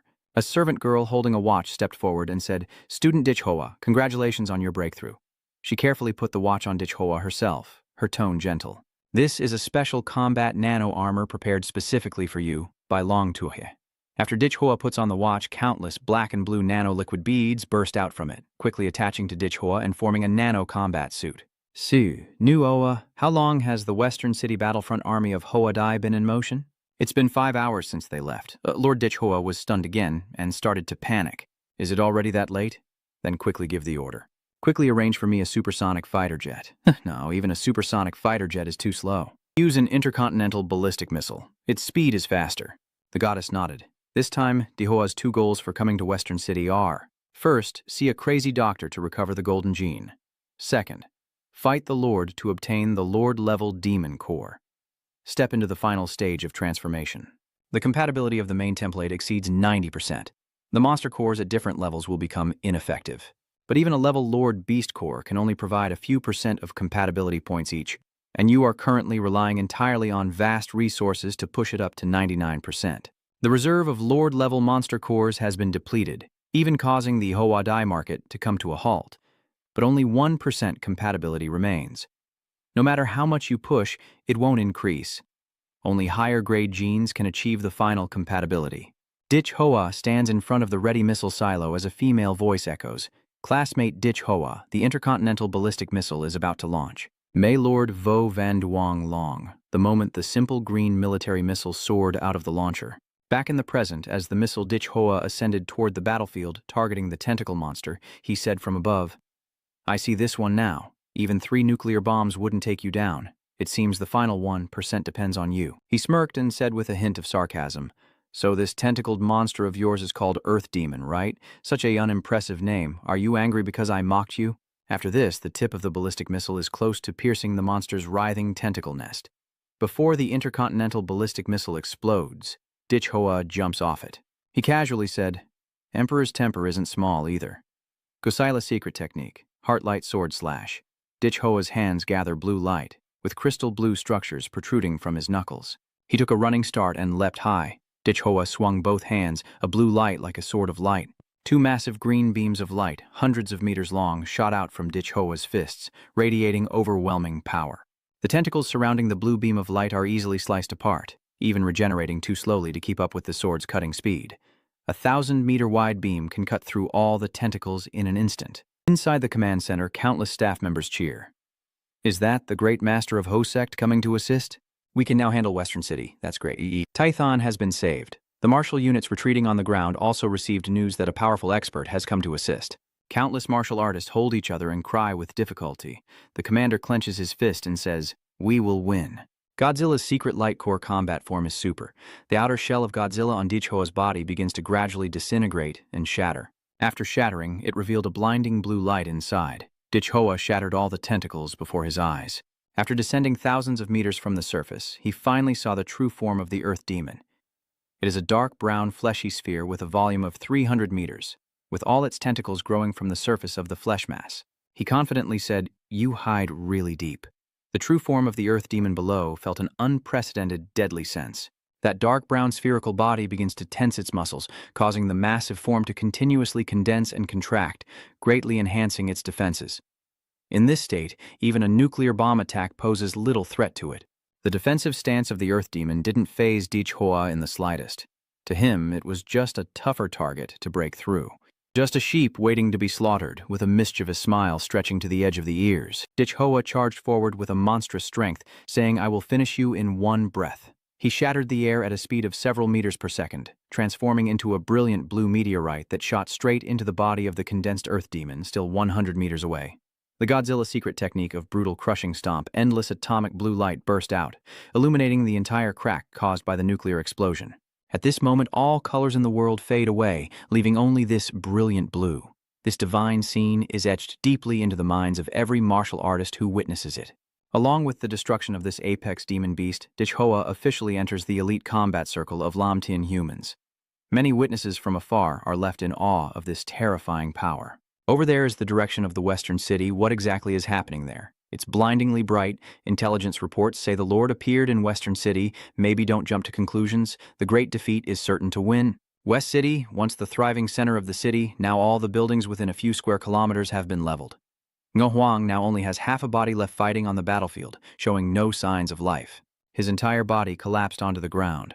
Tran Tien Vu, far away, was lying on the ground with his spear broken, also severely wounded, coughing up blood as he called out, "Cough, cough, Ngo Huang." The arrogant Jin Jiao Chongzun walks over Ngo Huang's corpse and mocks, "There's nothing left of true strength, it's all just paper." Just one strike was enough to pierce through. Half an hour ago, Tran Tien Vu burned his life force, and with the support of Dai Kai Ming and Old Mu, they successfully subdued the golden-horned Trun Tan. The dark gold form undergoes its second transformation, but just as Tran Tien Vu's blade is about to pierce the enemy's heart, Kim Giok Trung Tan shifts into its third form, with dark gold skin turning into a sickly red. 4 arms sprouting from its chest and hips, and it's clearly gaining the upper hand. But you are very strong, able to force this lord into his third form. Does this lord have a third transformation as well? He knows for sure that this battle will be hard to survive. The blood-burning secret technique can't last much longer. Even if we win this fight, I won't live for many more years. But that doesn't matter. What's important is that I, the Grand Master, must kill this demon here. Kill. The golden-horned insect king nodded slightly, opening its mouth, activating its martial arts, and forcing an attack. Your spiritual techniques are truly mysterious, but in the end they cannot bridge the gap of absolute power, and a fierce red glow flashed in its eyes. The deadly martial technique of Earthstrike, the heavenly recognition Thunder Spear, transformed Tran Tien Vu's figure into a blazing white lightning bolt. Although only one person charged forward, he displayed the unstoppable aura of 10,000 armies. The 4 arms of Kim Giok Trung Tan being caught in the domain forced it to speak helplessly. Emperor Hoang recently completed the transformation experiment of the ancient civilization. Then Kim Giok Trung Tan clenched its fist and charged head-on at the incoming lightning. It snarls and growls. "You are a human being I acknowledge. After you die, I will recommend your body so you can be reborn stronger." The scars from the silver dragon scales spread out. Tran Tien Vu forced himself to endure the overwhelming pain, pouring all his strength into this attack. Even if he died, he had to severely wound you, so you couldn't interfere in the battle to reclaim the Western City. Boom! Lightning and wind clash, spreading into a crescent shape, turning everything into dust. A sudden flash of lightning erupted. Thunder roared and pushed back Kim Giok Trung Tan's body. Even with the wings spreading behind him, creating a strong wind, he couldn't keep his body steady. A deafening explosion erupts, with bright blue lightning illuminating the scene so brightly that viewers outside the screen can see it clearly. Kim Giok Trung Tan, with his 4 arms supporting his spear, begins to crack his shell, sneering, "Your life-burning techniques are really hateful. They should have been enough to kill you just now, yet you insist on using some secret blood-burning spell to forcibly extend your life." Old Mu leaps into the air, catching Tran Tien Vu's body, spinning a few times to release his strength, then lands safely. Kim Giok. Trung Tan sneered and roared, "But it's all right. I am not afraid of trouble. I only want to preserve the integrity of this powerful human corpse, but you will not be so lucky and will shatter into pieces." As soon as he finished speaking, Ngo Huang, who had just died, suddenly stood up with his body intact right beside the one-horned insect monarch and spoke. Oh, you guys are so lively I can feel the commotion from the outskirts of the city. Old Mu pointed at Ngo Huang and exclaimed in surprise and fear. Ngo Huang, weren't you just in the battle? Yes, yes, and his body is slowly approaching Tran Thian Vu's immobilized war steed. Then his face turned away with his pupils blazing. Ngo Huang is no longer Ngo Huang. The more he laughed and leaned back with that devilish face, Master Muk, am I already dead? I don't know anymore. Aha. Ngo Huang's skin began to deform and tear apart, along his spine from the top of his head down to the tailbone, layers of sharp scales sprouting all over. His body bent and trembled violently. Seeing his teammates in such strange states and their attitudes changing, Laomuk and the others looked at Ngo Huang in confusion. Ngo Huang's face turned pale and horrified as an even more terrifying scene unfolded. His abdomen tore open into a giant mouth with a large tongue coiling around Nguki Lan's corpse before swallowing it into his stomach. His head then turned back, and from the torn flesh more human faces began to emerge, truly bizarre beyond words. It tastes really good. No wonder it's the mount of a grandmaster. If I could eat a grandmaster himself, that would be even better. I see you all are very delicious too. Can I have a taste? What disgusting thing is that? It even contains a hint of the sinister aura of demonic spirits. Is this the crazy creation of your human race? I didn't expect you to dare interfere with those monsters. If that's the case, we might as well let us dominate this planet. Kim Jiak Trung Tan, after knocking away that head, sneers as he stares at the headless corpse before him. Crack, crack, crack. Countless black and red tentacles emerge from the severed neck, intertwining to form a completely new head, with a black and red biological sensory collar around its eyes, encircled by sharp thorns and a grotesque torn smile beneath. Ha ha. Greetings. I am an alien creature named Yin Wan, here to eat you. Facing Yin Wan, the Kimgach Trung Tan stands unafraid, arms crossed, sneering arrogantly. Daithan Van Dang Chim Trong Tran Chi. Koibui Daidax Quan Quan Tong Toanha. Pulenka Bautrai Mot Momit Mutueta. Kienton Bunwai Nenhu Chaim Trong Hoi Tonang Nekua Chien Lo. Kim Giak Trong. Tomot Kwai Dan Ve Fia. Mot. Em Kong Netran. Macho Nam Dam Kua Kim Giak Trong Ton Dan Thang Vaomart. Kim Jak Trung Tan roared in pain, unable to withstand the blow. Suddenly, its eyes flashed fiercely as it saw something even more terrifying than itself. His whole body froze. His mouth started to mumble incoherently as if he wanted to speak, but couldn't. This is bad. Accompanied by a supersonic explosion, the skull of the shadow was torn apart instantly, with brain and blood splattering everywhere, yet it was reconnected by fine black and red spiderweb-like threads that the wind couldn't blow away. In the next moment, all the blood and flesh splattered in an instant and merged around Kim Jiak Trung Tan's fist, causing him to panic. This is bad. His blood and flesh are invading my body. Its carapace in its third molt form is quickly invaded by this bizarre flesh and blood. Kim Jiam Trung Tan decisively cuts off its hand, the insect's hind wings fluttering as it rapidly extends the distance. Alien creature, how far can you stretch the distance? In front of you is only a lure for my true body. But Yin Wan laughed eerily and said, "Do you know about lanternfish?" Boom. The ground collapsed, and a giant blood-red mouth, hundreds of meters wide, roared out of the earth. Kim Jiaochong stood suspended in midair. It realized it had been deceived and could only watch as the world plunged into eternal darkness. Because of the giant mouth that had perfectly and neatly devoured Kim Jiak Trung Tan, the ground was torn apart and scattered everywhere. The entire area was struck by a terrible shockwave. The huge mouth swallowed Kim Jiak Trung Tan, twisting and spinning in midair before transforming into a large, sinewy stomach engulfing Mot's body. Only heaven knows how he managed to stuff something so large into his body. Truly a supreme creature. He still cannot digest and absorb it immediately. Now it still writhes within that monstrous body, half uncomfortable and half excited, but mostly thrilled. As a supreme creature, I still can't digest and absorb it immediately, and now it even struggles within my body. Now is the perfect moment to escape. Old Master Mu tries to hold his breath, barely making a sound, and softly calls out in a whisper that almost blends into the wind. Take the chance now and go quickly. Old Mug Jiao Tran Thien Vu has fainted from exhaustion caused by Dai Kai Min. He entrusted you to take Director Tran away and run quickly, but Dai Kai Ming hesitated, and Old Man Mu's hope of escape was already fading. The evil one could still see the group planning to escape. Eamon smirked contemptuously and slowly approached the two in front of him, savoring the fear emanating from their bodies. I haven't forgotten about you. You're perfect as a dessert after my meal. But suddenly his face suddenly froze as if something had stopped all his reactions. A gasp caught in his throat, trembling and incomplete, only to see a huge blue light rising from the east and west of the city. The intense energy reaction was truly spectacular and terrifying, and the source of that high-energy reaction was approaching him. The air kept exploding, and the clouds in the sky were split in two by a blue meteor. Dai Kai-ming and Old Mu are desperately trying to help their teammate escape, when suddenly Old Mu exclaims, "The energy is too strong. Is it another lord?" Dai Kai-ming says, rushing toward them. The booming explosion grew closer and closer, completely obscuring the view. Even though Dai Kai-ming had semi-sage-level eyesight, he could only barely see a blue shadow descending from the sky. Then that blue shadow pierced directly into the dark figure. Until the moment they collided, the powerful wind from the descending blue figure roared loudly, and the body of the Yin One also visibly struggled against the oppressive energy it emitted. Immediately after, a deafening explosion erupted, shaking everything as if to tear it apart, causing the entire space to tremble wildly in an instant.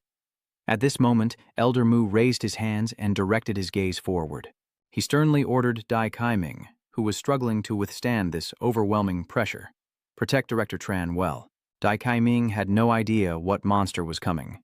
He only felt his heart being clenched by a giant hand, like a sheep facing a T-Rex, completely suppressed at the level of jealousy, almost unable to move. Isn't the Lord targeting that monster? In front of Dai Kai-ming, the ruins of a building that had collapsed during the battle between Tran Tianvu and Kim Jiak Trung Ton have now disappeared, leaving only dust and debris from the impact. Dich Hoa repeatedly pierced through 3 kilometers of office buildings with AM1. His voice firm. "I thought you had devoured the Lord, that you were on our side, but now you want to eat Director Tran and their team, so I can't let you go." In a daze, even one barely had time to react before feeling as if hit by a missile. Stepping back in a straight line, Dich Hoa unleashed a series of powerful punches, like nuclear strikes, relentlessly attacking even one's body. Dich Hoa's blue pupils stared fixedly at AM1's body, gradually disintegrating and shattering, with black and red substances emanating from within, causing him to feel an instinctive repulsion. He shouted, "These black and red substances really make me nauseous." Dich Hoa felt this aura and only felt an unprecedented anger. He strikes with a dry attack, Godzilla secret technique, ruthless core domination. Nuclear energy is stained with killing intent into a dazzling light. Dich Hoa raised his right arm like a giant electric current from the missile compartment, delivering a powerful punch to Mot's face, unleashing an unparalleled destructive energy that burned him. Mot's head was shattered by immense force within seconds, then destroyed by high-energy particles. After an explosion in midair, AM1 let out a few faint cries. Ah, ah. The body of AM1 lost almost all of its chest cavity and was thrown out by the remaining energy of the explosion. And in reality, this is not a one-sided fight with the advantage.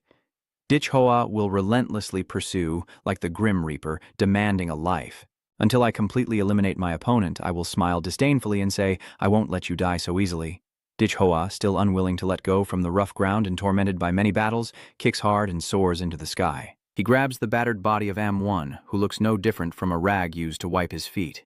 Then, Dich Hoa concentrates his energy and pushes himself upward, soaring to the highest clouds. From afar, he looks like a missile exploding with energy, soaring into the sky at a terrifying speed. When he has chosen a distance from above that even he cannot precisely determine, Dich Hoa suddenly roars, his voice echoing through the clouds, the earth rumbling loudly. At the moment, Dich Hoa throws Ammot away. 3 spirals of energy rise into the air, and Ammot, like a plane out of control, spirals downward to the ground. When his flesh body collides with the ground, the kinetic energy explodes like a fierce bomb, a powerful shockwave spreading out, causing the earth within 100 meters to sink deep. Ammot's upper half falls first, gradually disintegrating into fragments, until his entire body turns into a mass of torn flesh. Dust begins to settle from the ground. At this point, Dich Hoa finally sets foot on the ground.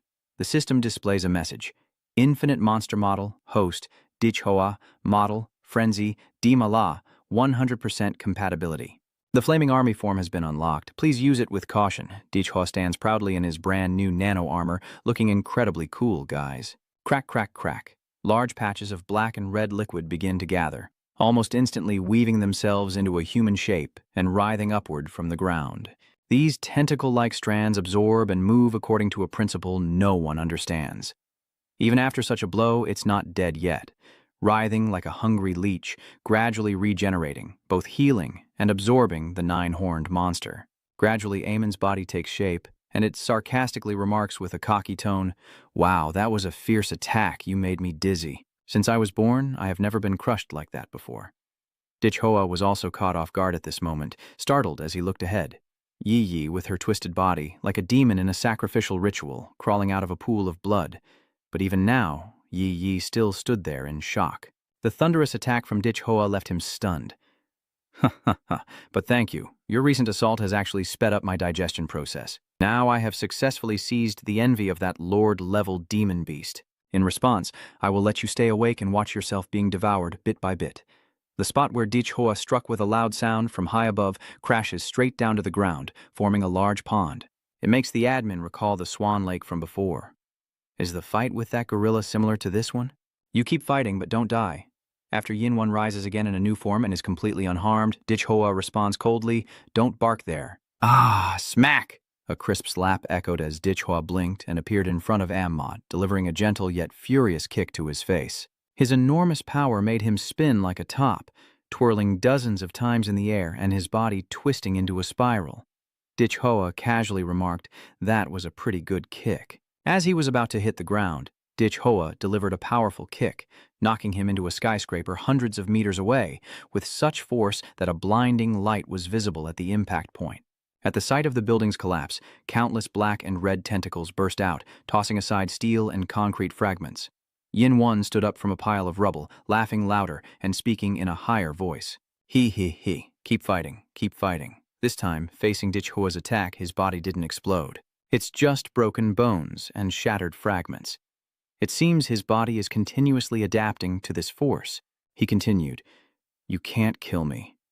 I will become your nightmare."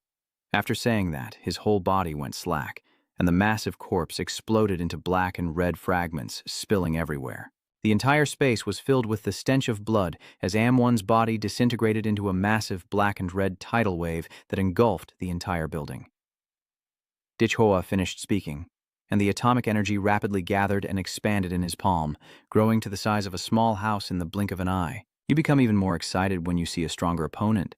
Ha ha ha ha ha. It's the first time I've seen someone crazier than me. Foolish and growing bigger only makes it easier for me to crush you. Godzilla's secret technique of the Imperial Sect's Kuai training unleashes 3 strikes, forming an energy sphere behind him that shoots out instantly, rushing toward the Ammot, then Dich Hoa like a basket, directly smashing the giant atomic energy sphere into the black and red tide. Boom! A bright blue spherical explosion erupts in the western city. Daikai Min stares wide-eyed at the blue explosion in front of him. The power and speed that Dich Hoa displayed are beyond his imagination.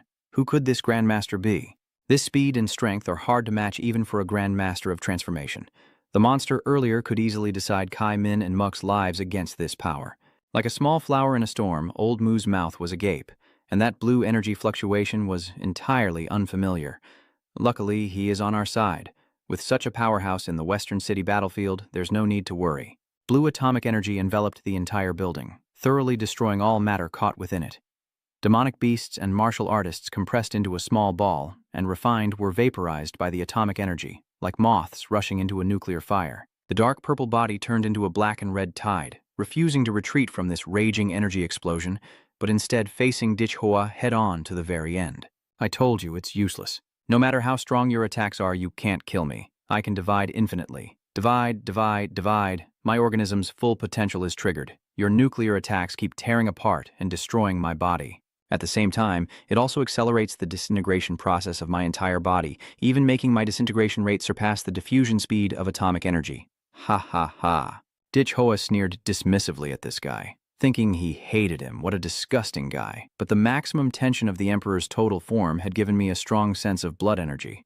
Although I couldn't observe the changes in each cell precisely like an electron microscope, I could roughly sense that this guy was constantly adapting to my nuclear energy. Meanwhile, Diep Hoa's body was tensing up as he resisted the sinister one, whose face emerged from the black and red tide, countless eyes sprouting from it, glaring greedily at Diep Hoa with a thunderous laugh. Ha ha, that's right, this is my power, the ultimate evolution. No matter how strong you are, you will ultimately be swallowed by me. You can never defeat me. I can sense the intense envy within your body, far greater than your top-tier jealousy. The jealousy of a lord-level envy that was just swallowed down seems so trivial and disgusting. Dich Hoa licks his lips, looking at this grotesque appearance, feeling the urge to vomit, which also makes the one-eyed creature develop an intense and uncontrollable envy. He laughed, a bitter and resentful smile, then poured out his heart and asked why. Ha ha ha. The trembling laughter seems to tear apart the repressed anger in his chest. I have devoured countless lives, constantly analyzing the perfect genetic lineage within, but still cannot compare to the man before me. The black and red cells flicker and divide exponentially, converging into a powerful wave of oscillation, gradually growing stronger. He roared, "Why do I have to eat you?" Then transformed into a tidal wave that swept through the bustling street like the sky collapsing, crashing toward Dai Hua, and amidst the black and red tsunami, a wide mouth like a blood basin with a structure resembling a meat grinder appeared, swallowing a building that was shattered by the wave, instantly crushing it into dust right where Dai Kai Min and the old man were struggling. Dai Kai Min anxiously watching the destructive monster, his mind filled with doubt whether the powerful figure or even this monster was so strong. Can the mysterious expert handle it?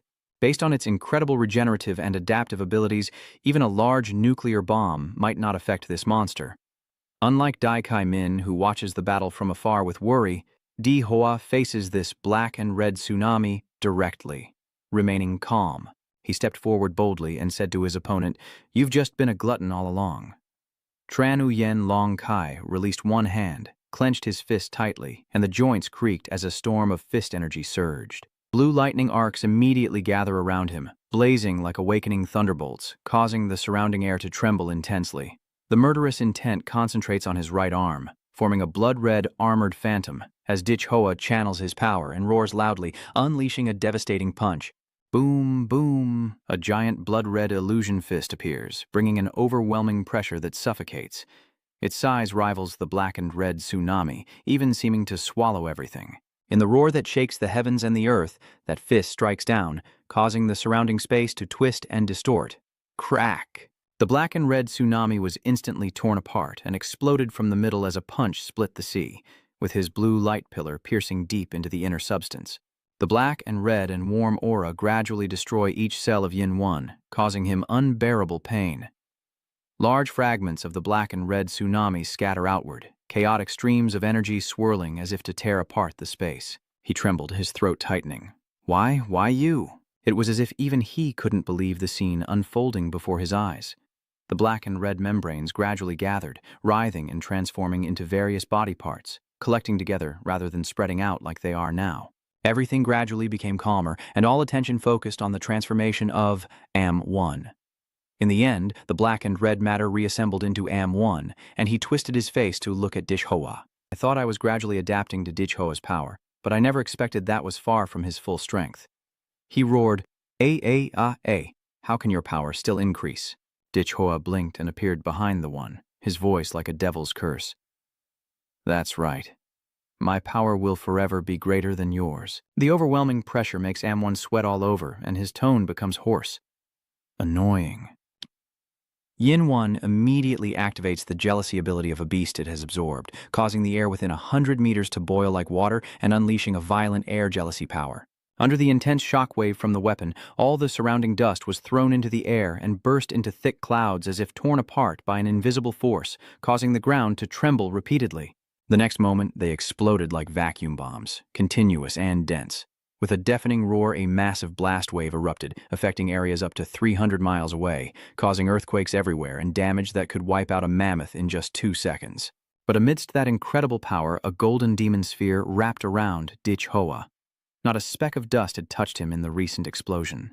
Moreover, his tone as if everything before his eyes still lies easily within his grasp. Then, his face turns to look at AM1 with a contemptuous expression, as if saying, "You're not even worth a toenail of mine."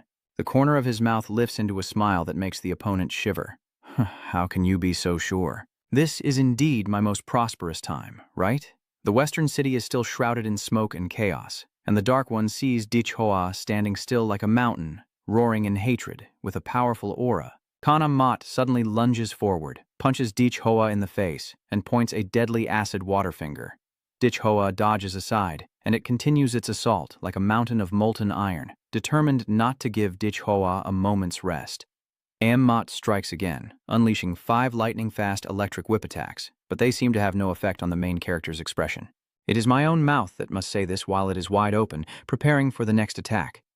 What kind of people have I truly devoured? I don't believe you are unbeatable compared to me. I am the perfect being. All of Yin-One's cells transform into amplified sound wave cells, emitting ultrasonic screams, then with all their might, unleashing a massive ultrasonic wave attack like a storm, causing the air to ripple into countless waves and the ground to be gouged several meters deep by the ultrasonic waves. Dich Hoa still stood there motionless, as if using a hairdryer with successive waves of attack sweeping over him, destroying the surrounding environment more and more, but unable to harm his true form even a little. He retorted, "Are your chaotic attacks just a joke? Now it's my turn to return those words to you. No matter how you attack, you can't kill me. After my physical strength is enhanced into a higher dimension, I stand as a union of mind and body. It is also leveled up to a much higher level than before. Its values in every aspect are several times greater than my normal state. So, whether your attack on me in the normal state can break through is still an unknown, not to mention after Udo's values have been multiplied many times over."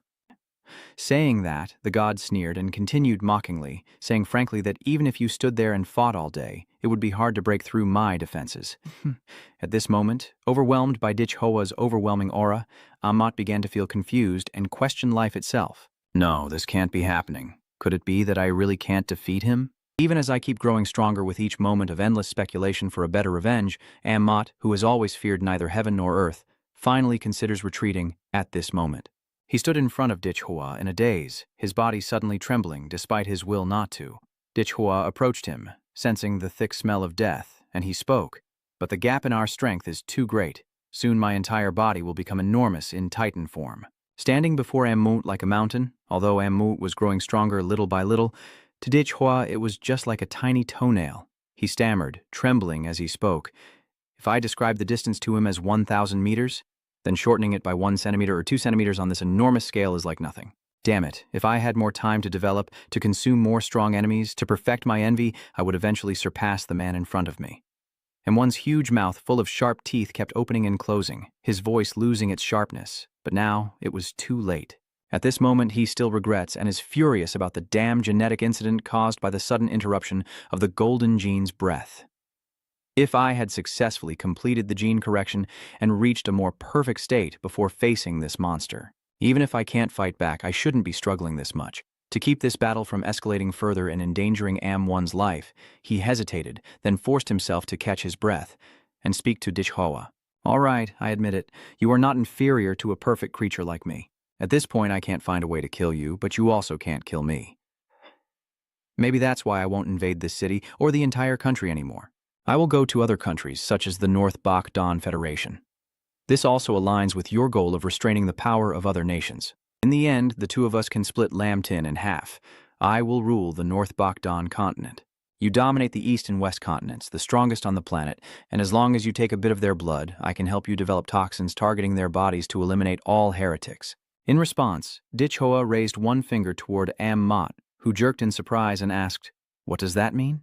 Then he raised another finger to form a symbol, and Mot recognized it and realized, 10 minutes later? But a sudden remark interrupted him. "In 10 minutes, if you are still alive, I will change my name to yours." The oath shook him to the core, meaning Am-One had only one way out.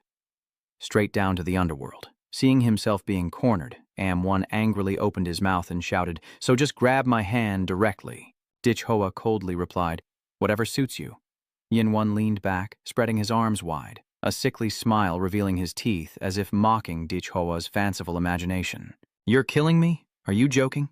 Even I can't bring about this death. Every cell in my body is screaming to evolve. How can evolution allow me to die?" In less than 30 seconds of opening his mouth, Dich Hoa teleported over and held Mot tightly, making him stunned, like a display of affection for a lover about to be served.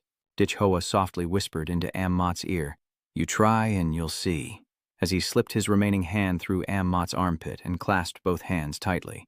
Dich Hoa, with a confident tone, soared swiftly until he reached in front of Mot, and the rushing air caused by his high-speed movement finally hit Mot. A blue light erupts behind Dich Hoa, propelling him forward, grabbing Mot and shooting him into the sky like a shooting star from the ground, smashing him into the surface of a building. Immediately after, nuclear energy converges and erupts beneath his feet, pinning Ammot against the building as Dich-Hoa presses him down, scraping along the surface and leaving a bloody trail as Ammot's flesh and blood spray everywhere. Ha ha ha ha.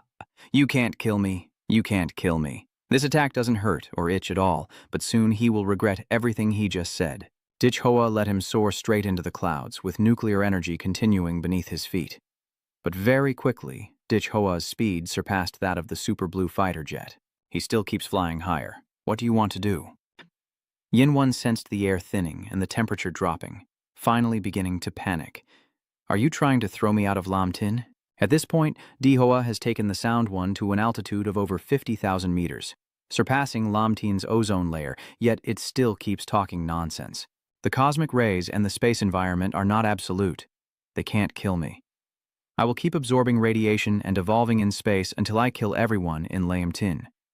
At this terrifying height, Dich-Hoa held the head of Ammot with one hand, their shadows reflected clearly in the vast universe. Dich-Hoa gritted his teeth and said, "This distance is close enough now.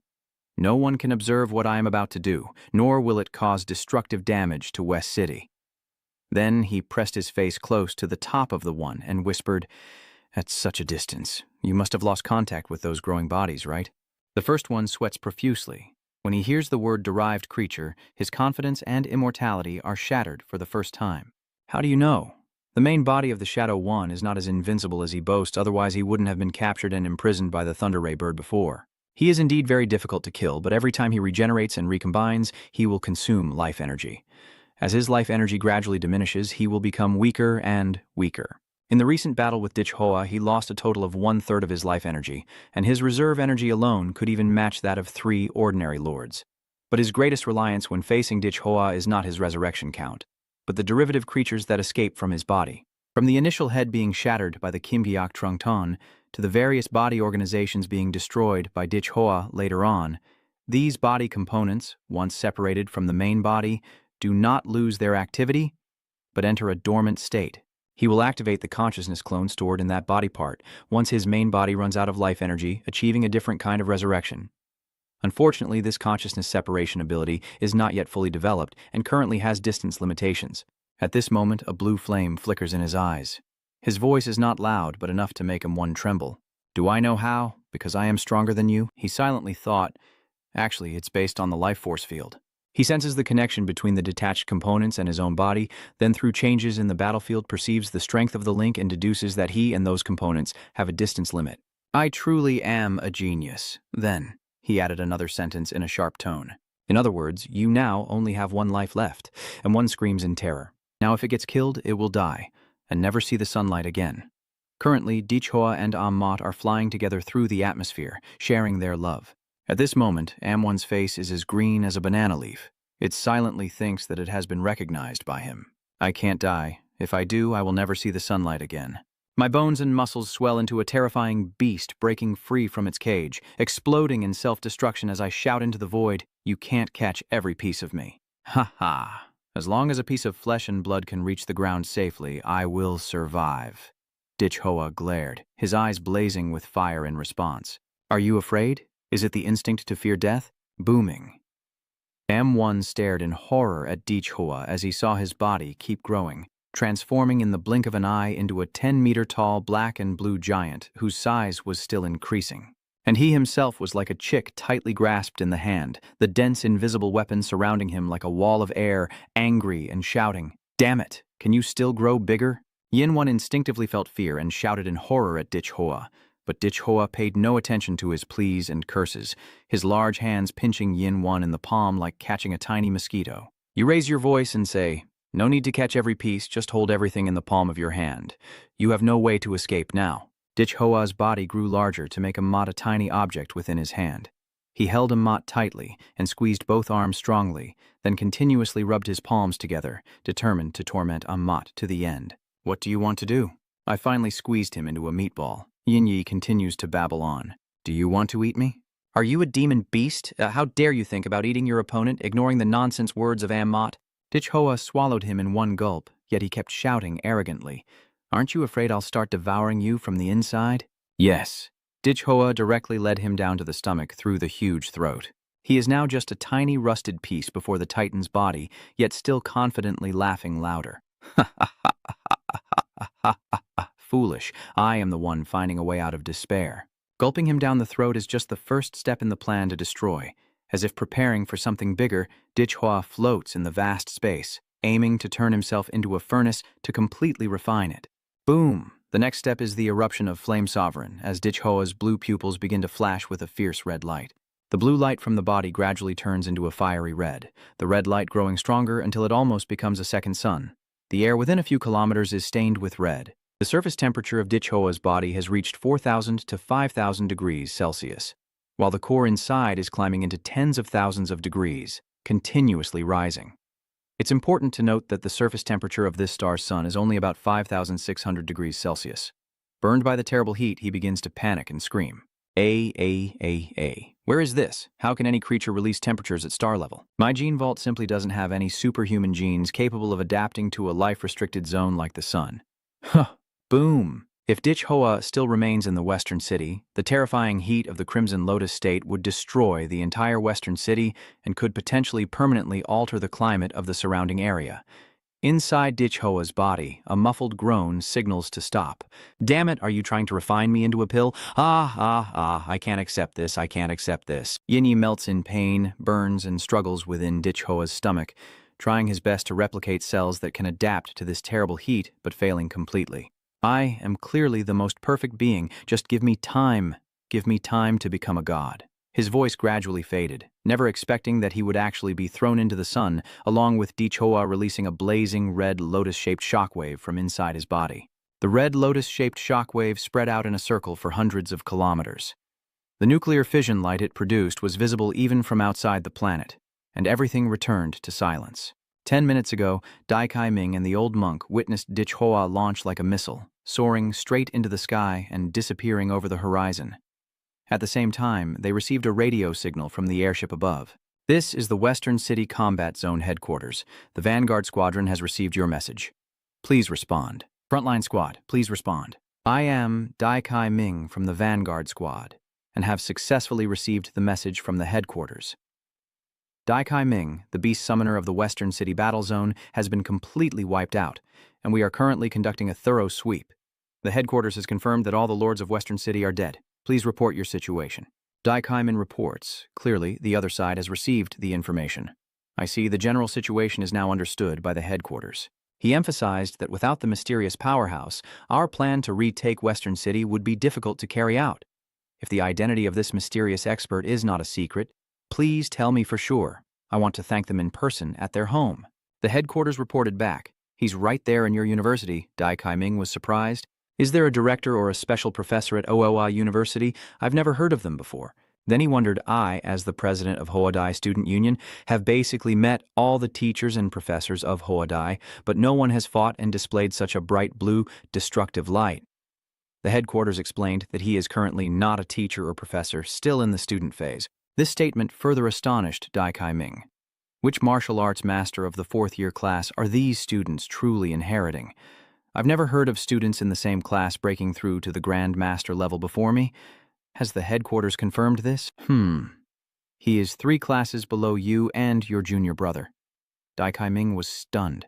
The sky returned to silence, only the remaining terrifying heat in the air recalling the destructive power of the Crimson Lotus that just obliterated the city. Outside in space, Earth Yihua plunges downward at a terrifying speed like a comet heading for the blue planet. He ran off shouting, not only does he look bad, but he also doesn't smell good.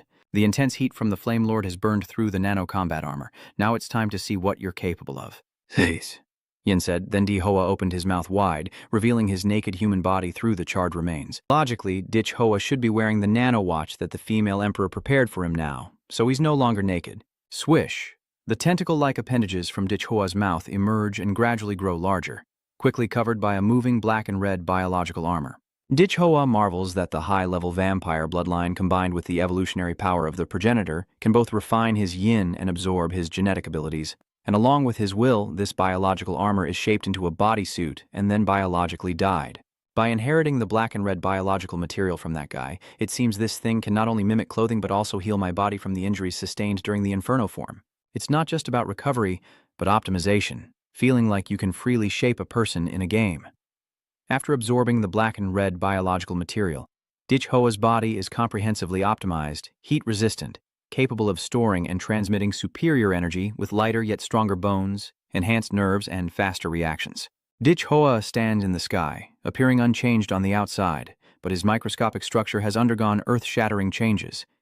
The external appearance remains the same because he deliberately kept it that way for himself at this moment. Appearance, physique, even gender can be adjusted at will, just like molding a figure in a divine game. Dich Hoa feels extremely satisfied. The sensation is truly miraculous. Beyond words, and this ability is on par with a high-level prototype. The scene shifts to the North Bogdan Federation, where someone at the Federation's military command base is trembling as they witness the strange phenomenon in the sky. From the perspective of the surveillance satellite, a blazing red shock sphere appears in the atmosphere. This man is General Dare of the North Bogdan Federation. He stared intently at the large central screen in front. What the hell is this? It's the FET. And the voice of the federal supercomputer Y also echoes at this moment. A fierce high-energy reaction occurred at the boundary between the stratosphere and the upper thermal layer above West City Hakwak, affecting an area of about 600 kilometers, estimated to be equivalent to a nuclear bomb explosion of tens of millions of tons TNT. The general couldn't help but swear. Couldn't. Minute by minute, Diu? Isn't Hakwak carrying out the recovery plan?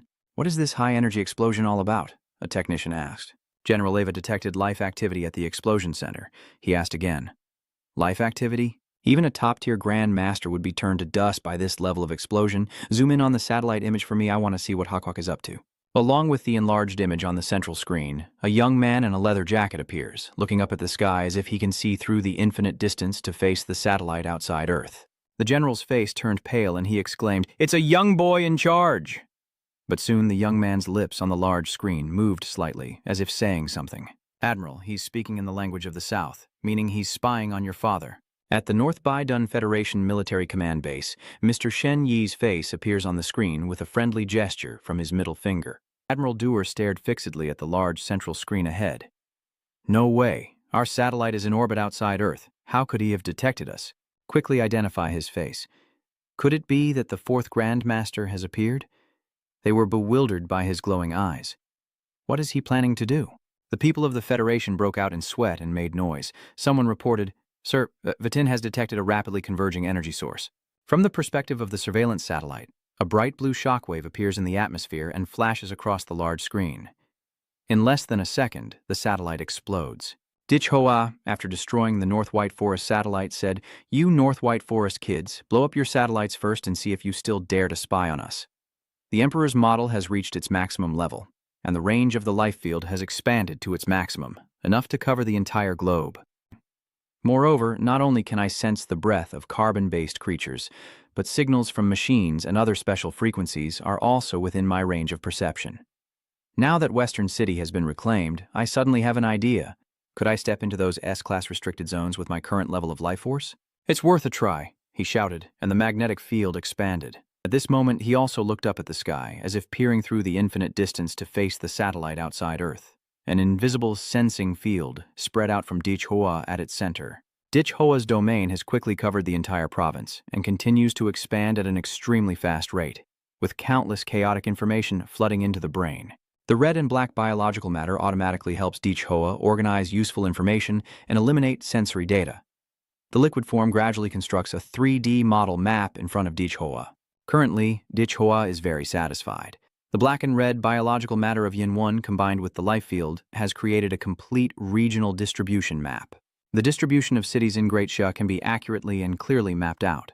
Suddenly, a flicker of insight flashes in his eyes as he looks ahead. When the black and red matter reached Kwangsan City, which had become an S-level secret realm, the biological black and red matter began to become unstable and could not take shape. The reason was that according to the life field perception of Dich Hoa, Kwangsan City was entirely a black hole. He shook his head and sighed, so it really was a failure after all? Not surprising. After all, even the truly powerful humans at the top are helpless in the face of the S-rank secret realm. Dich Hoa wasn't surprised by this situation. On the contrary, he was quite curious. The forbidden zone of Kwangsan City has failed, but what about other places?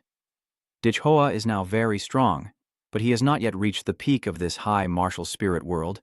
It can only be said that after gaining the power of legendary Godzilla, he has entered the ranks of the strongest human fighters. Then Dichhua ignored Kwanson, dispersing his spiritual sense to perceive all of Daiha and even the entire eastern continent of Lam Tin, with its spiritual energy spreading throughout Daiha, reaching across Lam Tin's eastern continent, crossing Daidong Duong to arrive at the northern Bakdong continent.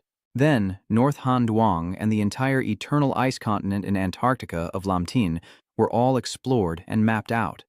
At this moment, Dichhua was witnessing the entire Lam Tin scene shift to a small gathering at the imperial palace of Anyanhat on Mount Fuji. The imperial palace of the great Japan Star Emperor, built from gold and crystal, is filled with a faint smell of decay that's hard to hide. This foul odor even overpowers the scent of countless incense burners. The dragon bed, covered by a thin, misty curtain and stretching 20 meters wide, is hard to imagine being used by which giant. A gaunt but towering figure appears behind the curtain, coughing and clearing his throat. 3 attendants bowed and reported to His Majesty as a hand even larger than the maid's reached out from behind the curtain to demand. This hand looks just like a dried-up dead piece of wood covered with various-sized corpse wounds. Cough, cough. Give me the medicine. After the maidservant bowed and left the palace, that hoarse voice like a ghost's illness began to murmur to itself. Who is this powerful being whose sensing ability can even reach Dongri? Is it the old fox who writes the scriptures of Great Xia or the corpse of the Western continent? Could it be that someone who has not appeared in public for nearly 100 years has seen through something? If you want to test me, you must quickly refine the divine artifact. When I reach the legendary realm, that will be the moment Dongri conquers Lam Tin. Cough. Cough. The Great Western Continent Temple, at the spiritual pilgrimage center of the Heavenly Kingdom Divine Capital, a 1,000-meter-tall statue of the god stands majestically in the heart of the holy city. Below, the believers praying see the divine transformation of the statue.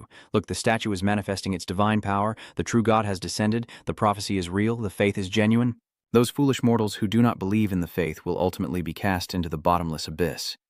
Lord Divine, please protect my sickly grandson. At this moment, a person suddenly appeared in front of the statue. Did your crazed gaze wake you up? A visible tremor appears between the eyebrows of the stone statue, accompanied by a strange scent and bright red blood flowing down from the crack between the eyebrows. The mouth of the statue begins to gape wide open, stretching all the way to the ears, revealing a huge, grotesque, and twisted smile. The handsome young man sticks a piece of paper with sacred text onto the upright grayish-yellow eye. The pupil trembled slightly before the entire statue turned to stone again. The handsome young man dressed in the highest-ranking celestial court robes. The golden eye, its eye covered with a white silk band, turns and flies away. This person grits his teeth and says, "This is the negligence of this servant, please continue to rest." Off the coast of Continent A, a giant luxury cruise ship is slowly moving forward. If any ship enthusiast were here, they would surely shout in amazement. Because this is the Titanus ship that sank after colliding with an iceberg 30 years ago, and now it looks completely intact after decades at the bottom of the sea, even newer than when it first left the factory. The ship's hull is covered in a shimmering silver glow, with a full moon faintly reflected beneath the water. In the captain's cabin, the young man steering the ship senses a familiar aura as he looks ahead and speaks. Could this be Dichhua? So he is the silver-haired Barros who once promised Dichhua. He opened his eyes, his pupils a cold white crescent moon, then lowered his gaze, steering the ship carefully while observing everything around him. I didn't expect that in such a short time I could have grown this much. It's really impressive. Barros looked at his cold white hand with a few cracks like white porcelain running across it and muttered, "It's all because of that mutated blue-haired human. If he hadn't severely damaged my human world container, I wouldn't have delayed healing for so long. Forget it. Once I get out of here, I'll come find you again." Dichhua, the moonlit ship, slowly advances into the gray bone curtain covering the entire ocean. The world calls it the fog of chaos, and beyond that curtain lies the continent occupied by the second demon invasion. Since he arrived, he has not taken any action. Up here, Dichhua sees that Tutrung's life has mapped out the entire Lam Tin, at least more than 12 places like Kwangsun City, resembling black holes swallowing my senses, and some even trying to trace back my position after detecting my sensing network. Dichhua slightly smirked and said this water of Lam Tin still runs deep. Dichhua couldn't help but feel that Lam Tin hides too many hidden dangers and all kinds of monsters and spirits. As Dichhua was about to shut down the sensing network, a sudden mental signal interrupted. Could that signal be from Dichhua himself on the summit of Konluan in Daiha? Although this mental signal is intermittent, Dichhua still recognizes it as the principal's voice. Is this voice from the principal of the Imperial exam? The other end is rushing and the signal is weak. Be careful, Po Hong Sin, for now. Dai Ha is assigning you to this task. He was very surprised by these words. Dich Hoa kept his composure and focused on listening to every faint signal. The origin of this signal is from the peak of the Great Ha's Imperial Fortress. You are beginning to suspect that the principal warned you to be cautious of the national guardian, martial artist, Fo Hong Sin. But hasn't Fo Hong Sin already been closed off for serious injuries? What has happened at the peak of the Imperial Circle? Quickly, Dich Hoa shouted to signal the female oracle, and the AI system female oracle immediately responded. Sir, I am here. Are you asking if she can still locate the signal of the principal? The search is ongoing, but no results so far. Dich Hoa's expression darkened, and he continued. The signal from Than Long belongs to Dai Ha Long Tuok. Have you found it? Nua replied. We are searching. Sorry, sir, we cannot find it, but I have checked the last departure of the Green Dragon Dean. He headed towards the Death Valley at the top of Q Lung. The exact reason was not disclosed by the Green Dragon Dean. Dich Hoa rarely shows a serious expression, worried that indeed the two of them are together, right at the critical moment when we start the plan to recover Dacia, which has 3 great national protectors, 1 missing in Quan Mountain, 2 missing in Kunlun, and these 3 top experts are all connected to the level of national defense. Dich Hoa is tense. Could it be that Fo Hong Sin has betrayed us? If he is also an enemy, then all the peak combat power of Da Ha is completely gone. If Dean Thi Kinvan and Senior Than Long are missing, and Fo Hong Sin is also an enemy, while the recovery plan is underway and the captured cities are being retaken, it means the vital energy of Da Ha has been severely damaged. Then Tu Tung's top combat forces are finished. The giant of Da Ha collapses, meaning countless oppressed nations will rise, and the hungry wolves that keep devouring its flesh will grow even stronger. The absence of top-tier combat power means that Dajia has entered its most dangerous period, where any mistake could lead to being surrounded and attacked from all sides. The Death Valley at the top of the Kunlun is a strange forbidden zone that can suppress martial artists and even weaken demonic beasts, and it often contains secret realms that hide opportunities as well as numerous dangers, with no signs of any battles. A battle among the great venerables could shake the mountains and seas. If the Dean truly teamed up with the Azure Dragon to face Fo Hong Sin, the peak of Quan Luan should have already turned into a clawed abyss. Dich Hoa's face was tense and clearly visible, with only one direction left to find Fo Hong Sin. But if Fo Hong Sin is an enemy, wouldn't going there just expose myself? Then I blurted out a curse. Damn it, these decoding things really don't suit me. I truly prefer the thrill of combat. He flies past the strange secret realm gates below, still murmuring to himself. Becoming stronger is always the best option. Currently, all 3 of my models have reached the maximum, and the title of top student in the first year, along with the achievements in reclaiming Western City, are enough for me to unlock 2 more models. There is also the Golden King gene that the crazy doctor decoded.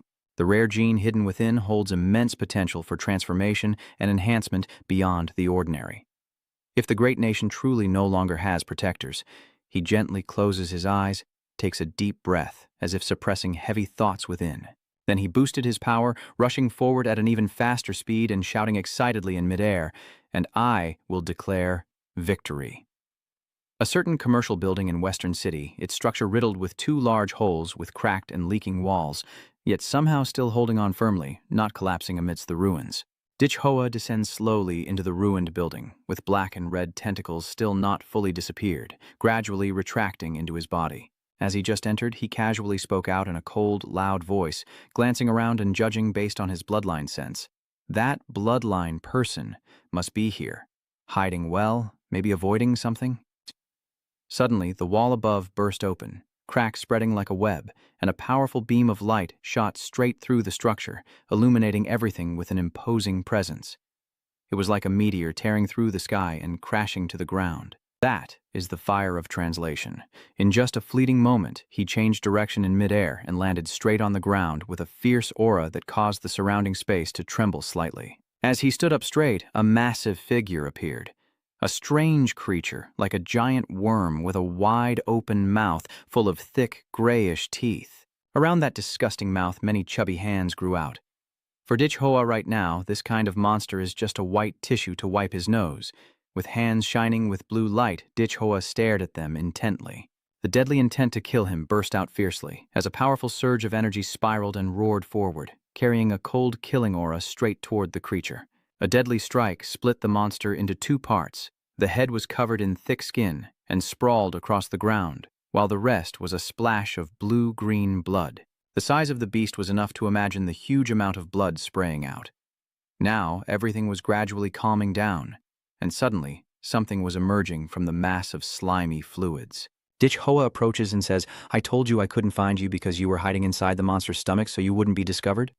Oh, so you're the crazy doctor." The old man, covered in the slimy green substance of the beast, trembling with exhaustion but still reaching out with a joyful call, said, "Master, you've come at last?" But the mad scientist quickly shouted, "Wait, don't come near me, I'm too dirty." Hoa instinctively took a half-step back, looking somewhat disgusted, as the mad scientist hurriedly stepped away to avoid contaminating his master.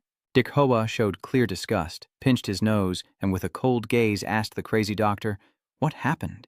Who are you hiding from?" The mad scientist's face showed clear horror as he recounted, "My lord, the reason I hid inside this worm is to conceal the breath of the Golden Crown gene and myself. Roi Sa-Dieu sent a true monster to seize the Golden Crown, a creature of extreme power, and I fear all of Western City's lives could be swallowed by him. Let's get out of here quickly." Hoa, hearing the description, felt it was familiar, so he reached out and the black and red substance mimicked the shape of Yin Wan. "Are you talking about this?" The crazy doctor recognized his true master and his face turned pale. "That's him. He is the lord of the upper realm? Could it be that you have already?" Hoa nodded calmly. "Yes, I have already refined him. I also considered how to speak to the crazy doctor. Using the word eat sounds too brutal, while refine sounds more fitting." The mad scientist hurriedly knelt down to flatter as the lord took a step forward, and even Hoa was stunned by his reverent display. "Thick Forest, where did you learn that feudal and corrupt attitude? Hand over the golden ginseng to me, I wasn't really interested in this thing to begin with." Hearing that, the crazy doctor immediately handed over a silver insurance box. Hoa used the jaguar substitute to open it. It's like a cool stream in the desert for a woman about to die of thirst. He said it's all slimy liquid, so he had to use Jaguaruto's power to extract it without damaging anything. Just by looking, Hoa's body already yearned intensely. He swallowed hard and thought to himself, is this the extracted golden envy? My body is craving it, but I have to lock the box now. It's not the right time to absorb it yet. The crazy doctor asked curiously, "Your Excellency, don't you use the golden gene?" Hoa explained, "It's not the right time to use it now. After consuming a large amount of energy, I usually undergo a transformation and fall into a deep sleep. The Western City is still a battlefield. It's not a place for quiet cultivation." Suddenly, Hoa's attitude changed, and he praised the old man, saying, "Crazy doctor, you did very well," then swiftly stabbed his hand into the mad doctor's heart to protect this SSL-level talent. He had no choice but to inject some of the black and red substance into his genius brain. This will create a miracle. The crazy doctor still didn't understand what was happening, but respectfully responded to his lord's words. The black and red biological material begins to transfer into the mad scientist. Hoa then explains, "Your current power is too weak. You have to hide and run when facing enemies. This is the black and red biological material of the Dark One. It can enhance your brain and contains a mysterious power that ordinary people find hard to imagine." As he finished speaking, he withdrew his hand. Without stopping, Hoa braced himself, his entire aura erupting fiercely, and a black and blue dorsal fin suddenly grew out from his back. On the surface, the blue and green patterns glow brightly, emanating a strange and oppressive aura. The boy remains unmoved, his hand forcefully pressing onto the shining spine. He directly broke off the fin connected to the spine, forcefully pulling it out. Throughout the process, his face remained cold and expressionless, showing not a hint of pain. In that moment, he immediately handed it to the mad scientist. He looked at it with confusion and stammered, "Your Excellency, what do you mean by this?" Hoa said, "I still have the spinal bone fragment of mine. Take it, and whatever strength you gain from inside depends on your ability." Suddenly, the mad scientist was moved to tears and snot mixing together, and his face made Hoa shudder. The mad scientist solemnly declared, "Your Excellency, today you give me a drop of blood, and one day I will return to you an empire. Why didn't I realize before that you were also delusional? All right, go do your work." The crazy doctor quickly wiped away his tears, composed himself, and seriously replied, "Weekly schedule." The trademark mischievous smile, combined with the main character's perfectly symmetrical face, continues to be displayed before a glorious battle. The monsters in West City still have a bit of an urban vibe. It's time to start the citywide purge. On the eastern battlefield of Western City, the martial artists gradually realized a shocking truth. The Lord has fallen, and the wave of ferocious beasts has completely collapsed, losing their formation and will to fight. As the two overlords fell one after the other, the horde of monsters immediately lost control. They turned on each other, tearing and biting, turning the battlefield into a bloody chaos. The human army from all sides pushes forward, shouting encouragement. Brothers, wipe out these beasts in one go. In the chaos, some monsters still retained a bit of reason and hurriedly fled into the dark alleys of the city. Just as everyone was about to storm into the city for close combat, the cold voice of the super AI goddess suddenly rang out, declaring that the entire city area be handed over to him. The crowd was stunned instantly. A female warrior exclaimed in surprise, "Who is that, Oa? Could he be the one who personally destroyed the Western City Lord?" Without hesitation, the young male leader immediately ordered decisively, and all warriors obeyed the command, retreating urgently. In the quiet night sky under the pale crescent moon, a sudden rain of blue meteor sparks tore through the air and crashed onto the ground. That source of power quickly transformed into a fierce black and red energy wave, crashing down like a nuclear bomb onto the battlefield, creating a devastating shock wave that shattered everything in its path. Dich Hoa immediately activated his life force field, an invisible but overwhelming force that covered the entire western city, trapping each monster and preventing them from escaping or fighting back. Then, the black and red material began to be projected outward in all directions. Each tentacle swiftly snatches up the guns lying on the ground. Then he gathers them all into a giant construct, from its surface sprouting countless long, winding barrels that writhe constantly, creating a bizarre yet terrifying spectacle. The energy source powering that giant construct is a tightly controlled nuclear reaction inside Dich Hoa's body, causing the blood vessels and green tendons on its surface to glow simultaneously, like streams of vital energy flowing fiercely. The nuclear energy surges through the conduits directly to each barrel, making every gun accumulate terrifying destructive power, ready to fire. Amidst the ruined battlefield, a giant flesh sphere suddenly appears, surrounded on the outside by hundreds of heavy guns, all aimed and ready for the final confrontation to completely eliminate all remaining monsters. Dich Hoa grimaced, a cold light flashing in his eyes. He raised his head and shouted loudly, his voice echoing across the battlefield, declaring that he would let the monsters witness the true power of his new weapon, the divine angel gun. In that very moment, thousands of bullets made from hardened blood and flesh, carrying immense atomic kinetic energy, were fired simultaneously, streaking through the silent night with blazing blue trails. Thanks to the absolute precision of the life force magnetic field, each shot automatically adjusted its trajectory, hitting the deadly core of each target without a single deviation. After the initial barrage, thousands of monsters fell lifeless on the battlefield, while Dich Hoa remained standing there completely at ease, ready to unleash countless more devastating volleys. Loud wails of agony echoed across the entire front as the monsters were overwhelmed by suffering, desperately struggling before they finally lost their lives. Only Dich Hoa alone possesses firepower comparable to an entire artillery division, and each shot is equipped with autonomous guidance capable of astonishing precision. This slaughtering efficiency clearly surpasses all standards of a regular army. Watching the entire battlefield unfold, the campaign commander was utterly stunned, with only one thought in mind. This guy is truly a monster not of this world. Even if Dich Hoa were to claim right now that he is an alien, he could only nod in agreement, saying he had no objections. In the observation tower, he had completely lost interest in questioning how a top male student could hang the overlords upside down and fight. Because Dich Hoa alone is equivalent to an entire heavy firepower squad. With each shot guided precisely, his slaughter efficiency surpasses even the army, making him secretly amazed and wondering where the principal trained him from. A subordinate hurriedly reports that Dich Hoa's attack has temporarily stopped. In the sky, the biological fortress continues to billow thick white smoke after its first barrage, caused by the heat dissipation system through pores that the black and red material just created. The commander orders us to buy time for Dich Hoa to cool down, while the 360-degree mobile energy cannon prepares to fire. Once given the signal, the fighter jets will open their bays and engage. A series of bullets fired down to the ground, causing dust and smoke to rise.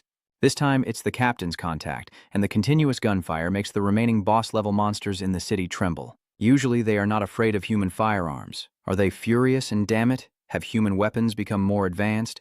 Damn it, the airborne fortress is coordinating with that ground fireball. We need to find a way to destroy it or we'll run out of time to escape to the abyss.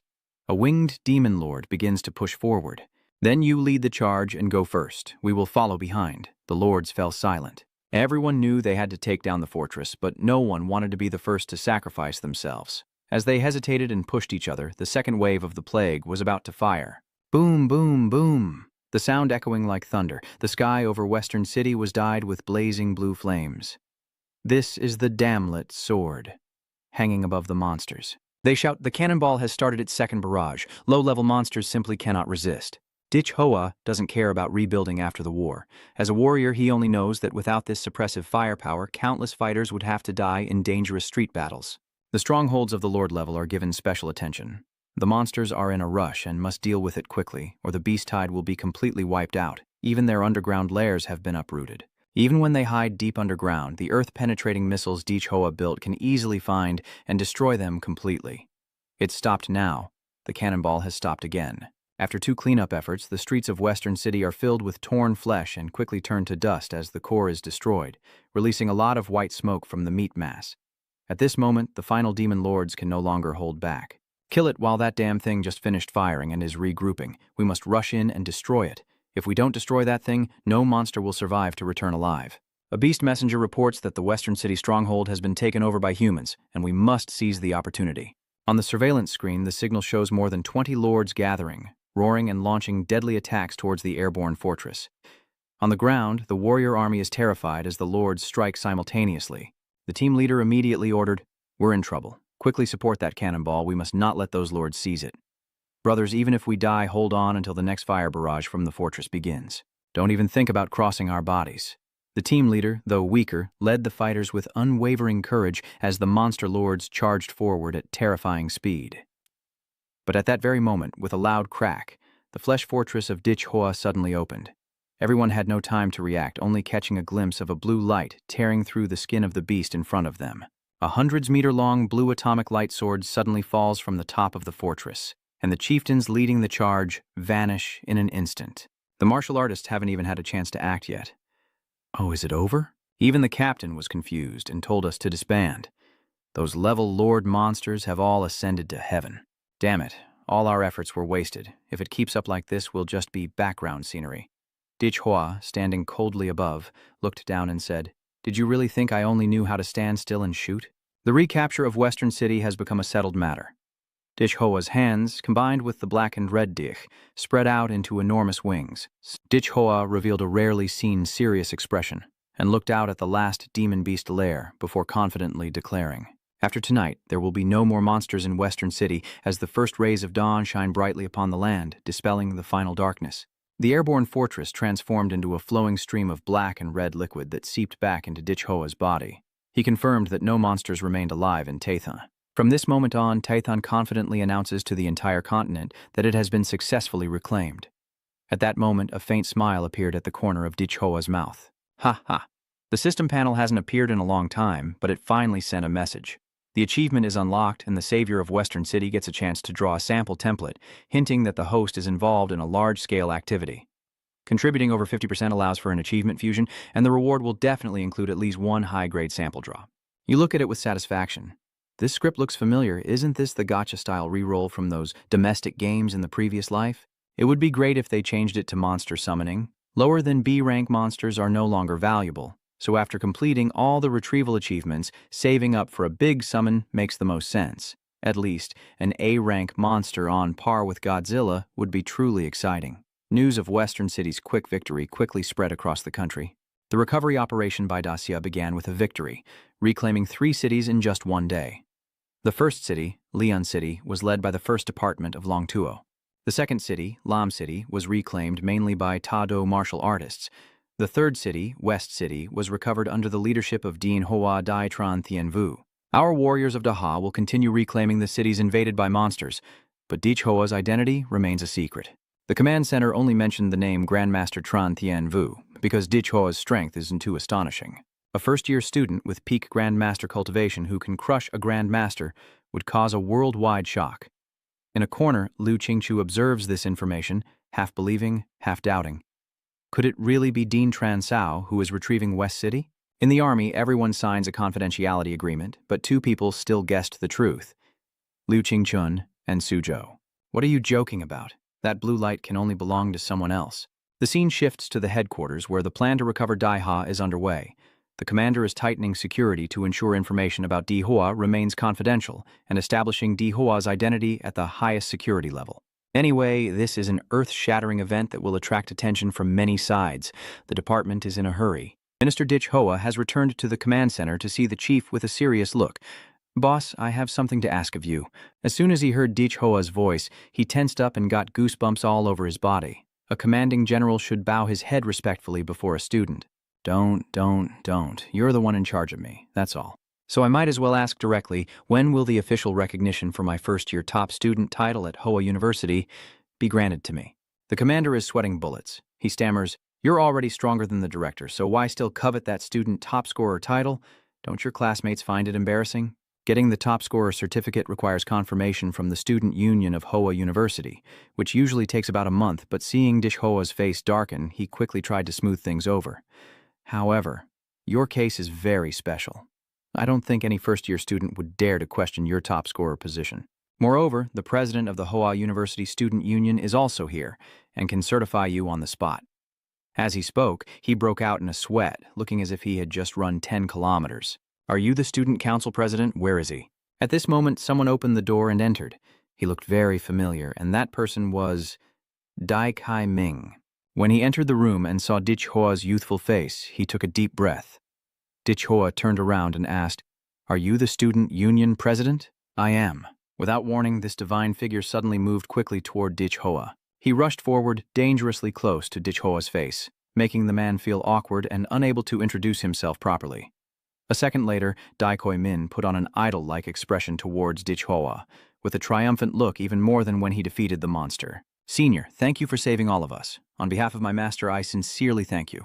Given Dai Kai Min's extremely enthusiastic attitude, Dich Hoa responded a bit startled.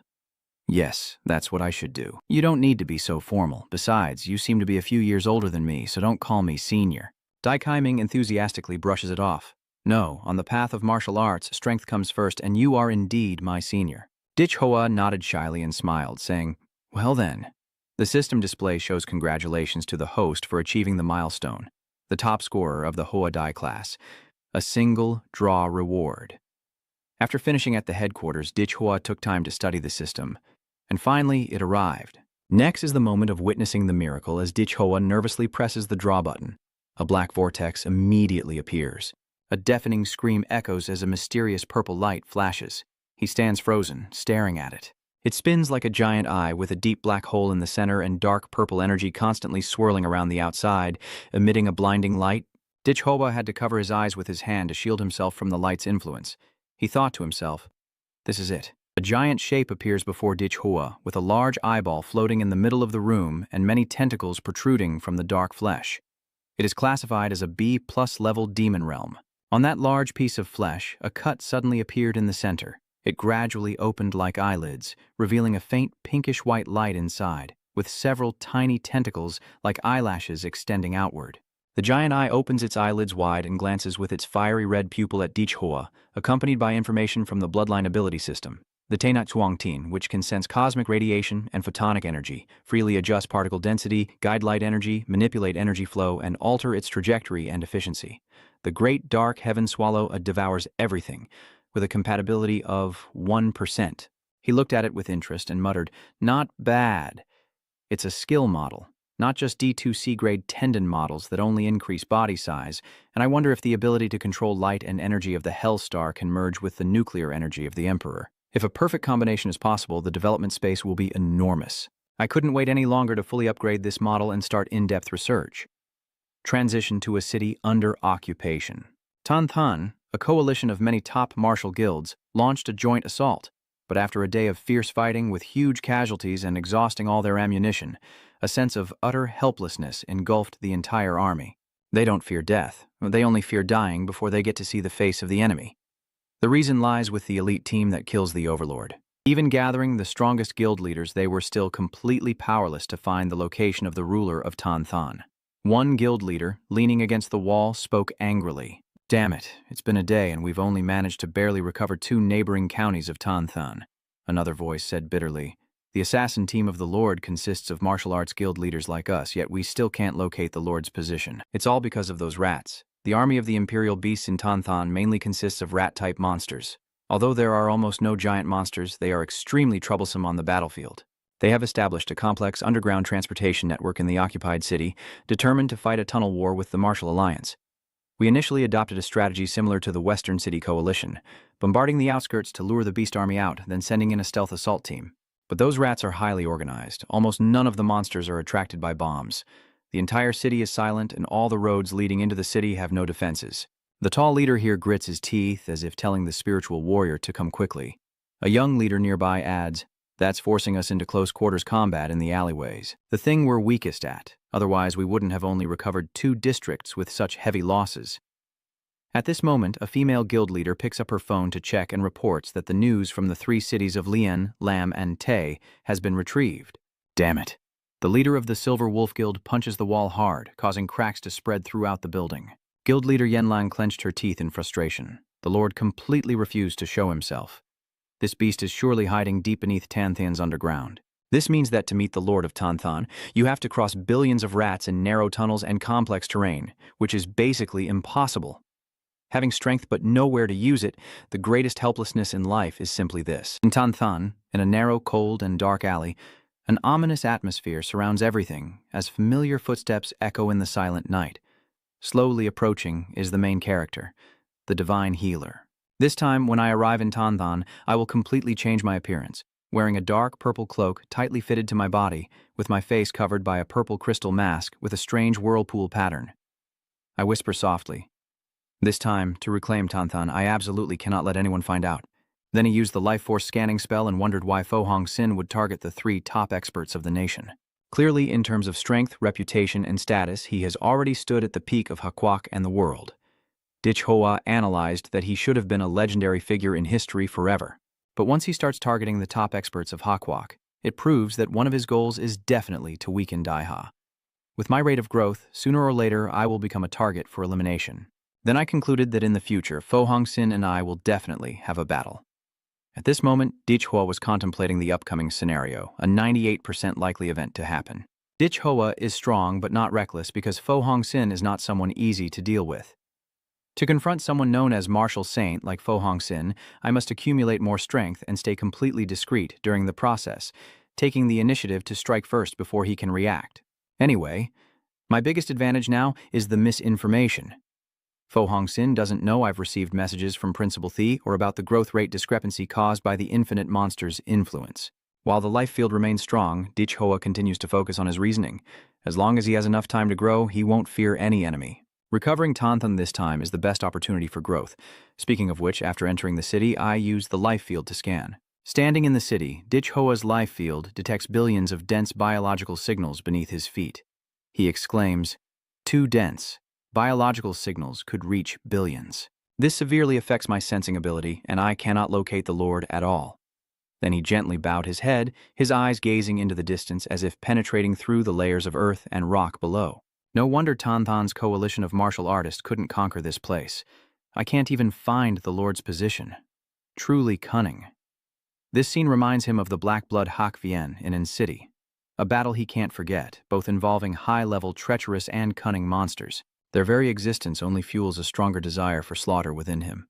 Then he slightly lifts the corner of his mouth into a cold smile. With a swish, Dai Hoa stomped hard on the ground, his figure flickering, then let out a faint laugh. Unfortunately, I have too many abilities, always something suitable to deal with you. Under your feet, the biological matter with black and red hues gushes like a raging waterfall, instantly covering an entire large neighborhood and seeping into every crack in the underground strata. It spreads through countless tangled alleyways and everywhere. That substance easily slips through tiny cracks, sneaking into and filling even the darkest, most hidden corners. Chit, chit, chit.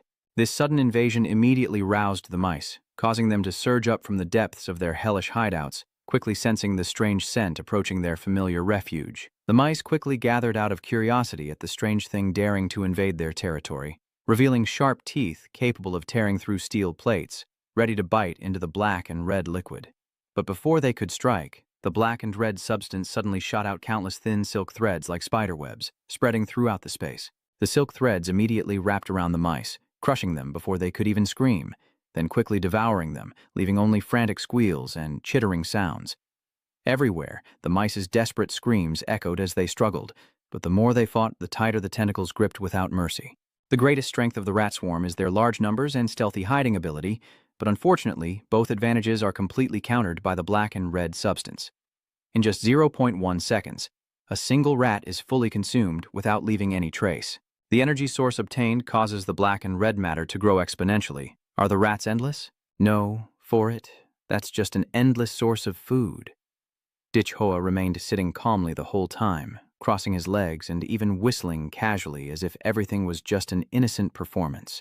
But deep beneath the ground, an unprecedented purge is quietly taking place, and the rats have no chance to surface because the entire city has been completely covered from top to bottom. In other words, with just Ditch Hoa alone, he had surrounded all the monsters in the city, even seeming to summon an alliance, forcing them to charge and gather for a group attack. The mice that had been causing trouble for a long time had left many powerful cultivators helpless. But for Ditch Hoa, dealing with them was as simple as putting everything into a washing machine and calmly pressing start. After a moment, he strolled through the wreckage, casually saying, "The little monsters in the city have almost all been cleaned up. The black and red substance has also spread hundreds of meters underground, and you should reveal yourself now." As it continues to penetrate down to 100 meters beneath the surface, the king of the underground kingdom can no longer remain passive. In a desolate corner of the ruined street, the strange black and red material suddenly trembled violently, roiling and bubbling like a pot of boiling water. Boom! A deafening roar as the giant, deformed rat's foot stomps down with terrifying force, cracking the ground beneath into deep fissures. A giant white rat, as big as a truck, emerged from the ground.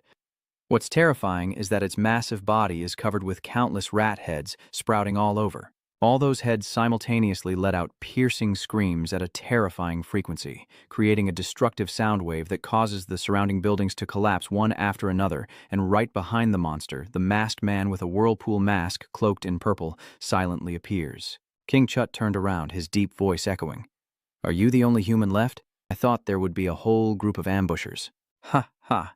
Your strange black and red human is indeed powerful, but it was completely suppressed before my roar. This is the path to death you chose yourself. Why do you think I only have one trick up my sleeve?" He slowly raised his arm and suddenly thrust it toward the sky as if summoning a supreme power of the raging celestial. Immediately, the clouds above turned a brilliant and mysterious purple. They kept expanding and gradually covered the entire city, plunging the sky into a gloomy and oppressive purple. The little king, under that terrible pressure, couldn't help but be shocked, clearly feeling the terrifying damage weighing heavily on his body, as if overwhelmed with fear. What is this energy, after all? As a response to that question, it can also be seen as granting the king's final wish. Ditch Hoa threw back her head and shouted, "Heavenly punishment!" The enormous clouds of dark purple iron gathered crazily, forming a colossal storm, even bigger than Lam Tin, so much so that comparing it to the moon would be like comparing it to a speck of dust. The raging storm is about to sweep through and purge the filthy rats from Tanthan. At the edge of the atmosphere, the invisible solar radiation begins to be forcibly converged, intertwining into a bizarre and dazzling spectrum. That light no longer bears the familiar hue of the sun, but gradually turns into a mysterious dark purple, as if carrying the will of a supernatural being. When the one wielding spiritual power utters a summoning, the spectral rainbow immediately responds, transforming into a divine punishment descending from above. Layers of thick clouds in the sky were torn apart in an instant, unable to hold back any longer. Amidst the chaos, a colossal purple beam of light pierced through heaven and earth, carrying destructive power, fiercely crashing down on Tanthan, causing the entire space to tremble violently. "What kind of monster is this? I, the king, no longer want to deal with you." Lord Baishu instantly sensed the deadly danger approaching, and driven by survival instinct, dared not hesitate even for a moment. Its 4 agile limbs immediately unleashed all their fury, smashing the ground as it desperately tried to escape its previous position in the blink of an eye. But at that very moment, a cold sneer echoed out. Ditch Hoa glared at the white fur tyrant, his eyes sharp as a blade, his voice filled with absolute contempt. "You want to run? How can a beast like you possibly be faster than the speed of light?" The dark purple cosmic beam instantly closed the distance, leaving no chance for the Lord of White Fur to react, and slammed fiercely into its back. Immediately, a piercing, agonizing squeal of rats echoed throughout Tan City, causing countless lives to tremble in fear. "Do you want to kill me?" "It's not that easy," Ditch Hoa said coldly, raising his hand and pointing straight at the fiery purple sky, his gaze unwavering. A short, commanding shout full of authority echoes like a divine decree. "Fall for me." "But..." Whoosh! Whoosh! The sound of tearing wind echoed repeatedly as purple beams of light descended from above in continuous succession, moving at the speed of cosmic light, impossible to dodge or block. Overwhelmed by unbearable pain, the Whitehorn Lord screams in agony, a desperate cry like the last breath of a doomed soul. Under the rain of destructive light, the giant body of the White Ash Lord was instantly shattered into pieces and completely vanished in the dazzling purple glow. After the dust settled, a bright deep pit was revealed on the ground, with a blazing red fire-like sphere shining intensely inside. Dichhoa immediately realized that it was indeed the Lord. Although the body had been shattered into a pulp, the core of the demon crystal remained intact. Just as Dichhoa was about to extract the demon core to finish it off, I took the demon creature myself. The demon core in front of me was clearly very unusual, completely unlike ordinary demon cores. From deep inside, it kept emitting screeching, piercing sounds that were rapid and uncomfortable, as if something was struggling. At the same time, the surface of the demon core radiated flickering, unstable light, flashing intensely, giving the impression that it was reaching a limit and could explode at any moment. Dichhoa suddenly paused for just a second, a sense of danger making him unable to ignore it. A flicker of suspicion flashed in his eyes as he let out a brief, low sound, full of caution. Boom! The remnants of the mouse suddenly exploded without warning, and at that moment, thousands of tiny white mice were forcibly separated from its shattered body, flooding the space like a living wave. They all run in different directions to escape. The chittering sounds echo continuously, overlapping and chaotic. Faced with that sudden change, Dichhoa only showed a slight hint of surprise, not enough to shake him. He looked at the timid mice scattering everywhere, his voice carrying a cold, mocking tone. "You're also trying to imitate the villain's cruel tricks." But just a second later, the ground beneath Dichhoa suddenly trembled. From the depths of darkness below, strange black and red tentacles emerge like awakened living creatures. The dark tentacles lash out violently, easily smashing the fleeing small mice into chaos. But whenever a mouse is hit, a strange transformation occurs instantly. They are not completely destroyed, but instead their bodies immediately split again, as if pre-programmed for this situation. The newly separated parts quickly turn into even smaller mice, using their tiny size to continue escaping the attack range. The smaller they get, the faster they move, an absurd speed that defies belief. Even the dark red tendrils gradually fall behind. Dichhoa let out a slight sneer, her voice full of contempt. "Tsk, tsk. You coldly say, clearly a lord, yet you only use petty abilities to steal life." His eyes turn cold. Mice will always be mice. They will never become true rulers.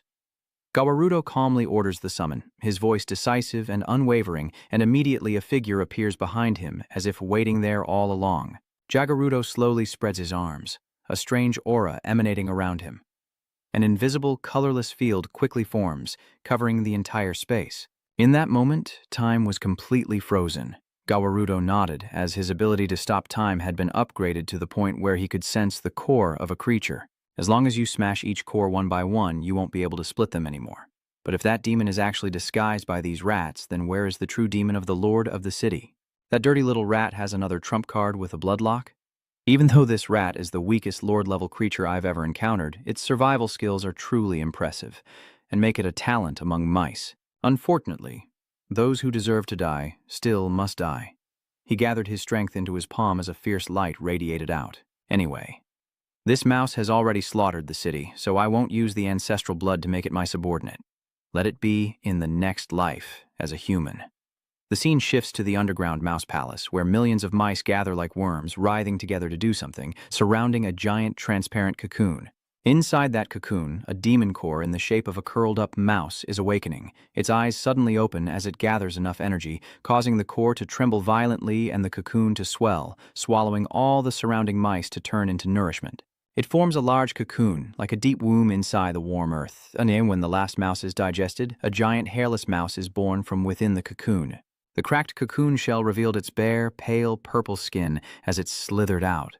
I'm doomed. I almost got destroyed. The mouse quickly grows a pure white coat of fur and mutters hurriedly, "We can't hold the Tanthan stronghold anymore. Run, I have to get back to the abyss." Saying that, it sprinted with all its might, running fast while muttering in resentment. Damn it, if it weren't for the Emperor's order, these lowly, mindless monsters would never have dared to come and fight humans like this. I thought we could hold out for at least another month. As long as the so-called human Grandmaster doesn't intervene, I can hide well under this test bow and hold the battlefield of Tanthan. I never expected a freak like this to appear. That masked human not only can unleash mysterious substances that devour all monsters but also control the power of the stars. In the end, I had no idea how he managed to instantly slaughter all his clones. Luckily, I was a bit more clever and used the technique of escaping the body with gold meditation. That foolish human surely hasn't realized that the one he killed was just a clone. Even as he approaches the mysterious crack, he stops and doesn't rush into the blazing vortex. Its ugly face grinned widely with satisfaction. Ha ha ha ha ha ha ha ha ha. Crossing this crack will let me return to the sinful realm. Then I used all my strength to burst out of the ground. This place with humans is truly too dangerous. Run quickly, but the moment it rushed up, its white fur was dyed a bright purple by the light shining down from the sky. How is that possible? Did that guy realize he was discovered? The first cosmic shot just finished, and the second and third follow in quick succession.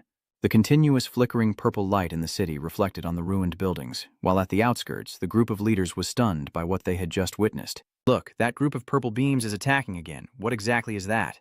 Is that an energy weapon from orbit? Could it be that someone can summon that thing? That would be way too extravagant. Even if it truly is a divine weapon, why didn't anyone inform us, Lord Tan? After saying that, the group hurried inside to see what was going on. They went to check it out. When the leaders' teams entered the city, all they saw was an eerily silent scene. There are no more signs of life from the rats. They searched everywhere and finally found only a giant pit filled with cooled lava and crystal shards. Chairman Silver Wolf couldn't help but wonder. He could no longer sense them. The mice are gone. The head of the largest faction here also spoke, with no breath of life left.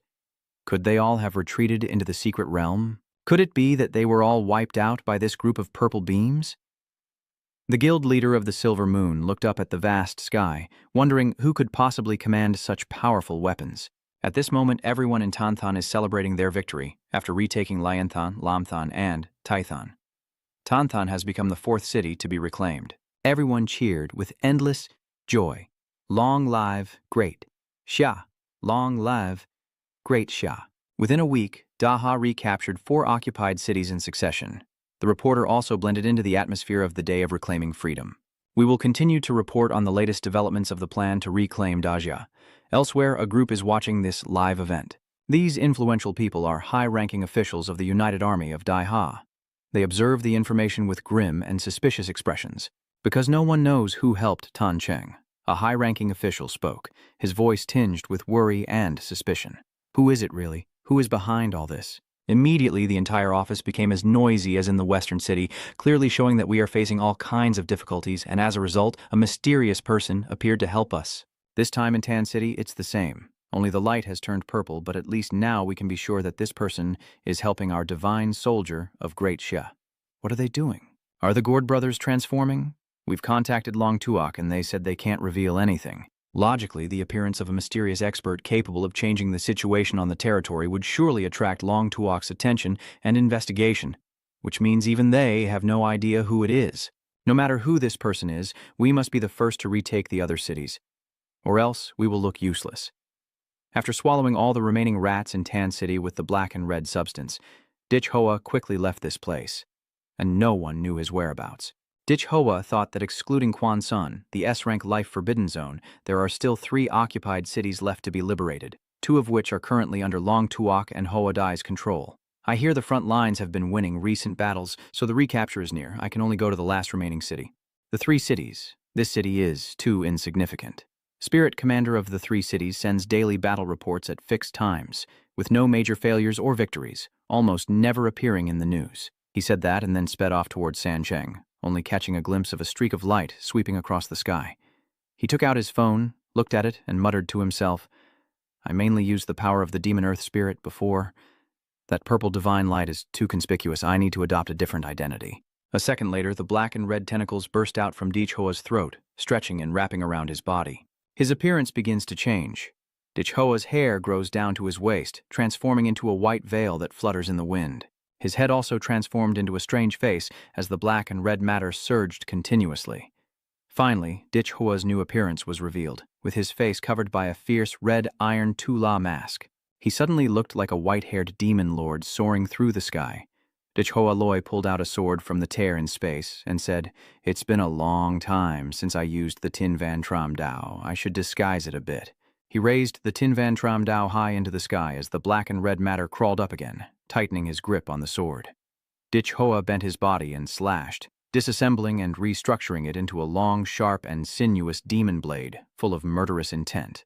Dich Hoa's voice grew hoarse and dry. His aura became subdued and restrained, but hidden within were deadly blades ready to take lives. Cough, cough. I'll just keep my identity as someone who practices deadly martial arts. Only you, Gong Ka, and Senior Than Long know I'm familiar with deadly martial arts, so this identity should be very safe, he said and dashed off at terrifying speed, casually giving orders to his trusty AI assistant. Nua, play the song again. I will still remember him. Nua reminded him that it was almost evening, and they should quietly disappear. The scene shifts to Ba Cheng, where thick fog blocks out all sunlight. Dich Hoa uses Amnetdin's light refraction ability to hide and quietly infiltrate the Three-City Alliance camp. He swiftly moves past the warriors, observing them eating and chatting, and says, "Lao Liu, get ready quickly, we're heading to the battlefield." "All right. Wait for me to finish this meal first. Military rations are really hard to eat." He pretended to eat, but there was no food at all. His cooking is even worse than a corner my wife cooks. The other person replied that you're wasting your words. Is the battlefield as comfortable as at home? The soldier pretending to eat then said, "Hurry up and clean up. The head of the union told us to gather." Old Liu replied casually, "I'll go to the bathroom first." "Damn it, are you a coward or what?" "We're about to leave, but so many things to deal with."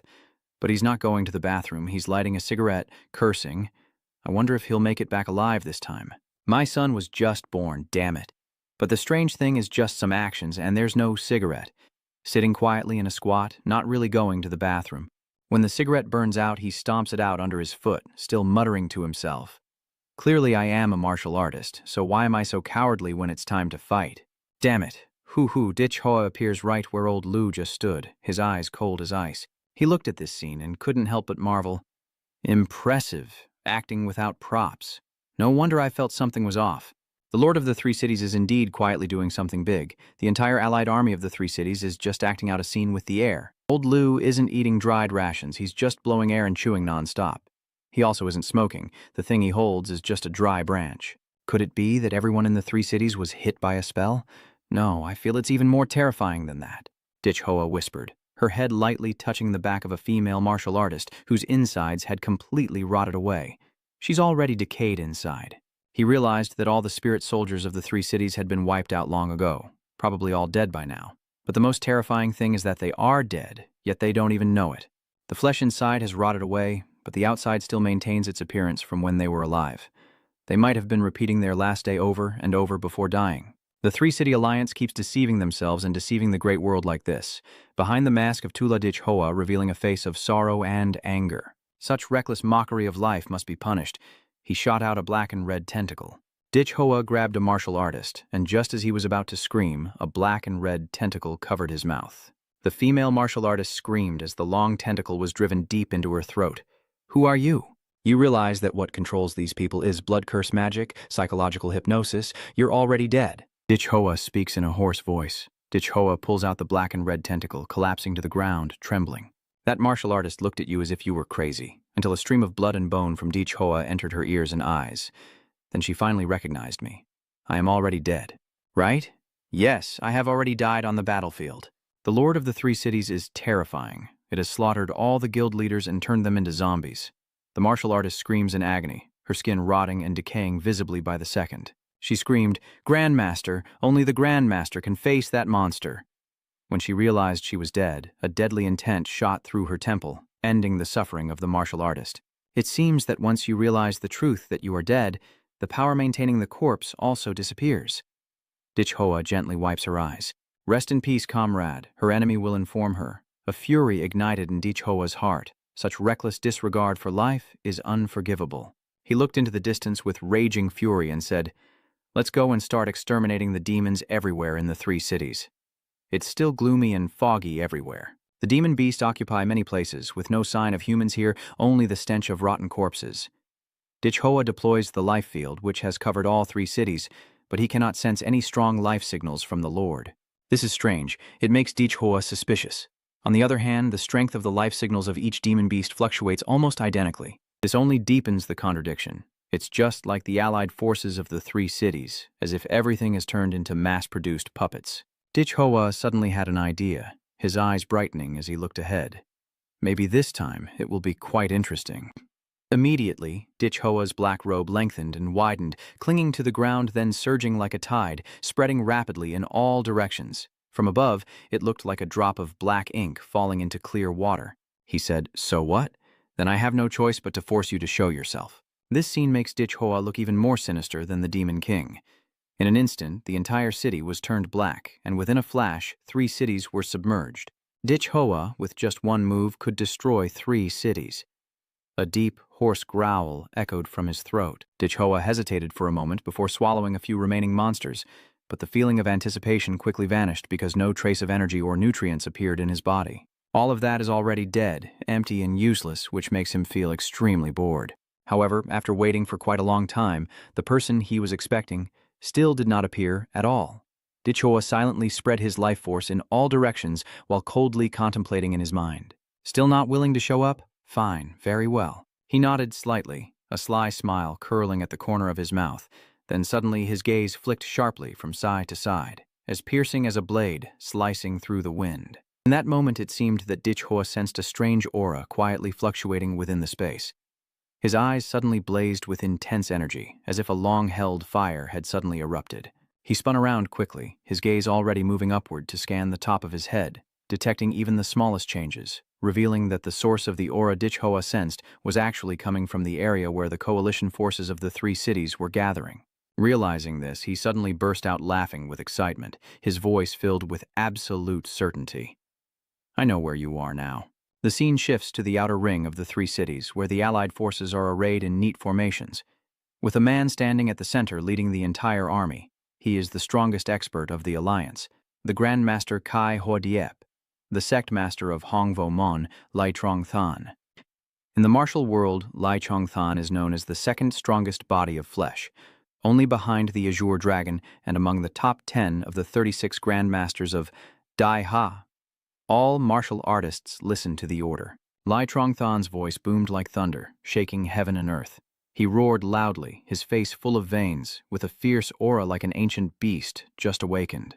Tens of thousands of fighters shouted in unison, their voices forming a thunderous roar that made the ground tremble violently, as if the entire surrounding area could feel the powerful unity of their will. Lai Trong Than's eyes gradually turned blood red as he roared with a hoarse voice full of murderous intent. "The Lord of the 3 cities is right ahead, and he's all alone. Kill him and we will be able to free the 3 cities." Immediately, thousands of martial artists went berserk and charged forward together, dust and smoke billowing everywhere. The sky was completely covered. The shout for freeing the 3 cities echoed endlessly, surging like a tide. After witnessing the enthusiastic response of all the soldiers below, Lai Trong Than couldn't hide his satisfaction. A twisted, sinister smile stretched across his face, accompanied by a deep, malevolent laugh, as the sky over the 3 cities suddenly turned vibrant, dazzling purple clouds that transformed the peaceful sky into a fiery spectacle. They surged violently, twisting into a giant purple tornado so large it covered the sky, looming like a mountain suspended in the air, causing countless people to feel bewildered and confused by the sudden strange phenomenon. Their eyes all lift to the purple sky, filled with countless questions. What is that up there? Could it be reinforcements? Immediately after, amidst the swirling purple tornado, a male figure slowly appeared. Dich Hoa, dressed in flowing white robes, with a face hidden behind a mysterious whirlpool mask, looks down coldly from above, his gaze piercing through the chaotic crowd below, emotionless. "Hey, stop." Behind the fierce thorny mask, Dich Hoa's fiery eyes slightly narrowed, flashing with a cold and decisive look as if making a final judgment. He slowly lowered a finger, the gesture gentle, yet carrying immense pressure. Immediately, a brilliant purple light exploded, tearing through the sky and crashing down onto the Allied army below like a furious barrage of bombings, and before many could understand what was happening, disaster had already struck. The screams of agony echoed everywhere.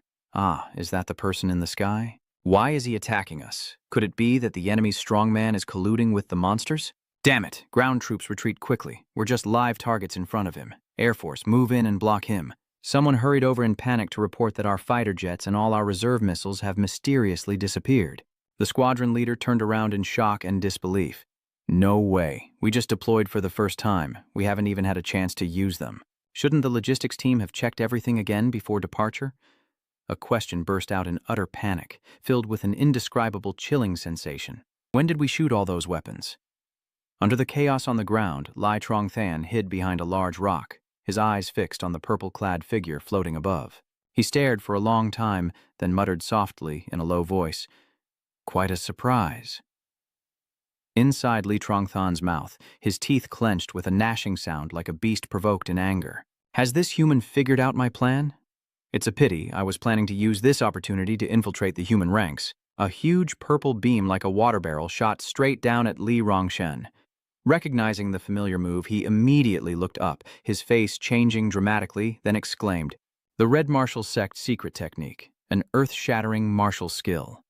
The voice echoes with amazement and caution. Facing such an overwhelming and monstrous power, he still showed not a hint of fear. His 5 fingers clenched tightly, his iron-hard fist ready, and he immediately charged forward to confront head-on. He slightly leans back, the ground beneath him rumbling loudly, then suddenly shoots up into the sky hundreds of meters, charging with overwhelming momentum straight at Dichhoa. 2 enormous forces collide fiercely, exploding in an instant and causing the sky to shake. Li Trong-than immediately uses the recoil to dash away in another direction to avoid the danger zone. Below, he clearly sees the figure of Dichhoa standing firm, facing him, like a thorn stabbing straight into his eyes. Rage surges, and he screams wildly, a shrill sound like a pig being slaughtered.